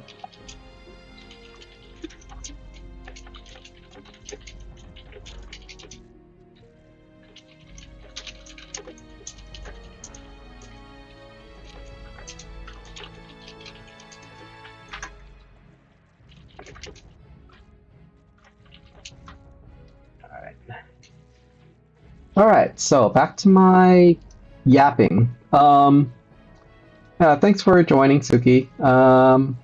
Let's see who else is here. Milky, thanks for the follow. I would love to have follows. I'm really trying to get to affiliate so I could get some maybe get some little cash for streaming.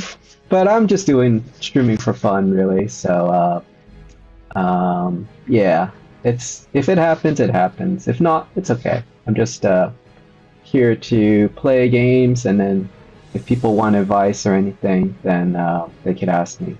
Anyway, let me finish wrapping up and talking about my account. So what I did is I created a character of every race. So I have a dwarf, I got a night elf, I have a gnome, I have a orc, I have a undead, I have a tauren, I have a troll, I have a goblin. So you'll notice goblins don't exist on Classic WoW, but they do exist on the Turtle WoW.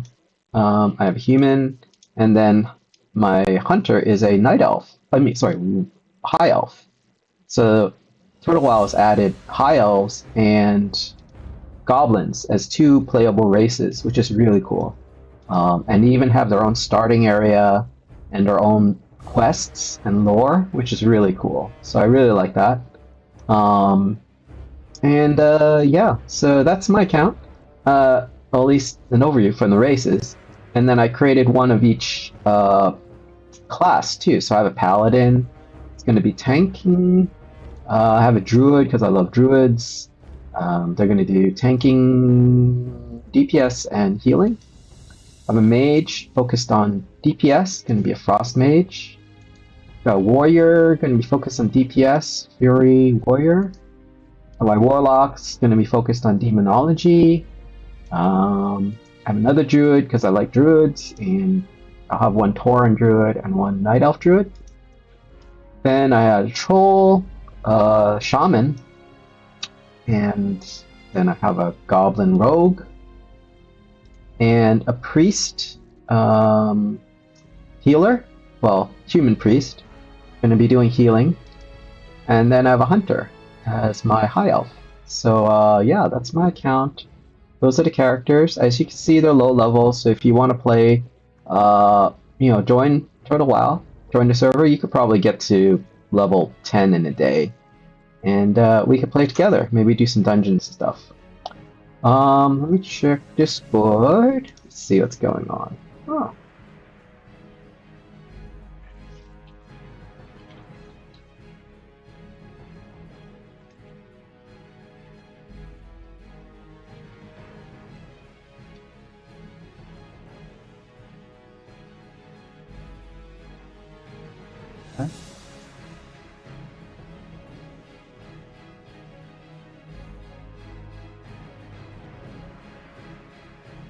Just so hold on, as I'm checking out some messages from Suki. So, yeah.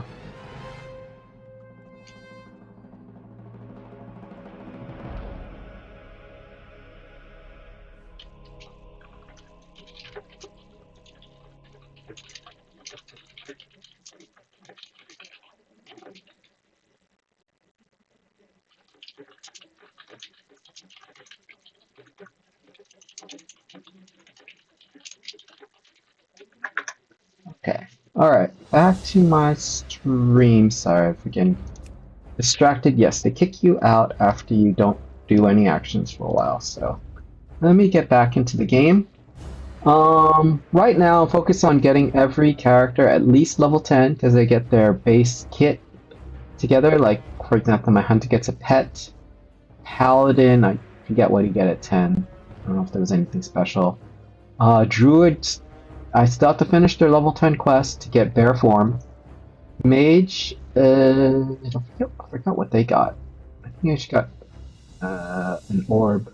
Anyway, some little trinket that they could carry. I don't think there was anything special. Warrior, I don't think there was anything at level 10 for the warrior either. Warlock definitely was a huge thing. Just got my Void Walker today, which is amazing. So much better than the Imp as far as tanking. So I could basically run quests solo now, which is great. And yeah, and it's I love the uptime of Warlocks because they barely use any mana if you're just using the DOTs, and you have your tank, so you're not getting damaged, so you don't run out of mana or health. And it just means their uptime is great for leveling. Let's see, Druid. This one I need to work on. He's only level 7. Shaman I need to work on, level 6. Rogue, I don't remember there's a level 10 quest that he got anything special. He got stealthing, which is good already, but I think you just get that. I don't think there's a quest. But anyway, and then the hunter, you got the pet, which is awesome. I got a bear and I got a cat, lynx. So I got a DPS pet and a tank pet. And I think I need to get a AoE taunt pet, which I think is the flying one. Anyway, that's my accounts, the state of my accounts, my account and my characters. Right now, today, I'm working on my Warlock, trying to clear out the starting area, or at least the level 10, 1 to 10 area. So the undead start in Tirisfal Glades, and I'm just trying to clear out all the quests in this area. So, doing pretty well. Let me turn in these quests. Actually, let me check my inventory. Gotta sell stuff to clear it out. Rest your weary bones for a second. Selling garbage. Let's see what's this. Warrior's gloves, I'll sell that. Staff, I'll sell that. Nail gloves, I'll sell that.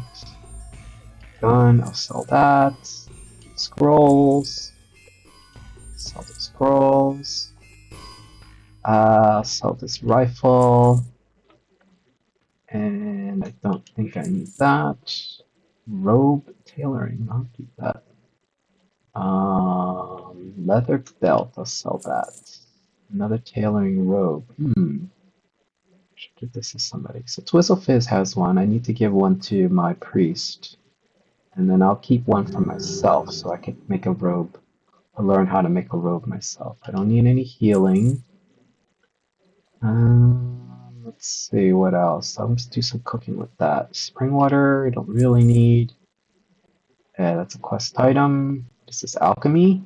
I'll send that over to my druids who are doing alchemy. Okay. Alright. Let's go to mail some stuff to my other accounts, other characters. Let's see. I'm taking these out. Let's see. Everybody is fine.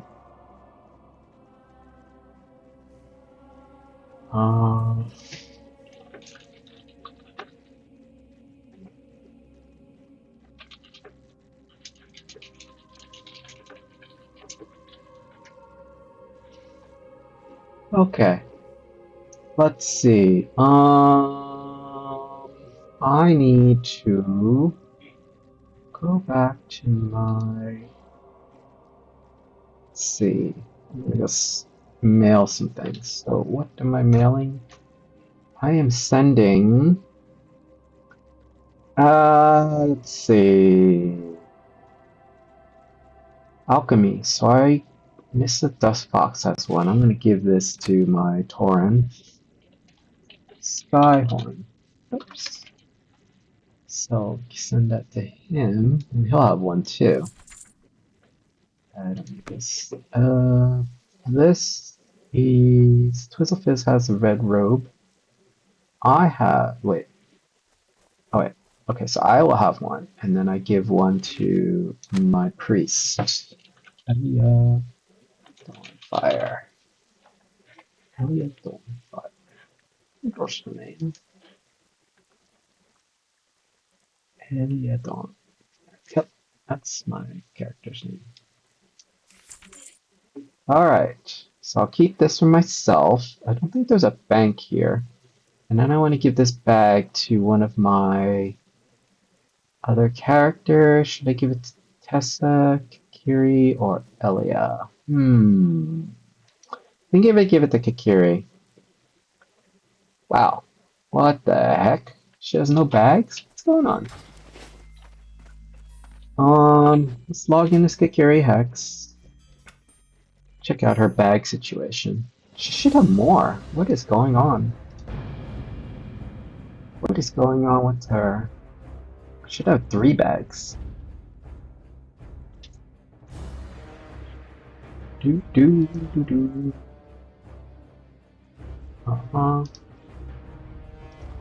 Yeah. So she has 1 bag. What's going on? Oh, she has 4 now. That's weird. Oh, no, no, no, no, no, no, no. Oh. Okay, she has 4 bags now. Excellent. Kiri Hex has 4 bags. So, I don't need to give her any more bags. Elia and Tessa. Let's go to Elia and Tessa. Elia is here. Tessa's high level. She's probably going to get lots of bags by herself now. And she won't be able to use anyway.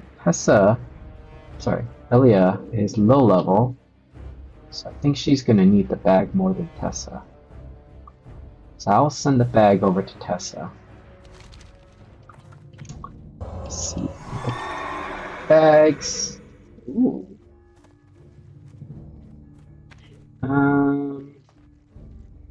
What is going on over here? It's okay. Offhand. Oh. This gives you stamina. Is this one-handed? Intellect and spirit. Ooh, ooh. Huh. Maybe. Oh, it's level 10. Okay. But anyway, maybe I'll just. Journeyman staff. Stave. Stamina. Does my mage have one? Not then. Then I need to give. Oops. What did Wallen give us? I need this. Keep this. The pattern. I wonder if I should give this to. Wait, I can equip these.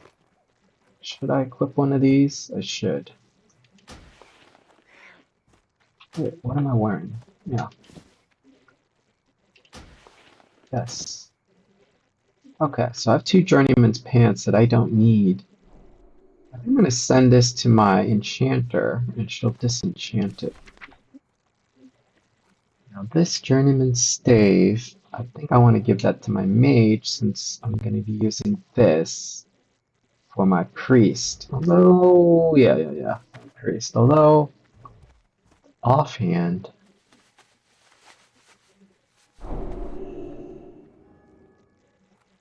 who else is going to have an offhand? Maybe. No, I think I'm going to have my Warlock a shield. So, I guess I might sell it. Maybe I return this to Tessa. Have her send it to Morwen, and Morwen will disenchant it.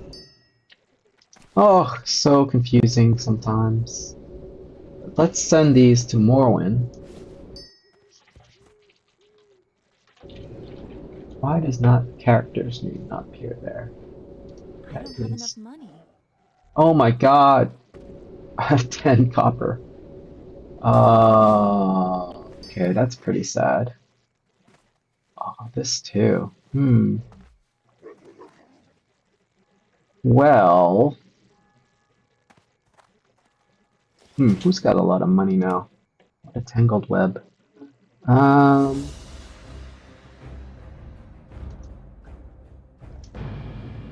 I need to give this bag to Elia.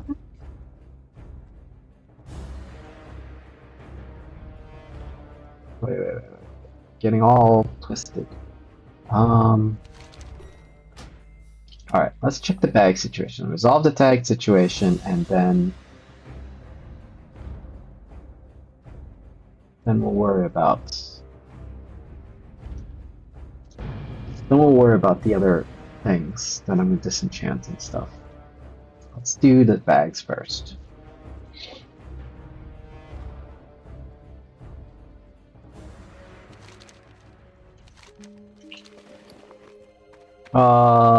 Elia is done. Oh, Tessa's done. They can only carry 3 because they have a quiver bag. So Elia is the one that needs the other bag. Alright. I may have too many bags now. Elia Dawnfire is going to give me a staff or... Oh, because I sent it to her. Okay. Alright, I need to send that probably to Morwen Shade. Yeah. Send it to Morwen Shade, who will disenchant it. Because I don't really have a need for it anyway. Morwen Shade. Disenchanter. Disenchant that. Wow, I have a lot of food. Got a lot of bread. Why do I have so much bread? Oh, I was gonna feed my freaking pet. Man, pets eat so much food in WoW. It's kind of crazy. Elia needs some money. I think Carrie Hex is done. I don't think she has any mail coming in. So I'll need to check Elia after this. Getting all mixed up. I wish they had a shared bank. I could just toss it into the shared bank and then... Oh. Pioneer Trousers. Yes, I need this. I'm going to use a shield. Yes. Cool. What's this? And I'm using it as a weapon. Staff. I need a mace or something. Or a wand, actually. Maybe a wand, yeah. Okay. Can... Holy cow. Let me double check that shamans can use wands. Oh, they cannot use wands. That's sad. Well, that's okay. She'll use a mace. Okay. Bags. Elia. Let's get back to Elia. Double check her inventory. Make sure everything's set. Oh, she doesn't have any money. I'll check the bag situation. Go back to Morwen. Send her some money. And Elia's gonna send all this stuff to Morwen so that she could disenchant them. Because I can't use them. But I want to train up Elia's enchanting. So, nope. She still has no money. She's gonna need... might as well give her like, I don't know, 4 silver or something. Well, let's see. She only needs to send 2. That's 60. Just gonna keep these. She is a jeweler too, so keep these 2. So 2 of these. So say 60, I'll give her 100 as silver. Okay, Morwen Shade's gonna give some silver to Elia. And then Elia, oh, also give her a bag. And then all my bags are done. Crazy. I have, I don't know. Let's see a total baggage.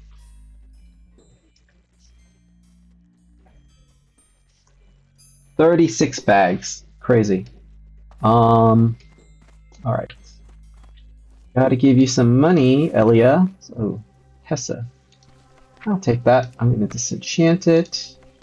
I'm gonna give some money. Well, I'm gonna give a bag to Elia. Dawnfire. Small brown pouch. Then she'll be done. I'm just gonna give her... I'll give her 6 silver. Yes. Send her up. Oh. This would be mail money. Oops. Postage? Alright. Yes. Let's go in here. Surely not going to ban me for buying, selling gold. It's my own account. Alright. It's not even gold. Not even 1 gold, it's silver. So broke. Soon, though. Soon we'll make enough money to be pretty happy. Right now, we're struggling. Struggling! Ooh, we got a bag. That'll be useful. We'll get money. Now we gotta send stuff to Morwen Shade. Why does it not complete? Should auto-complete. Send another one of these to Morwen Shade. Send all of that disenchanting stuff to Morwen Shade. I'm already wearing one, right? No, that's fine. And send it. That's all. I'm gonna go to the bank while I'm here. Where's the bank? Is this the auction house? Or is it the bank? The bank is this way, I think. Wait, that's the auction house. Where's the bank? It's the bank? Auction house. Where's the bank? Hello, Stormwind. Your place is so confusing. Not here. Where is the bank? Is this the bank? It's got a bat. Everyday merchandise. Nope. Oh, yo. Is this the bank? No, this is the auction house. So maybe that was the bank. Oh, that's the bank. Alright, the counting house is the bank.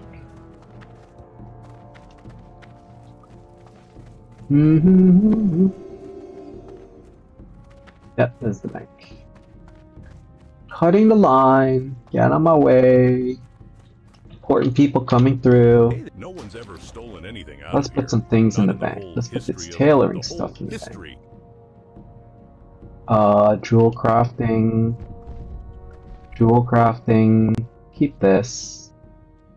And then I'm done with my bags. I am literally done with my bags. 37 bags collected over, I don't know, 3 or 4 days. Not bad, not shabby, I have to say. So the bank is here. We're going over here, gonna hang out by the mailbox in case something needs to show up to me. And we'll log out of Elia. Let's get back into Morwen. We'll finish the starter area. And then we'll be ready to move on to the next character. I don't even know who it is.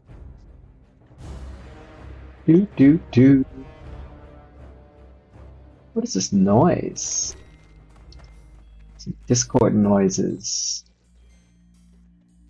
Bop, bop, bop. Interesting. Must be some channel I'm on. Somewhere. Alright. I think that was everything. Tailoring, I'm gonna keep. I don't think there's a... Oh, I'm gonna pick up the stuff and disenchant them. That's what I need to do. Give me these. I'm gonna disenchant them. Nobody else is gonna use them, and then probably not. And then even if they were, then probably gonna get better gear soon anyway. Let's just disenchant these, get some materials, put it into the bank.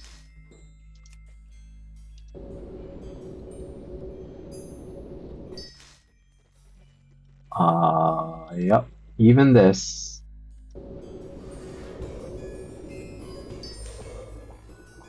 Alright, that's disenchanted. Let's go to the bank. Is there a bank here? Is there a bank? Oh my. I'd be surprised if there was a bank in Brill. What would you ask? At war with the Scarlet Crusade, not quite yet. Maggot Eye, we've got the Maggot Eye for Maggot Eye's you. dastardly acts have finally been avenged. Maybe your acts of valor will send a clear message to those who wish to bring harm to our people. On behalf of the town of Brill, I thank you, adventurer.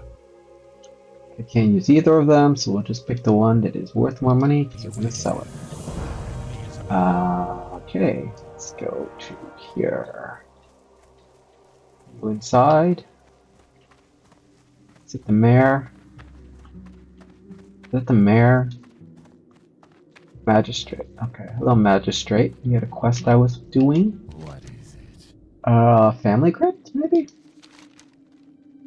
It's not luxury anymore. Should be passing out a scourge's hold. Okay, so I killed Your Dargal. actions struck a telling blow against the Scourge, and your victory will not go unnoticed, not by the Forsaken, nor by our enemies. Continue the struggle as we all do, adventurer, and one day we will drive the Lich King himself from Azeroth. Alright, let's do it. Let's do it. 5 and 92, 6 and 40. No, nobody wants staffs. I want freaking level 12. Yeah, I think so. I killed dogs. Expertly done, adventurer. The Scourge are mistaken if they think they can use those corpses against us, and the fluid you gathered from the rot-hide slaves will be studied by our apothecaries. It may have secrets we can use against them. As I said, well done. But our struggle continues, and the conflict will surely offer you more chances to prove your worth to the Forsaken. Okay, nice. Yes, I am helping drive the Lich King out of what do you call it? Kalimdor? It's Kalimdor. I'm getting all these names confused. Let's get some soup to eat. A little snack. Be right back. Soup. What is this Discord sound? You got any Discord pings on my ear? Who's talking? Who's talking in my Discord? Who's talking in Discord, actually? No, it's probably not my Discord. Alright. Some hot sauce in there.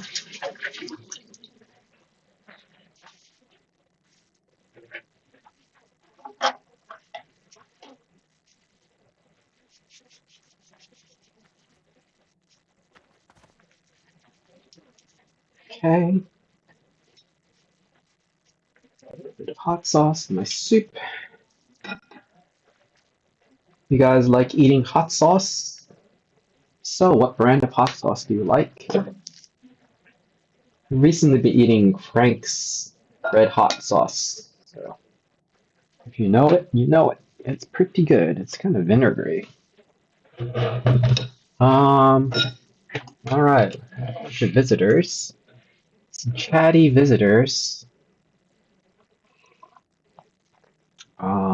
You're all welcome to join and stay and have fun and hang out. If you have any questions about WoW, I'll try and answer them. Meanwhile, I'm going to eat some soup. You're going to hear some eating sounds. Gauntlets, 23.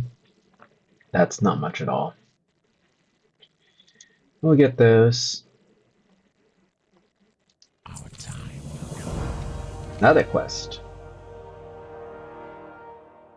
Bethor Iceshard, a high-ranking and powerful mage in the Undercity to the south, commands me to send him an agent with proven worth against the Scourge. You, adventurer, will be that agent. Present these orders to Bethor. He will then instruct you on your mission. I don't know its details, but it deals with recruiting a wayward lich, and it will be dangerous. So ready yourself, adventurer. You must not fail. You may find Bethor in the magic quarter of the Undercity. Okay. I need a fresh report from our Death Guard way station to the east. I must know if more Scourge forces have slipped past the bulwark and into Tyrus Fall.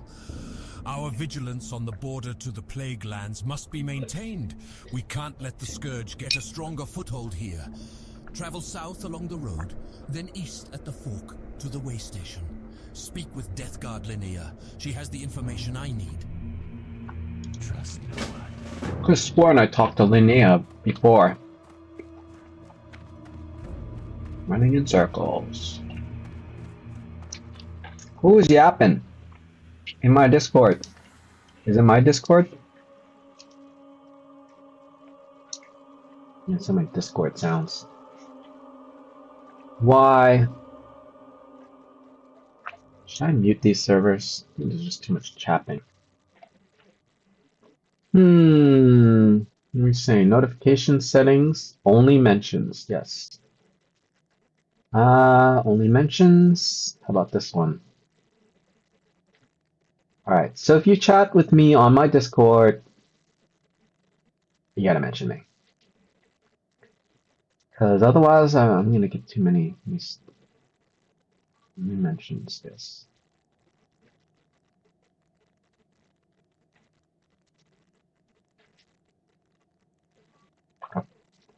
Alright.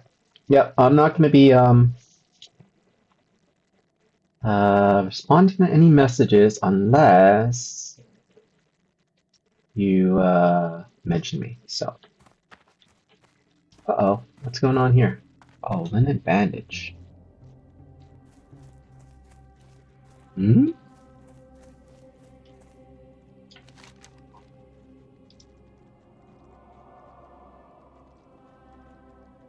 Oh.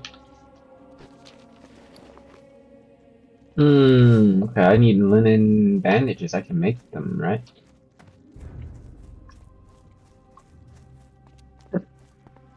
I guess I will make them.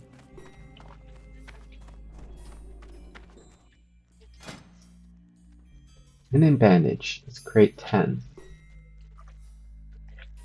10.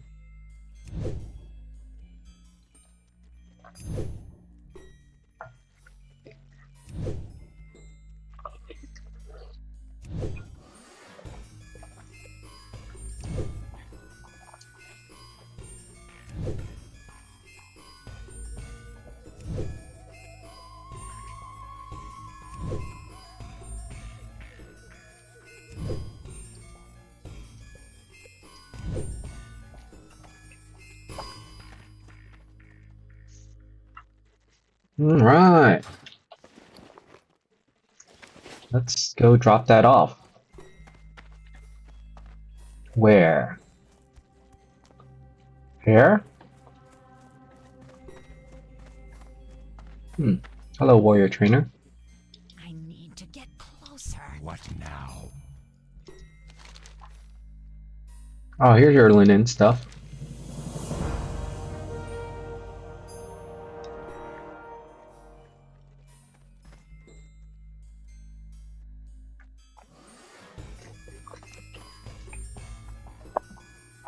Watch your back. 400 XP, not bad.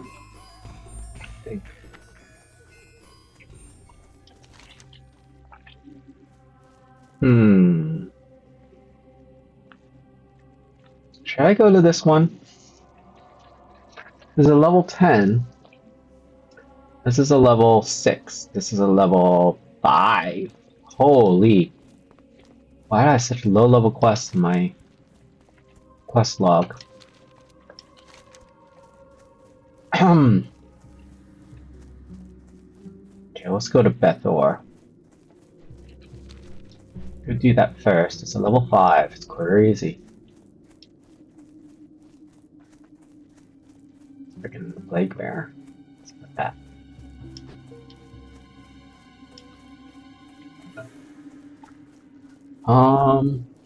Okay.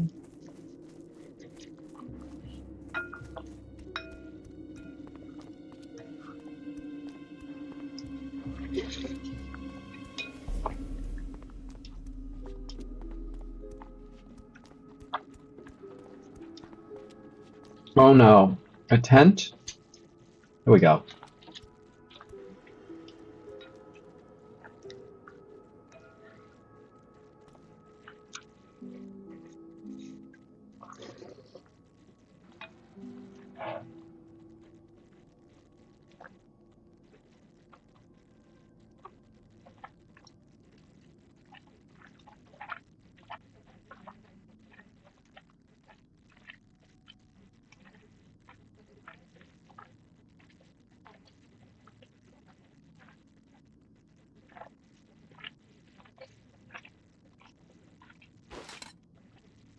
Maybe I should mute myself. I don't think you guys really want to enjoy hearing me munch.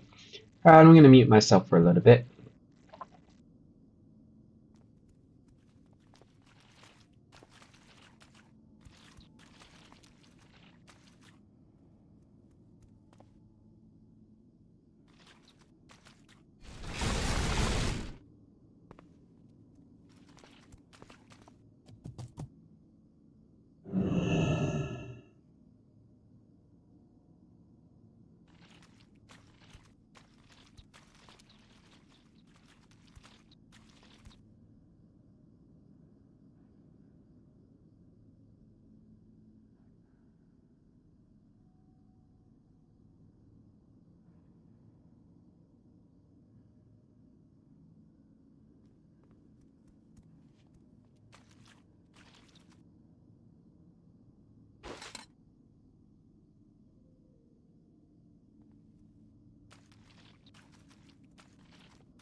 Just get some rested XP.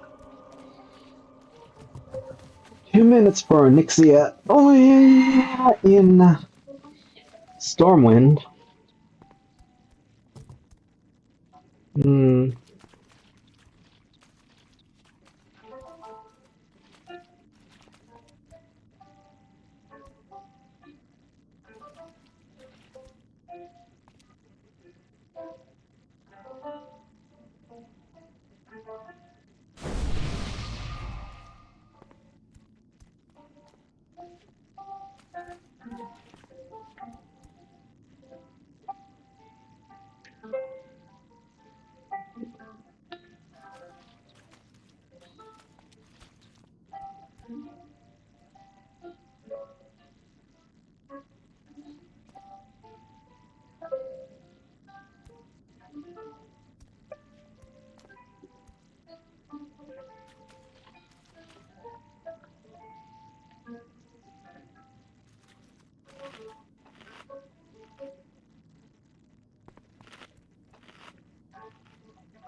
A little stretching while we wait in the tent to get our rested XP.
Okay.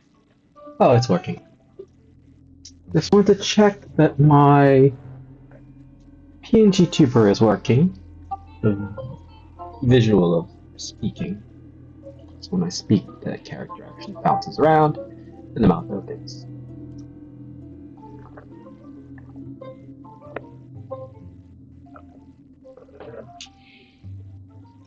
Some water. 42%. 48% actually. That's great. Some rested XP. When I get to level 18 and I get a mount, I think I'll bring all my characters over to the survival area. And they will should I disenchant this? Two-handed mace. Bone cracker. I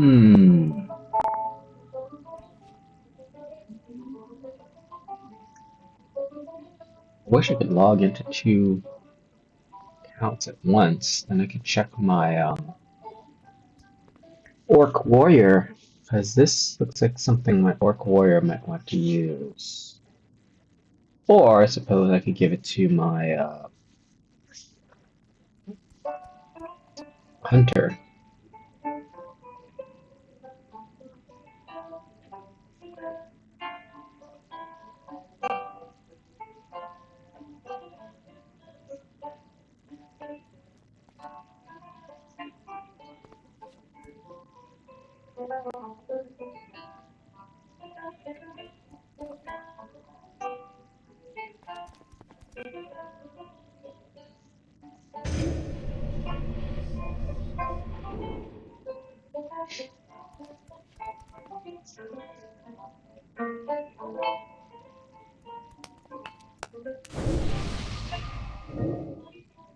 It actually used. No, I logged out. That's why I lost my lips.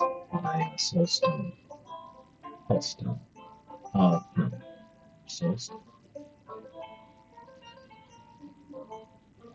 Soul shard. Yeah, I'll have to get another soul shard.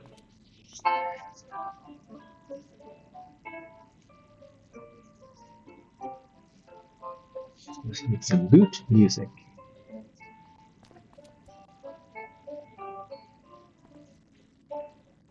Oh, wow. Oh no! Is it going away? What's going on?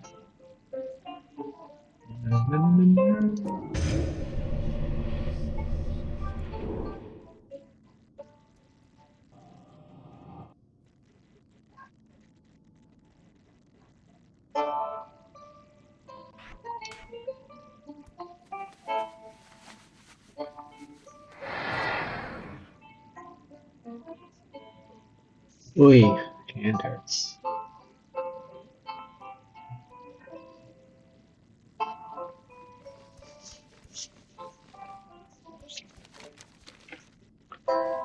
think I picked up all of the quests. This is another one here. Oh, wait. It's level 11. It's 17. Shire. So here, level 11. That's Dragon Mike.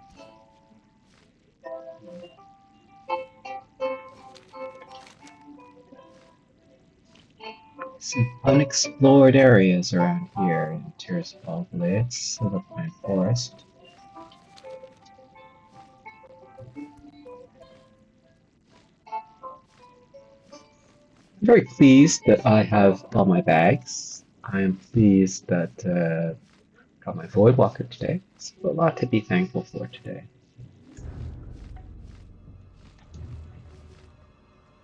A lot to be thankful for.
No, I'm done. 100%. Can you believe it?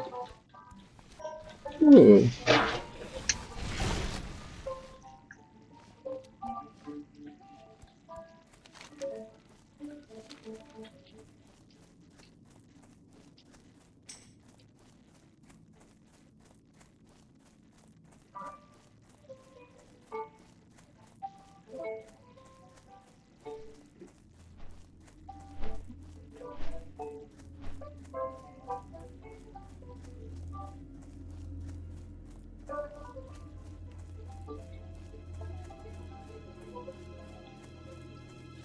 I talked there before.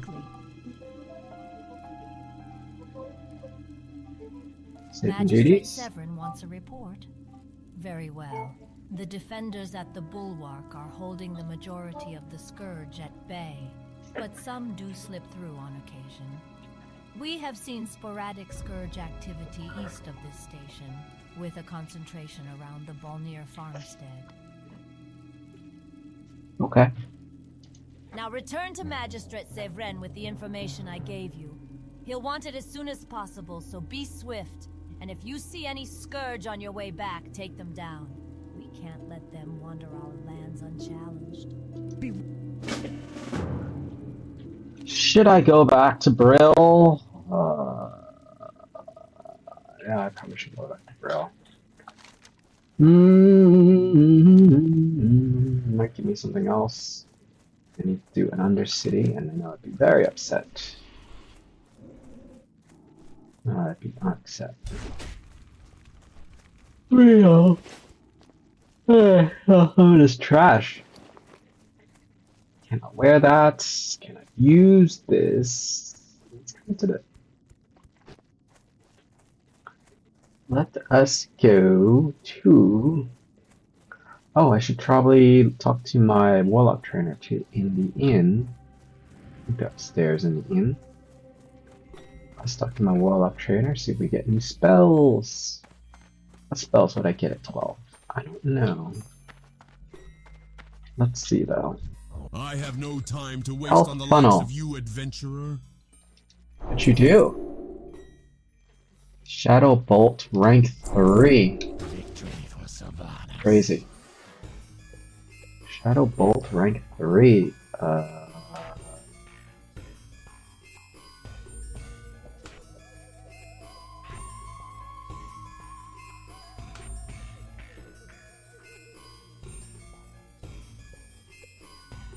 Let's put some 8. Demonology. It says rank 2. Health funnel. That's what I needed. Health funnel. Do I need to do that? Maybe. Maybe.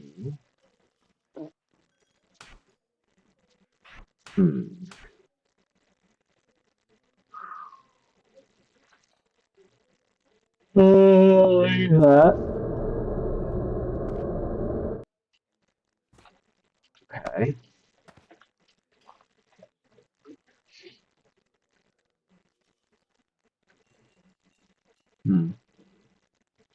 Let me change the macros. This is 11.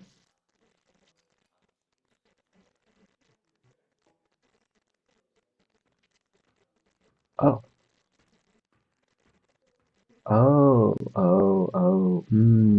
Let's do this then. We don't need this. Do you want this over here?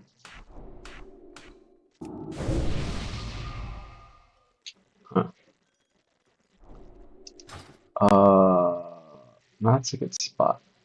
So this, yeah. Probably don't need it there. Sure. I'm just saving my mana anyway. Alright, what are we doing? Turn in something, right? I'm gonna talk to that guy and turn some stuff in. Right? Yeah. Sell some boots, right? These boots. These boots. Okay. Rest your weary bones for a spell. Either of those. We need to put that in the bank. Huh. 23 to 35. 3.2. 23, 35, 3.2. Let's actually take a little screenshotty shot of that. Screenshot. Now, let's log out. I'm gonna look at my warrior and my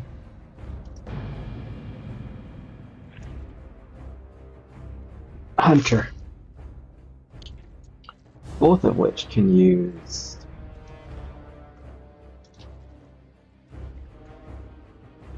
in loading. Let's see what weapon. 23 to 35. That's pretty good. 7.1 damage per second. That's better. 3 strength.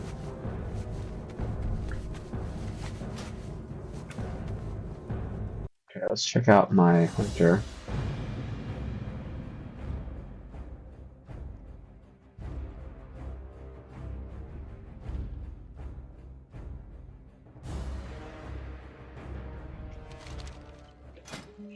What are you rocking? Oh, one-handed. Two-handed axe. 18 to 27. 7 damage per second. I think my warrior needs that more. I'll send it to Gore Grimfist. I think he could use it, right? It's not soulbound. He might be bind on clip. Wait, is my character? What is it? Soulbound. Rest your Brother. bones for a spell. Where's the bank? You disappoint me. You disappoint me. Is there a bank? Hello? What are you looking for? Bank. We don't have a bank here in Brill. Bummer. You'll have to go to the Undercity for that. At the back of the Why, ruins of I'm not Lordaeron to the surprised. south are elevators that will take you What's going down on into here? the The mayor? Undercity. Once there, ask one of the Undercity Guardians for more precise directions. Sure. Oh, hi. It is troubling to hear of the Scourge slipping past the bulwark. The Lich King and his minions are ceaseless in their assaults, but we will not give in. He will not take us again. Okay, money. Beware the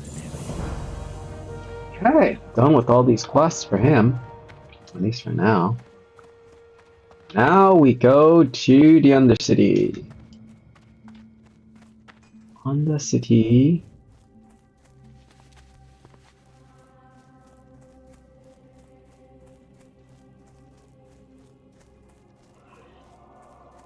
Ba, ba, ba, ba, ba, ba, ba, ba, ba, ba, ba.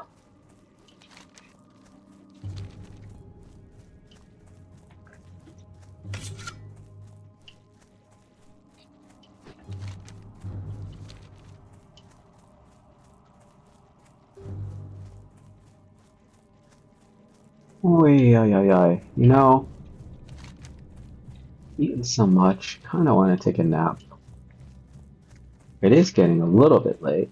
I can take a little bit of a nap, right?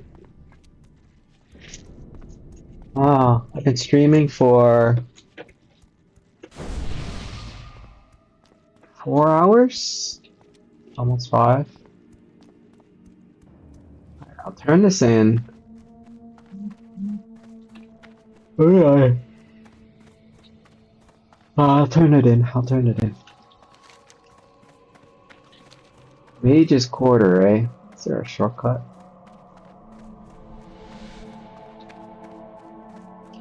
Let me ask ChatGPT. Is there a shortcut to the Mage's Quarter in the Undercity?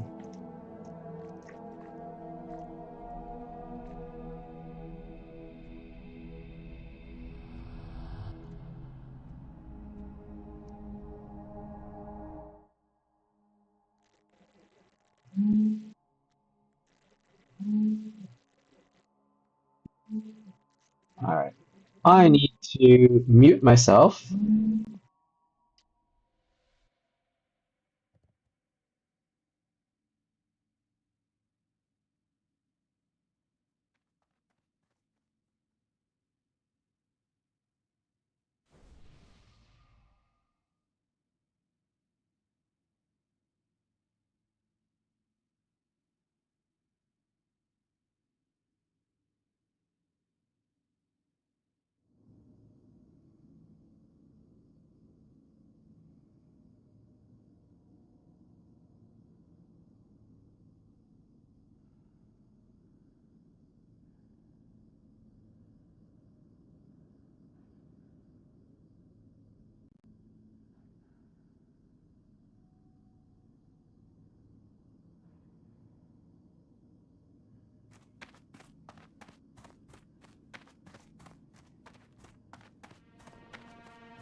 Ah, you are the agent sent by Magistrate Severin. Then yes, your business with me is crucial. I trust Severin has mustered someone suitable for my task, but we shall see. There is a lich who dwells on the island in Brightwater Lake to the north. Although he is a free-willed Forsaken, he believes all other undead are Scourge slaves and has his minions attack anyone who approaches him. But because he is Forsaken, the Queen will want him, and if he is skilled in necromancy, then his knowledge would be quite useful to us.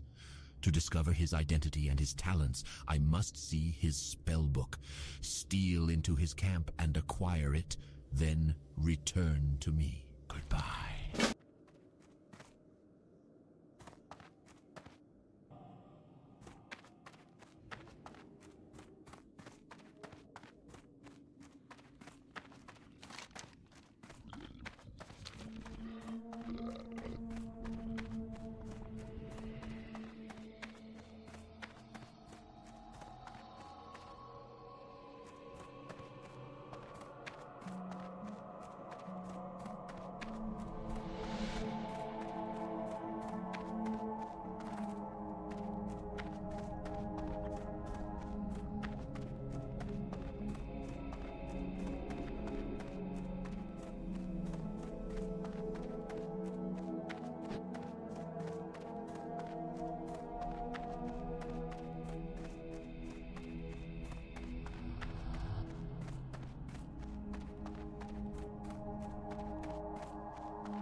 Beware the living.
Testing TDS.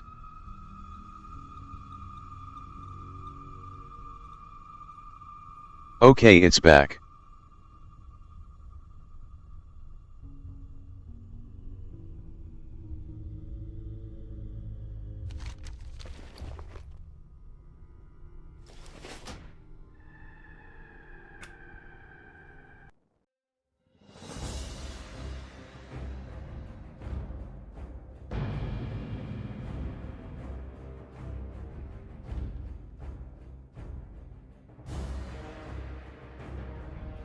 Hi.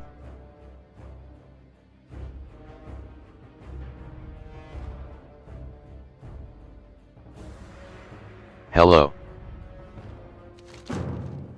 Welcome to my stream.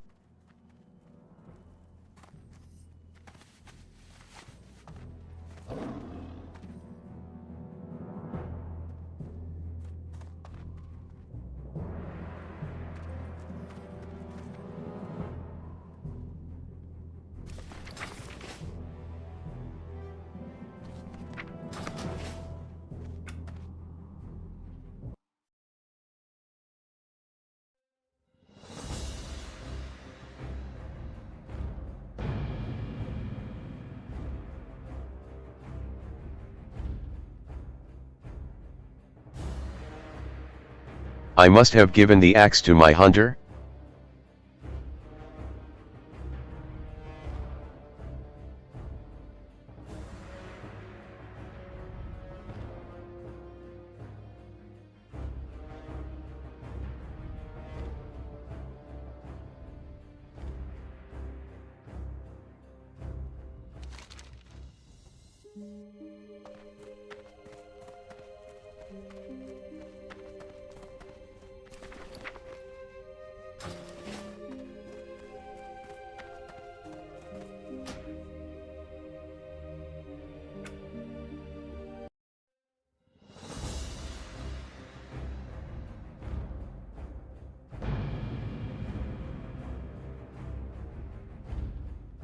Maybe my shaman.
Hello, hello, hello, chat. I am back. Alright. And a nice little nap. I'm ready to continue adventuring. Let's see, what should we do? Should we go over there? These may be high level. I can't seem to find my mouse. Options? Video options? Ah, right. It's awful. Why is it so bad? Level 11. Level 11. Level 10. I want to do the Lich's identity. Okay, let's do that one. It's level 8. Do the low level ones first so we can get the XP from them. Otherwise we miss out on the XP when we can't get credit for them because they're too low level.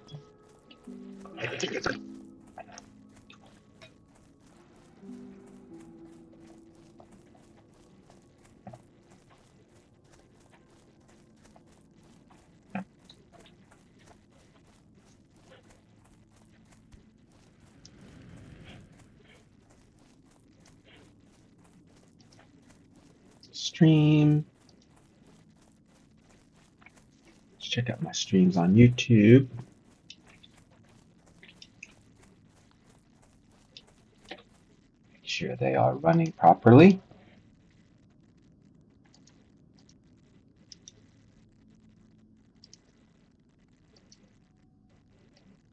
Stream.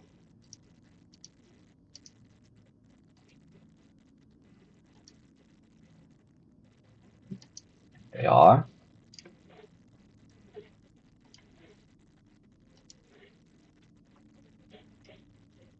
Okay, good, good, good. Let's continue onwards.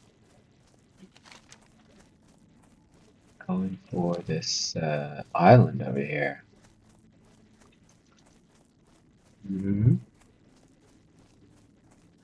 To steal his spell book, it said. Alright, let's go to the lake. I feel so confident with this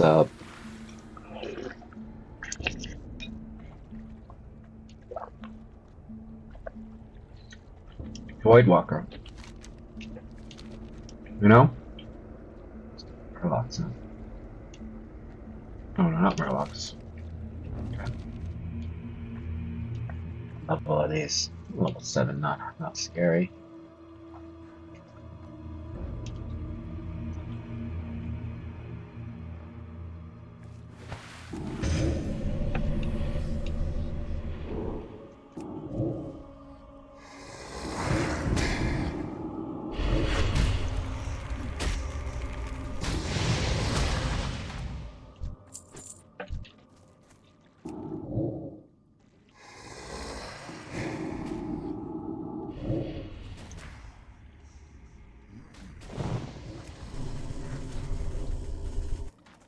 I think I do have a soulstone.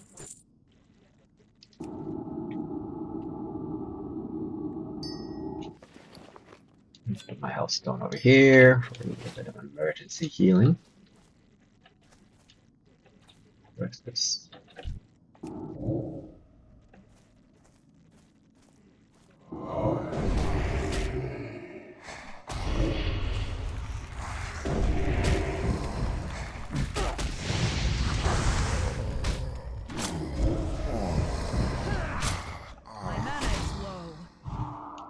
Really?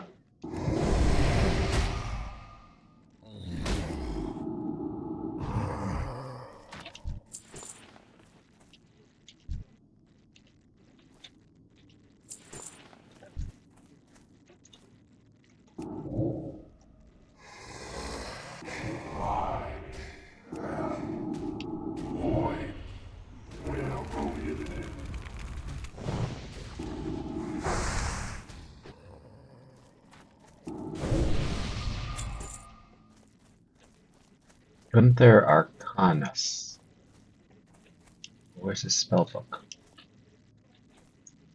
I'll take your spellbook first, bro.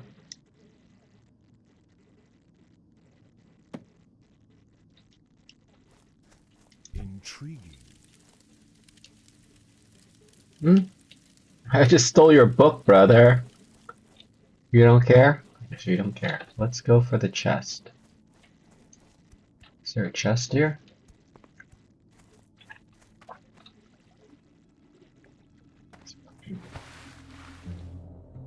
Where is it?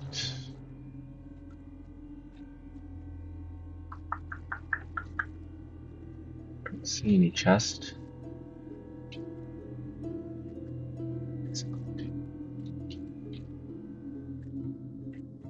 Okay, let's go back.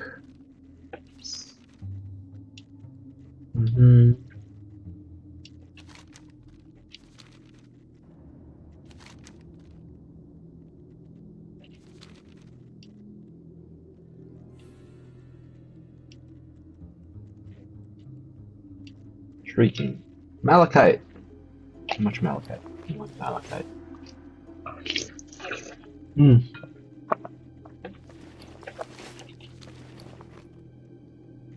Maybe I should mute myself while I eat. I think I'll mute myself while I eat. I will be on mute.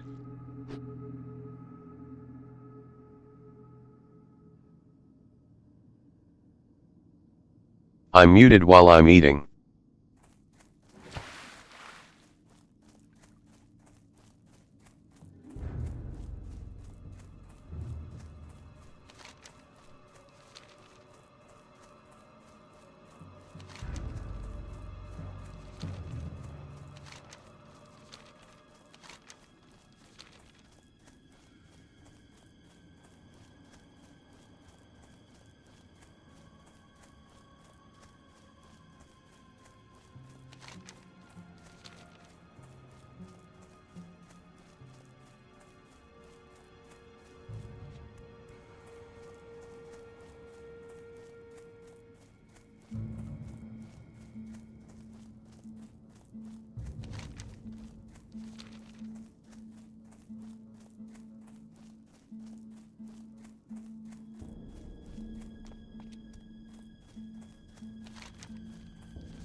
Very good, adventurer.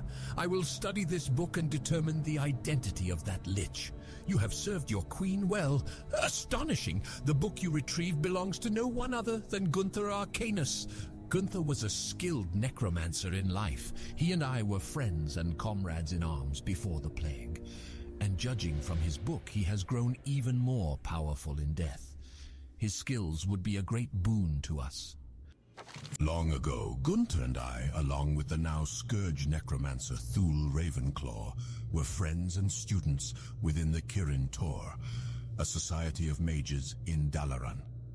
Gunther and I both fell to the plague, but I thought he either remained dead or was raised into the ranks of the Lich King. It's good to know he is free. We must have him. I've placed a spell on his book that, when he sees it, will show him that I too am free of the Lich King. After knowing this, it is my hope that he will join us. Victory for Sylvanas.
the dead shall serve.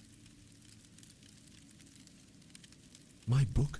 So you are the thief who stole it. But what is this new enchantment upon it? Bethor, he is in Lordaeron. If he still exists, then perhaps he too escaped from the Lich King's grasp. You say you are not bound by the will of the Lich King, and the enchantment Bethor placed upon my book corroborates this. But before I believe you, I must have proof that you are enemy to the Scourge. There is an old, bloody altar just off the southern coast of this island. It is used by a powerful Scourge agent, Lilith Nefara. Take a candle of beckoning from this crate here. Light it on the altar and Lilith will awake. Destroy Lilith, and I will believe you are the Lich King's foe.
You have defeated Lilith Nefara, proving you are an enemy of the Scourge. Incredible. I had believed I was the only undead with free will, but you have shown me there are others who have broken the Lich King's domination. Take this nether gem to my old comrade Bethor. It will let us communicate, and I have much to tell him.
You convinced him to join us. You have done a great deed for the Forsaken adventurer. The Dark Lady will be informed. Remember, patience, discipline.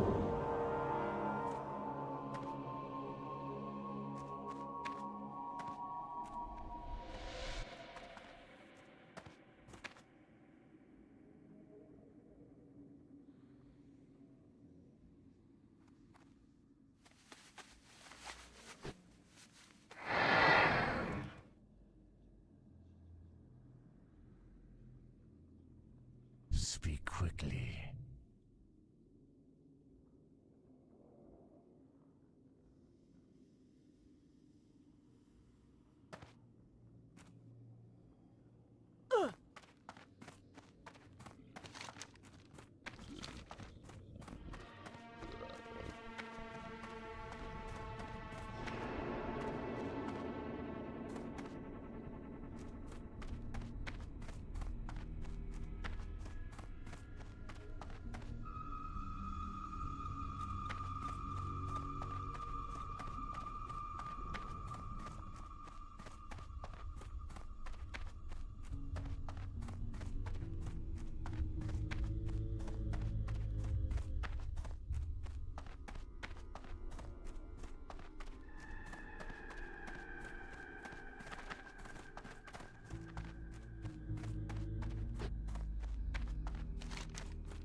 target something first. As you wish.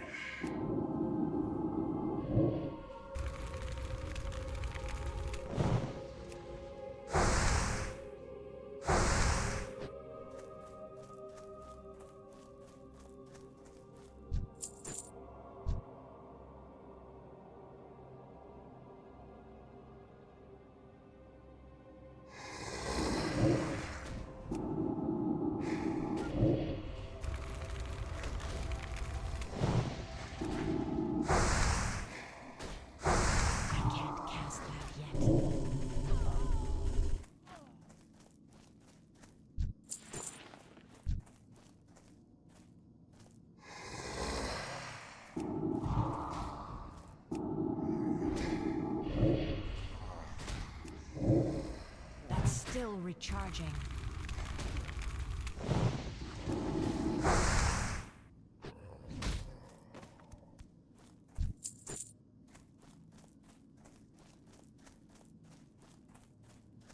I don't have a target.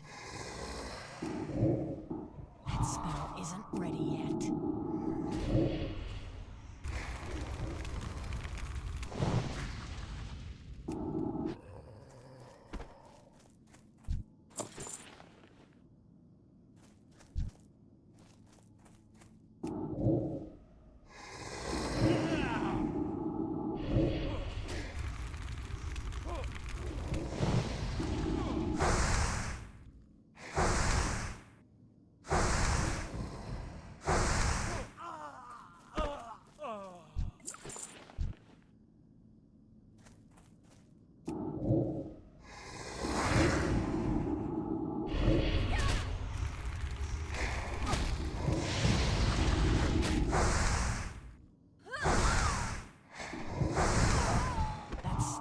Recharging.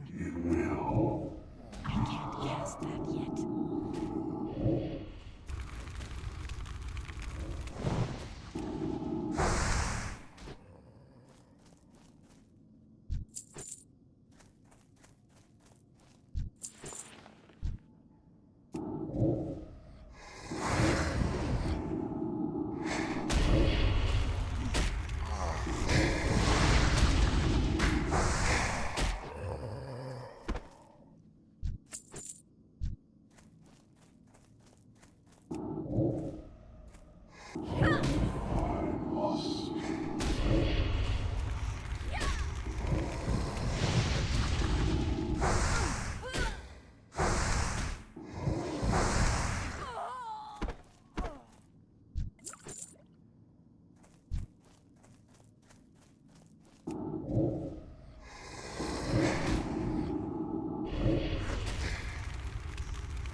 Recharging.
To get closer.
Very good.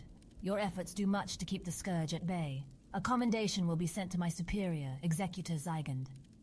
Victory for Sylvanas!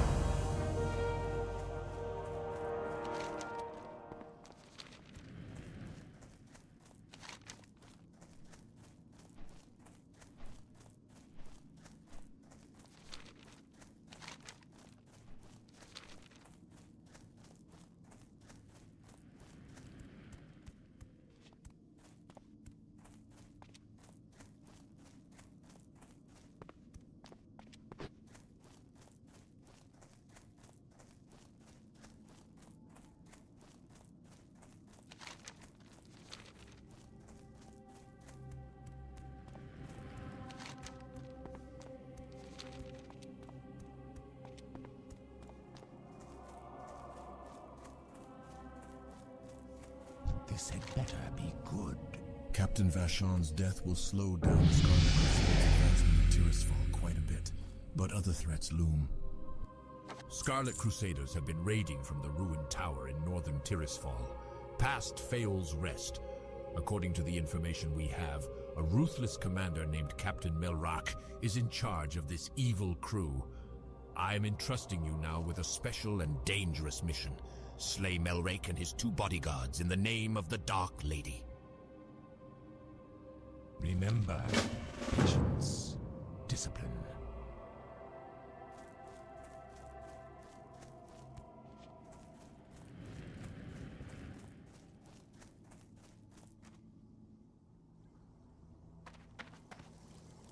What is it? Ah, this venom will do perfectly, adventurer. Everything else has been added to my concoction and boiled down. Finally, I am ready to try this new deadly agent. According to the Death Guard, another one of those foolish dwarven mountaineers has just been captured. The Death Guard likes to use the cellar of the Gallows End Tavern as a holding cell until prisoners can be properly dealt with. Why don't you go see how the captured mountaineer enjoys this special drink I made for him? It contains a subtle hint of what the Dark Lady has planned for the rest of Azeroth.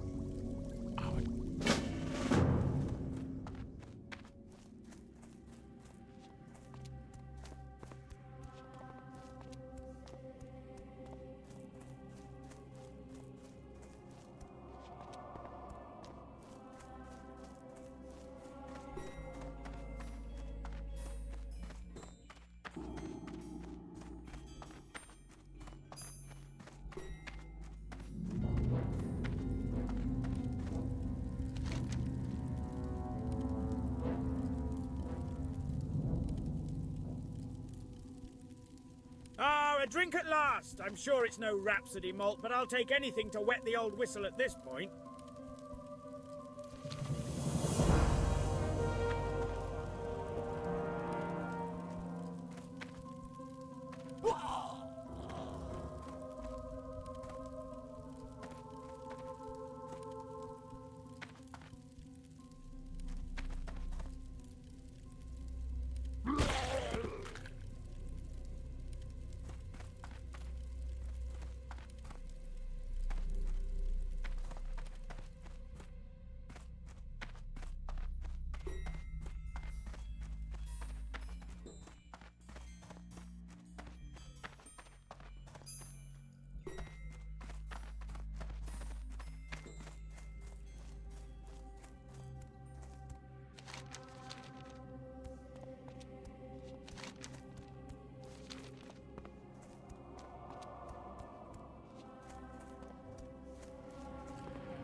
I need a target.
Speak quickly.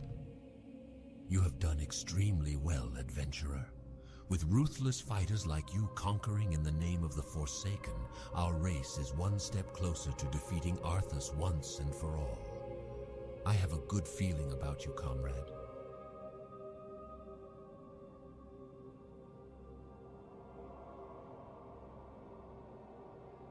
Farewell.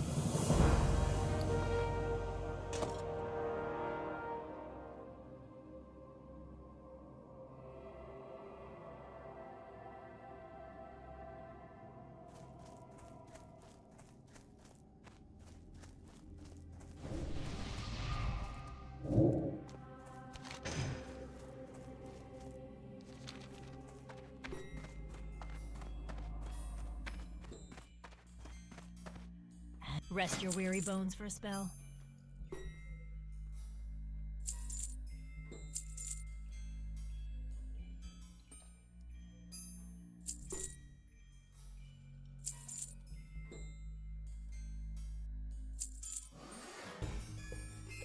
Do not seek death.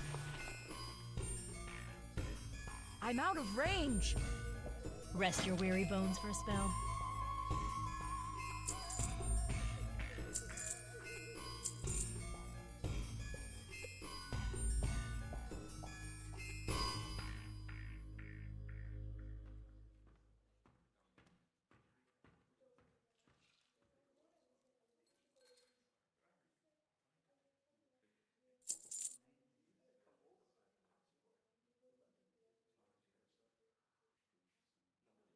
Embrace the shadow.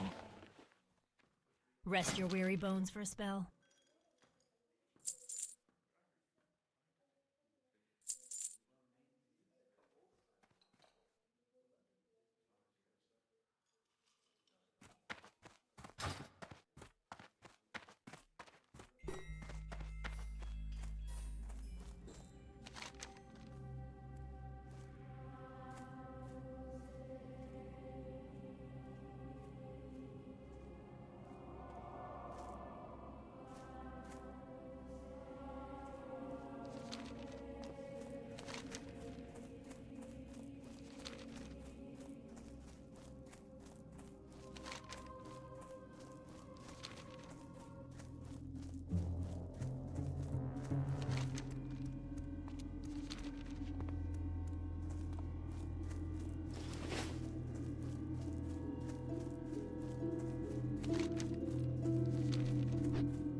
do you want from me?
Embrace the shadow.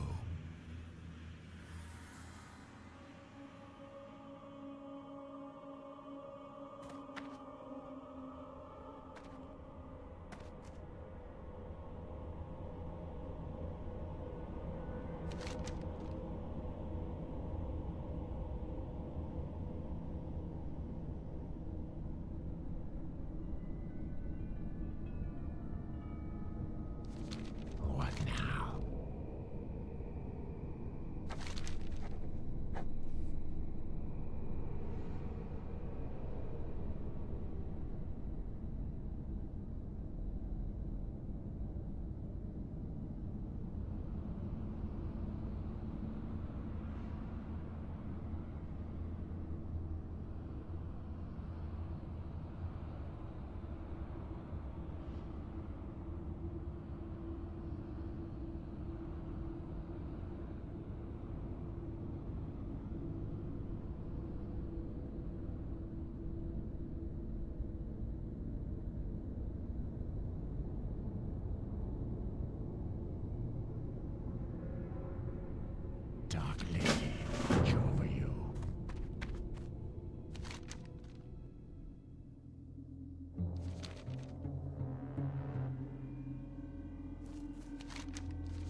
It's too far away.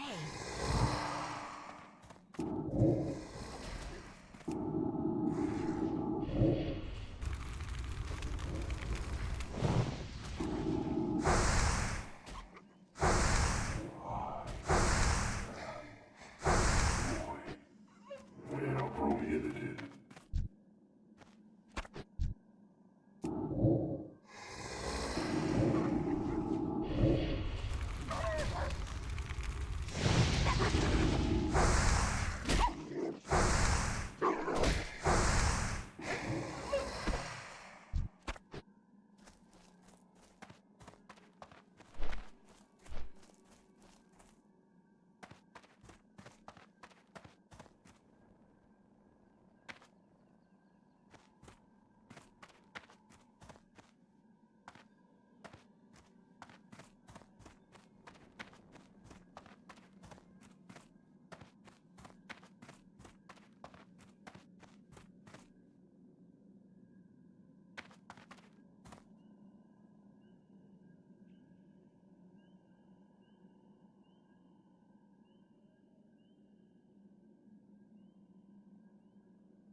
The wolves outside won't leave, and they eye me evilly every time I step foot out that door.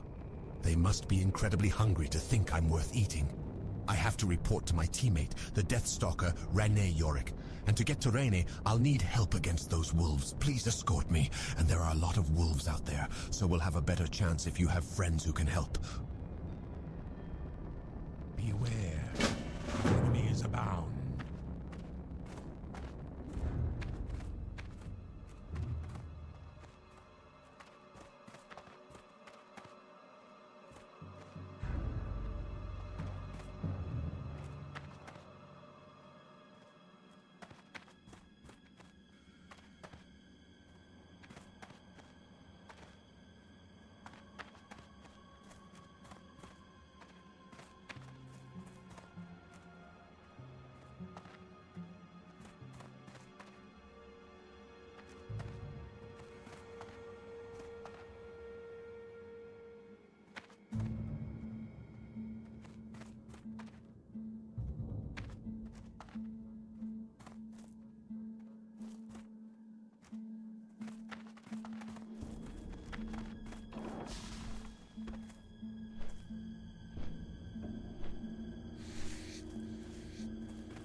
What would you ask of death?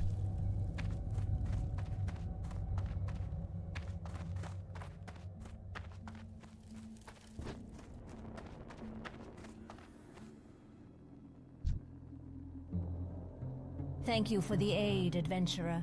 I had feared Erland was overcome by the dangers of Silverpine. With your help, I see that he has not. Although Quinn's wounds are mending, I want to get our report to High Executor Hadrick as quickly as possible.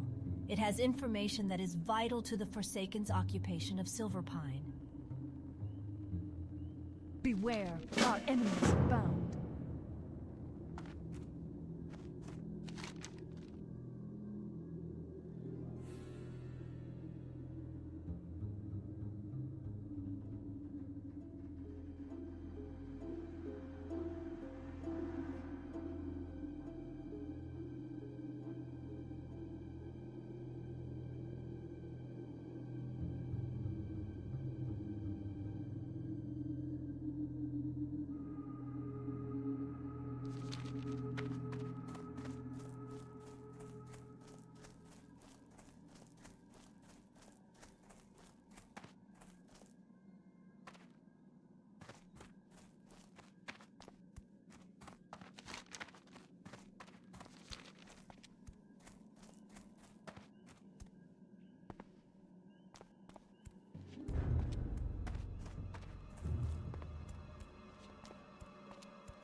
target something first.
That better be good.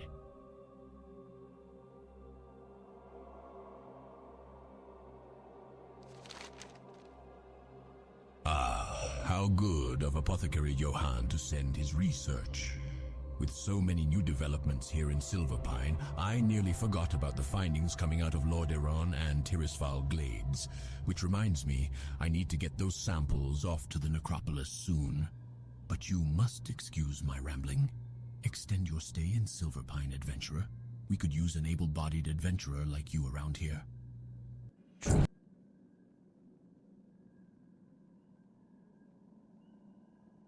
Arthas's numbers are overwhelming, but with a new plague we could eradicate both the Scourge army and the human infestation once and for all. My studies have proven that spider blood combined with a toxin derived from a grizzled bear heart results in a deadly elixir. Collect samples from the spiders in the skittering dark to the northwest, and from the bears wandering throughout the Silverpine forest. Deliver the reagents to Master Apothecary Farinell of the Royal Apothecary Society in the Undercity. Goodbye.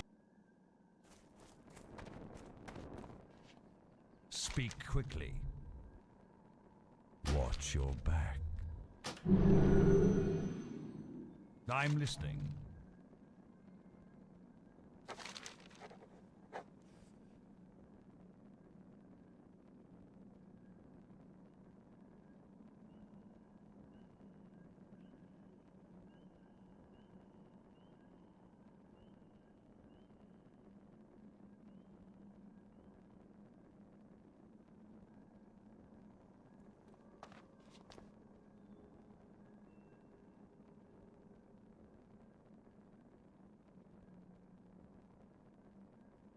Beware the living.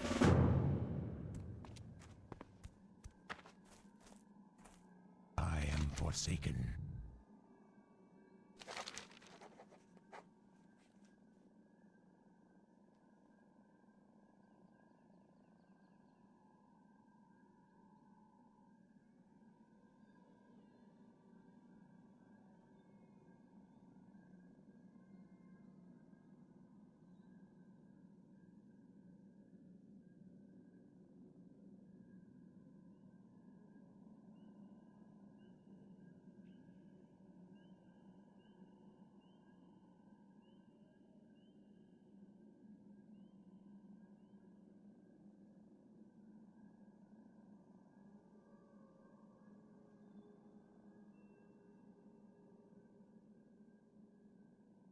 Trust no one.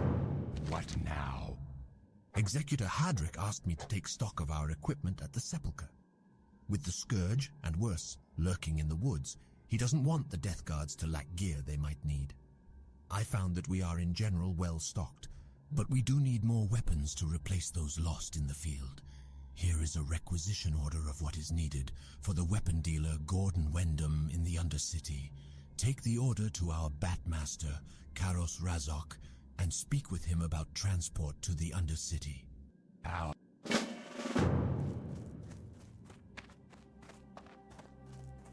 As you may know, the town of Ambermill remains a source of human opposition, mainly through the support they receive from the Wizards of Dalaran.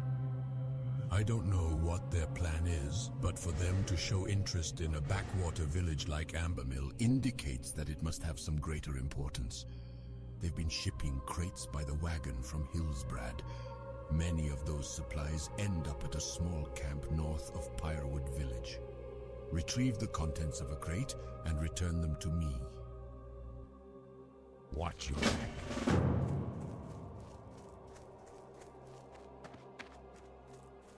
Lady Sylvanus has charged Varimathras with the conquering of the human and dwarven lands to the south.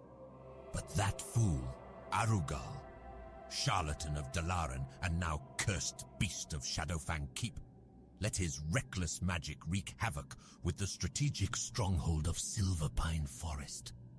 I need someone skilled in the ways of combat to help clean up Arugal's mess. Prove yourself to me by killing 5 Moonrage White Scalps. The wretched beasts can often be found just off the road down the hill below.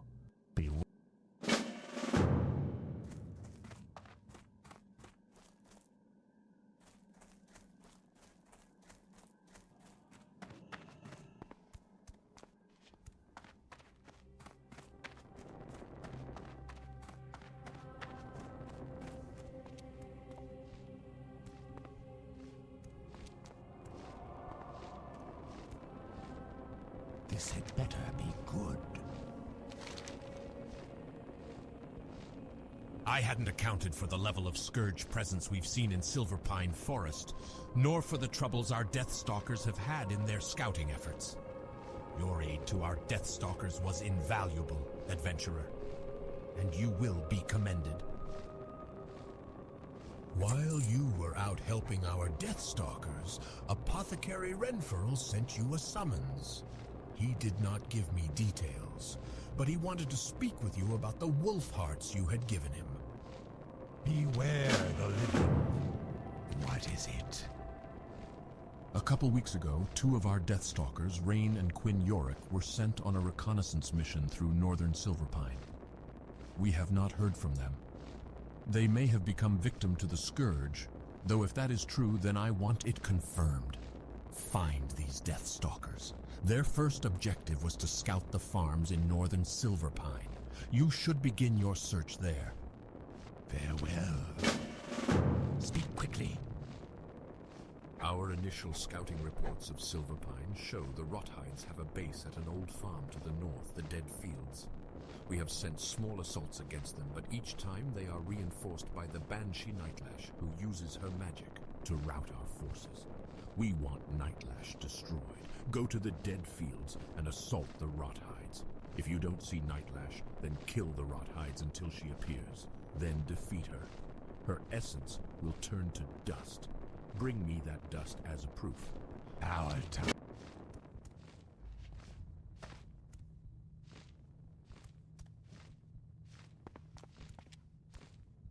Be quick about your business.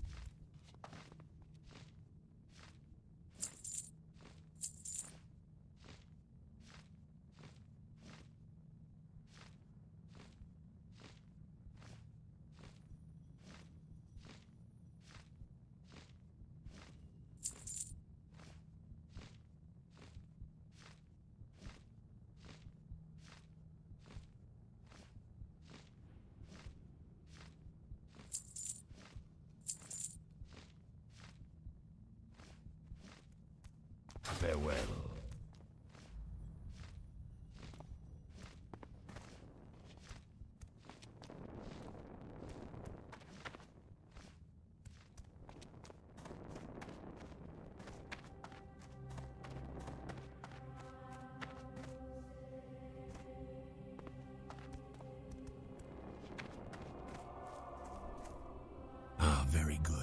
There is a matter regarding the wolf hearts you brought to me earlier that demands our attention. The wolf hearts you acquired possess a quality unseen in similar specimens. There is a toxicity to them that should be deadly to the very wolves in which the hearts beat. It's quite incredible, and we must study it further. I kept a few samples of the hearts acquired. Take them to my colleague, Apothecary Zing. You will find her in our headquarters in the Undercity. Darkly.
Rest your weary bones for a spell.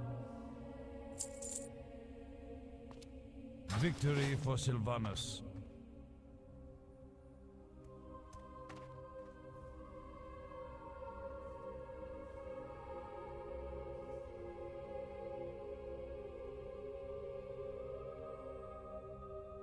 I've been mute this hour or more? Holy. Alright. Well, I've been streaming for 9 hours. Wow. Okay. Since around 1 p.m. I'm gonna take a little break. So, yeah, that's gonna be the end of the stream for now. I'll be back sometime soon. But yeah.